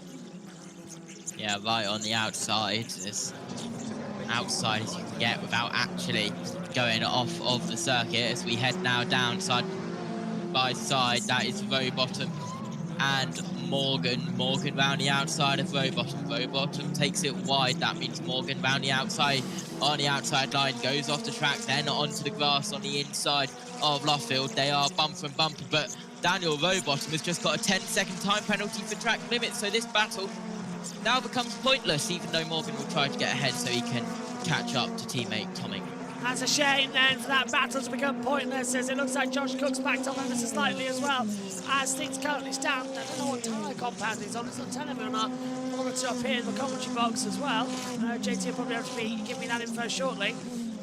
Between the two, and the 19 now has been given a 10-second stop-go penalty. That is Buxton Max Buxton in 17th place with a penalty. Through we go. We had 3 in race 2, I believe. Buxton wasn't one. It was the 17 and 18 who got the penalties, not the 19 as well. So a trio of penalties there for numbers, if you want to look at it that way, across race 2 and race 3. Chris Smiley was the other, I believe, in race 2. As we get confirmation on the TV pictures of that penalty you just mentioned. Across the line we go to start lap 19 of 22. We are counting down the laps here, 4 to go. 4 to go indeed, and now look at Cook. He's saved up his tyres. He's saved up his token boost. He's not using any just yet. They've both got some left, him and Osborne, but a big lock up once again, and that's going to put Osborne wide. Cook got off the brakes as to not lock up even more. Tries to get the traction with a better, tighter line down the Wellington straight. And I think, Tom, as they're both on the boost, Cook's playing with Osborne a bit. I couldn't agree more. And Cook is trying every tactic he can to put Osborne off, whilst we are heading into the closing laps of today's action here at Silverstone. And is Osborne going to celebrate a first win of the season? Well, I can tell you that is Chilton going through on road bottom at Brooklands. It's road bottom trying to hang it out. He runs into Chilton now. Chilton needs to learn from what happened last time when he came together with, I can't remember who it was he came together with at that corner that put him out of the race. But was it Proctor? Yeah. Look at that, that's Osborne flashing the lights to the car ahead to get out of the way because they're approaching the lap traffic. That's Dowell de Jong, who is 3 laps down on the event. Osborne now knows he needs to get a better exit. Well done, Dowell. He's pulled out of the way down the Wellington straight. Cook's trying to close in, and they've both got, JT, exactly the same amount of hybrid left each as well for the final 2 laps, so it's just basically all-out war. Yeah, absolutely, but that gap extended a little bit, but Cook's still trying to play with his tactics, play all the cards in his deck, and he slides out. He goes too hot into Luffield, and well, that could have just been the moment that seals the win for Osborne. We shall see. 2 laps to go. Battle hard as they come through. They've both got another 2 laps of token boost. Sutton has 2 as well, so does Moffat, so I think we're locked in. Morgan up 12 places, an amazing run for him. But Tom, it's just ever so slightly, Cook just drifts off as the lights come on in some areas. Now he's locked up big time and nearly runs on down at Beckett's hairpin. Yeah. Whereabouts is Sutton behind him? Oh, he's quite a long way behind him, isn't he? Sadly so, yeah. The gap is a lot between them. As they fly now in towards Brooklands, then into Luffield and Woodcock, and it will be the last lap. Sam Osborne on for a race victory. I'll quickly get JT to Google how many ones he's had, because I don't think it's been that many for Sam Osborne. I can think of 3 off the top of my hand, and that is Moffat going wide and Hill diving through on the inside, Tom. Yeah, there was a lockup from Moffat into Beckett's, and they was always going to go way out wide, and it was an easy overtake for Hill to get by into 4th position. Last lap. It'll be, of course, Sam Osborne's first ever win in the touring cars, according to all the data that I have. Has he had junior victories? Because I remember Sam winning on the touring car package before. I think it has been, he's been victors in Porsches before here, off the top of my brain. Well, this could be new then. No one deserves it more. Sam Osborne will be coming through into Brooklands. Another Napa is going to win this season, and it's the one that everybody's been saying isn't a Napa. It isn't a good driver. Why is Sam in the car? He's shown us some brilliant defence today. For the first time in touring cars, Sam Osborne wins at Silverstone! Yes! Now that is more like it. Cook 2nd, Sutton 3rd, Hill 4th, Moffat goes to 6th with a penalty, so it's Ingram who finishes in 5th. And the title will go down to the final weekend at Brands Hatch, and it could be wrapped up in race 1 and race 2. What a season we are having. And it's another Napa win, JT, and Sam Osborne gets it. Yeah, absolutely. And well, what a win. His first win in the British Touring Cars. There it is, confirmation. Yeah. He's only had one podium in the British Touring Cars series before, and that was, of course, at Donington Park Race 2 in 2023 with the Napa.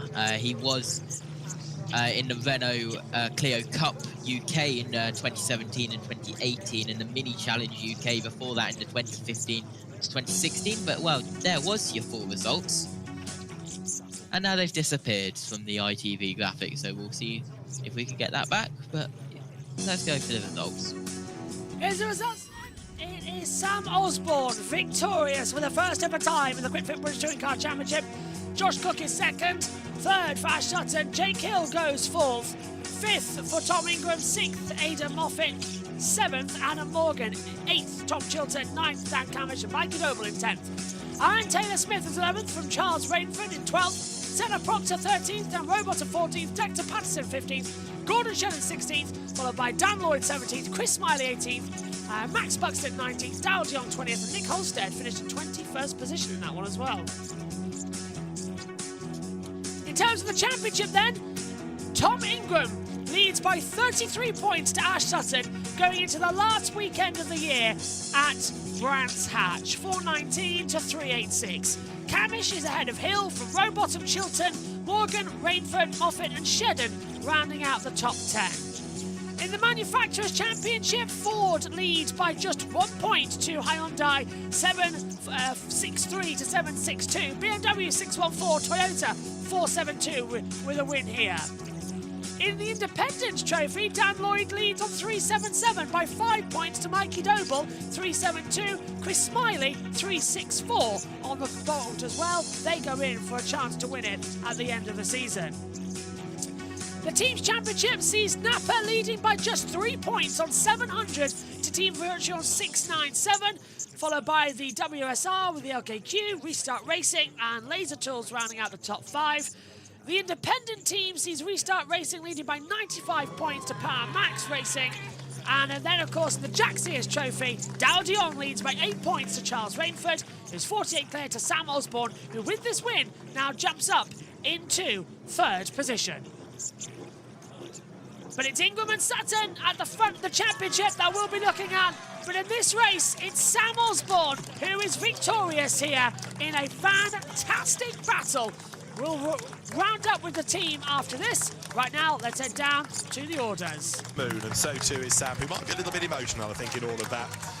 It's a great reception from the engineers, from the team. And Sam Osborne is going to love every moment of being on that podium. He's going to be on the top step of it as well. The whole team, the whole family, all being able to join in the celebration. Still with his crash helmet on as Sam tries to let this all sink in. He will eventually take his crash helmet off, and he'll do it while we're away for a break. Don't go away. Well, let's immediately join our trackside commentary team. Absolutely wonderful stuff. Wonderful. Well, we spoke to Sam before the race. He now gets a hug with Mum as well. Ah, goodness me. Emotions run high in Park Fair, mate. A first win for Sam Osborne. Now he goes over to team manager Ollie Collins and gives him a big, big hug. Steve Richardson, the boss of Napa Racing UK, gives him a big hug as well.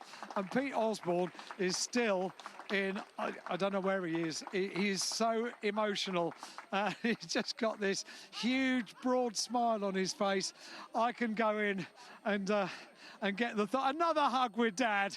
This is just wonderful. Gets congratulated by Josh Cook. Hey, Sam, congratulations. What does this moment feel like? It's insane, dude. Oh. It's not as if it was an easy race. You had to work so hard for that.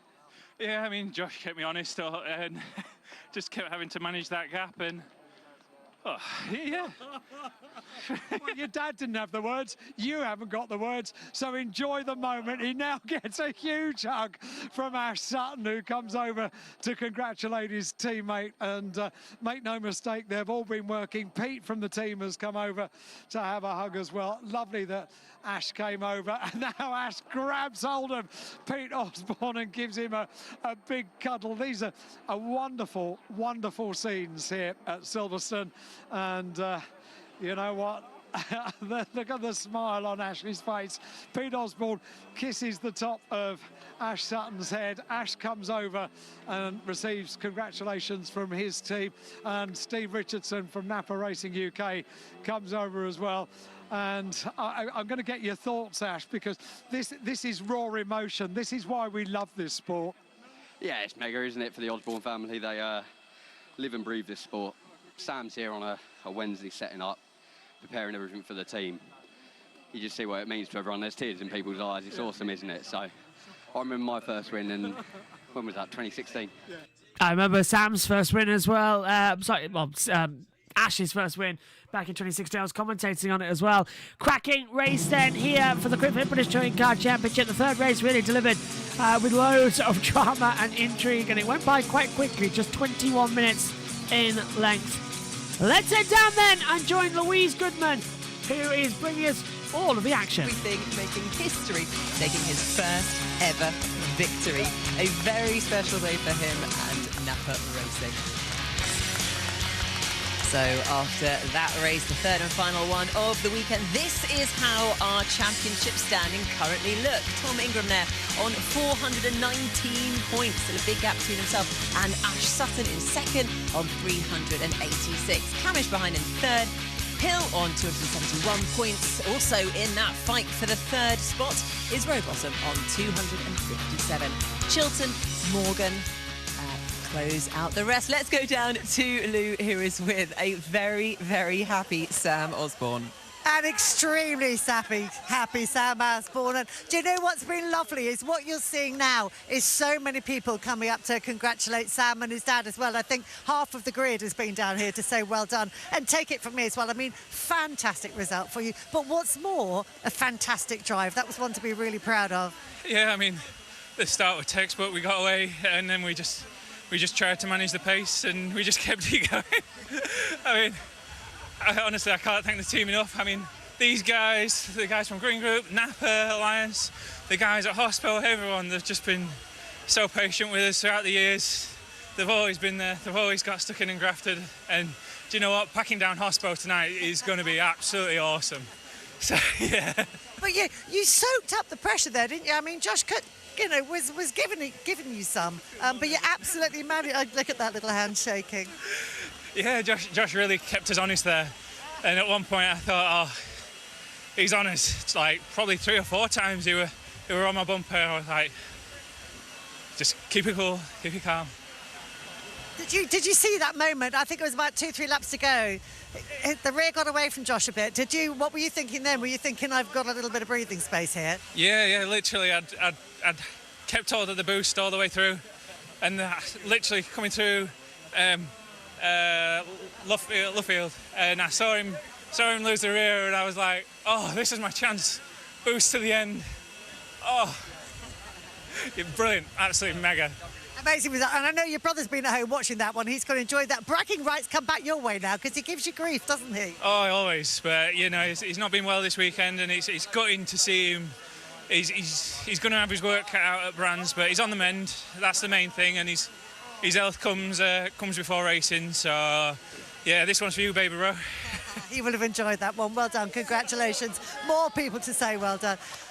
It's a lovely moment, isn't it? It's lovely to stand here and watch it. I'll tell you what. I threw everything at that. You did? You know, I tried mixing up the boost strategy. But let's be honest, he did an incredible job and he fully deserves it. You know, the team put in so much hard work, so huge well done to him. That was a perfect race.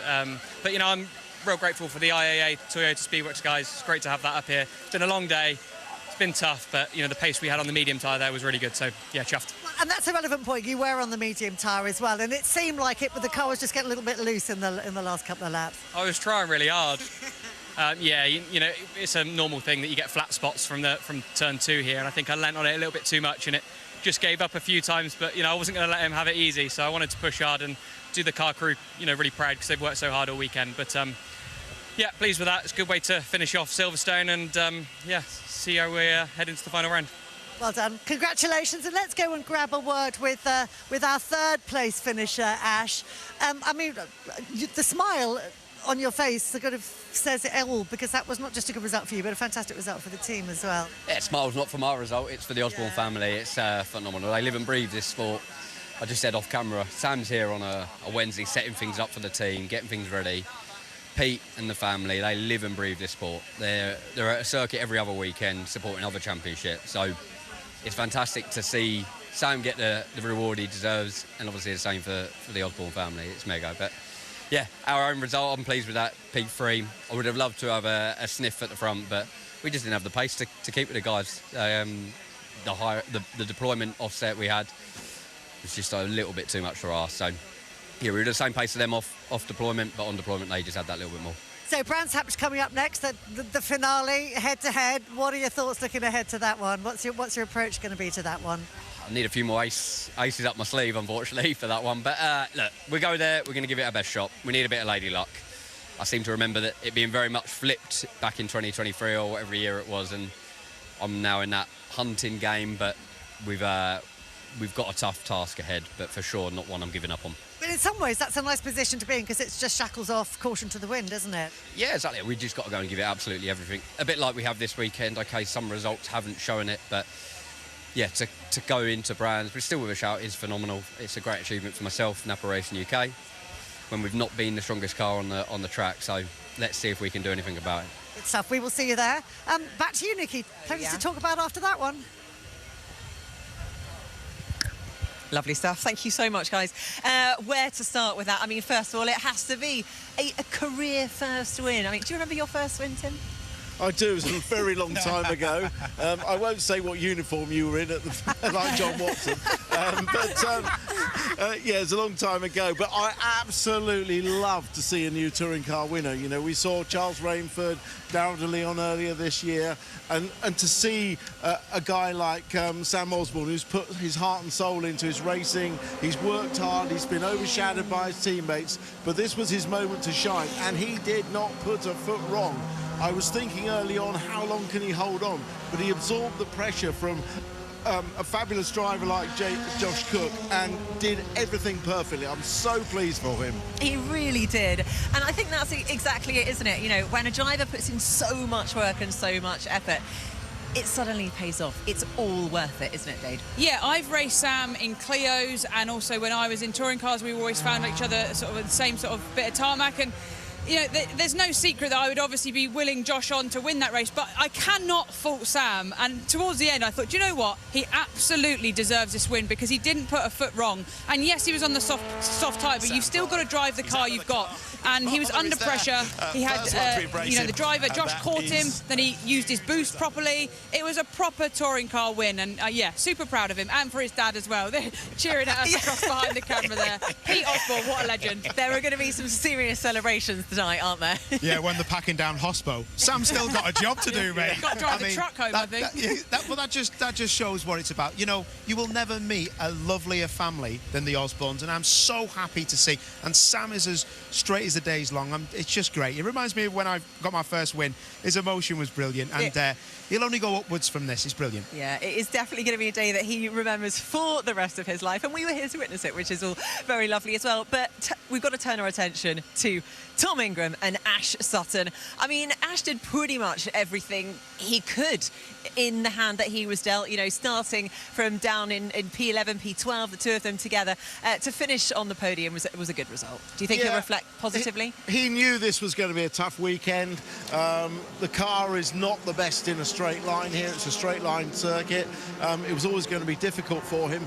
I think Brands actually is a very 50-50 circuit. He's got a good chance there. The driver can make a difference, the car can make a difference, but it was always good. But he's done damage limitation.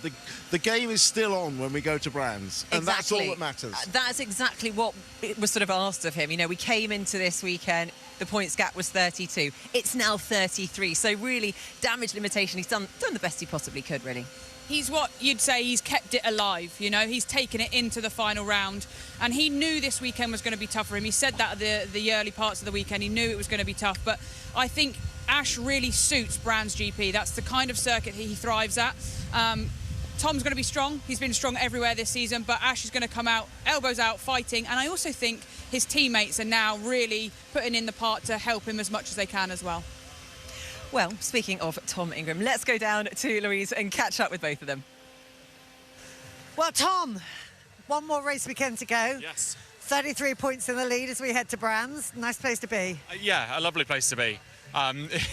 It's mad that we've had a weekend like we've had with Ash and I sort of, you know, trying to get as much out of it as we can, and the points gap between the two of us has been 1 point over the whole event. So lovely place. It's obviously nice to be going into the final weekend with a little bit of a points gap and a points cushion. By no means is it signed and sealed. Absolutely not. You know, that's one bad result. So we cannot look at it as to say we just have to have a cruisy weekend, because we don't want that. It's got to be a pointsy weekend, and we've got to make sure it's we've executed it to perfection as well. So we've had a stonker of a weekend. Given we knew that we were going to be on the back foot coming into it this weekend with our qualifying TCB, we've done kind of everything we needed to do and a little bit more. I think the race 2 win and getting fastest lap and everything was crucial. So very, very pleased. It's a nice place to be. See you in a couple of weeks. Thank you. Wow, so what happens 2 weeks to go before the big grand finale? What is Tom Ingram going to be doing? I mean, it's kind of nerve-wracking. I bet he just wants to get to that race weekend and get it over and done with. That's the usual thing for them, you know, they just want to get there and get out on track. And yeah, I've got to say, just to go back on your point about Ash, I think Ash has done absolutely amazing this weekend. To only have that change to 1 point is brilliant, because like Tim said in comms, this place does not suit that car. At Brands, it's going to be Battle Royale, and I'm really looking forward to it. It's really not a lot of points to go between them. But he will still need a slice of luck, no question. Absolutely, yeah, absolutely. Yeah, I mean, looking at Brands, it is such a racer's track, isn't it? It does favour the brave, but looking at those two, they are both the bravest out there. Yeah, I think Tom summed it up there, is that although he's got 33-point lead, it's by no means done. He knows, and we've all seen it, how the final weekend goes with weather conditions, and you know, if you qualify bad in your mid-pack, it takes one bad result to switch this whole thing round and suddenly becomes game on for Ash. So I'm super excited. Not only does Ingram want to get there quickly, so do I. Yeah, me too. And then we can get out of this wind and cold as well. Yeah, I better bring my rain jacket for Brands. Oh dear. Right, well, before we do get into all of that, let's take a look at what is coming up on.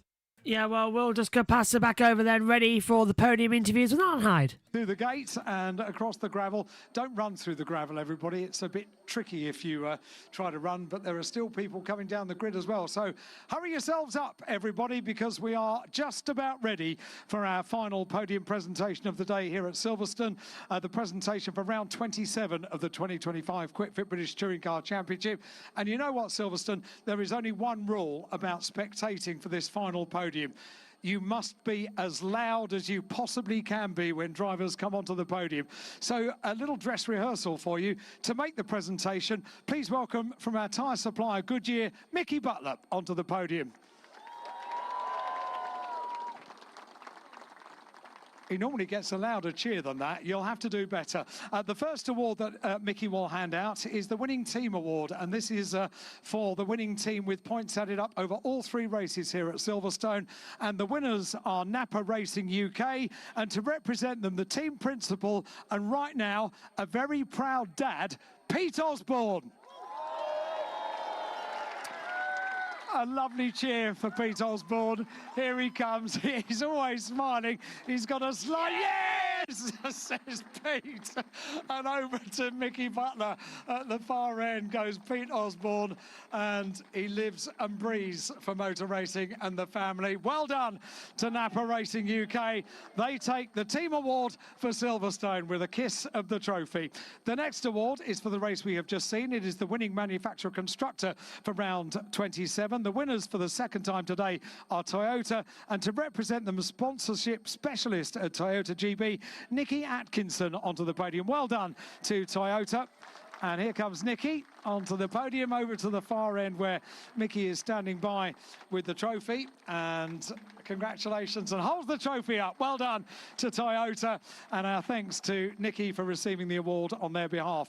The next award is another one where all the points are added up over all 3 races. It is to our winning Jack Sears trophy driver here at Silverstone, and the winning Jack Sears trophy driver is Charles Rainford. Well done, Charles. Here he comes, and very happy with that. He's always smiling. He's like Pete Osborne, always got a smile on his face. And Charles receives the Jack Sears trophy, and congratulations from Mickey and from Pete as well. And holds the trophy up. Well done to Charles Rainford. The next award is for the race we have just seen, as indeed all the remaining awards will be. It is for the winning independent driver for round 27. The winning independent driver, Mikey Doble. Well done, Mikey. 6th independent win of the year.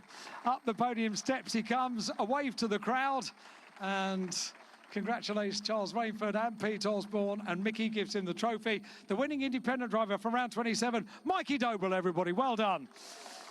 And now on to the top 3 drivers. 3rd position, 15th podium of the year, Ash Sutton. Here he comes, 4-time champion.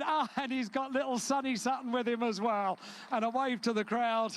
Over to congratulate Mikey. A handshake with Mikey and with Charles and with Sam Osborne and with Pete Osborne. And then over here, Ash Sutton is about to receive the 3rd place award, and a pat on the back for Sonny. Well done. Congratulations to Ash Sutton in 3rd place. In 2nd place, 3rd podium of the year, Josh Cook. Well done, Josh. That was a hard-fought race. Josh on the medium tyre, Sam on the soft tyre, and Josh gave him absolutely everything. Josh Cook takes the 2nd step of the podium, gets a handshake from Mickey, and the 2nd place trophy in the hands of Josh Cook. And now I think we're going to get a rather big cheer. A 1st win in the Quick Fit British Touring Car Championship. The winner, Sam Osborne. That's what it feels like, Sam. That's what it feels like to be a winner. Sam comes up, gets congratulated by Ash, gets the same from Mickey. A big hug with Dad and with Mickey Butler. Onto the top step of the podium goes Sam. And why not let Dad present the trophy? The winning trophy to Sam Osborne, everybody. Smiles all around on the podium for round 27. And now the national anthem for the winning driver.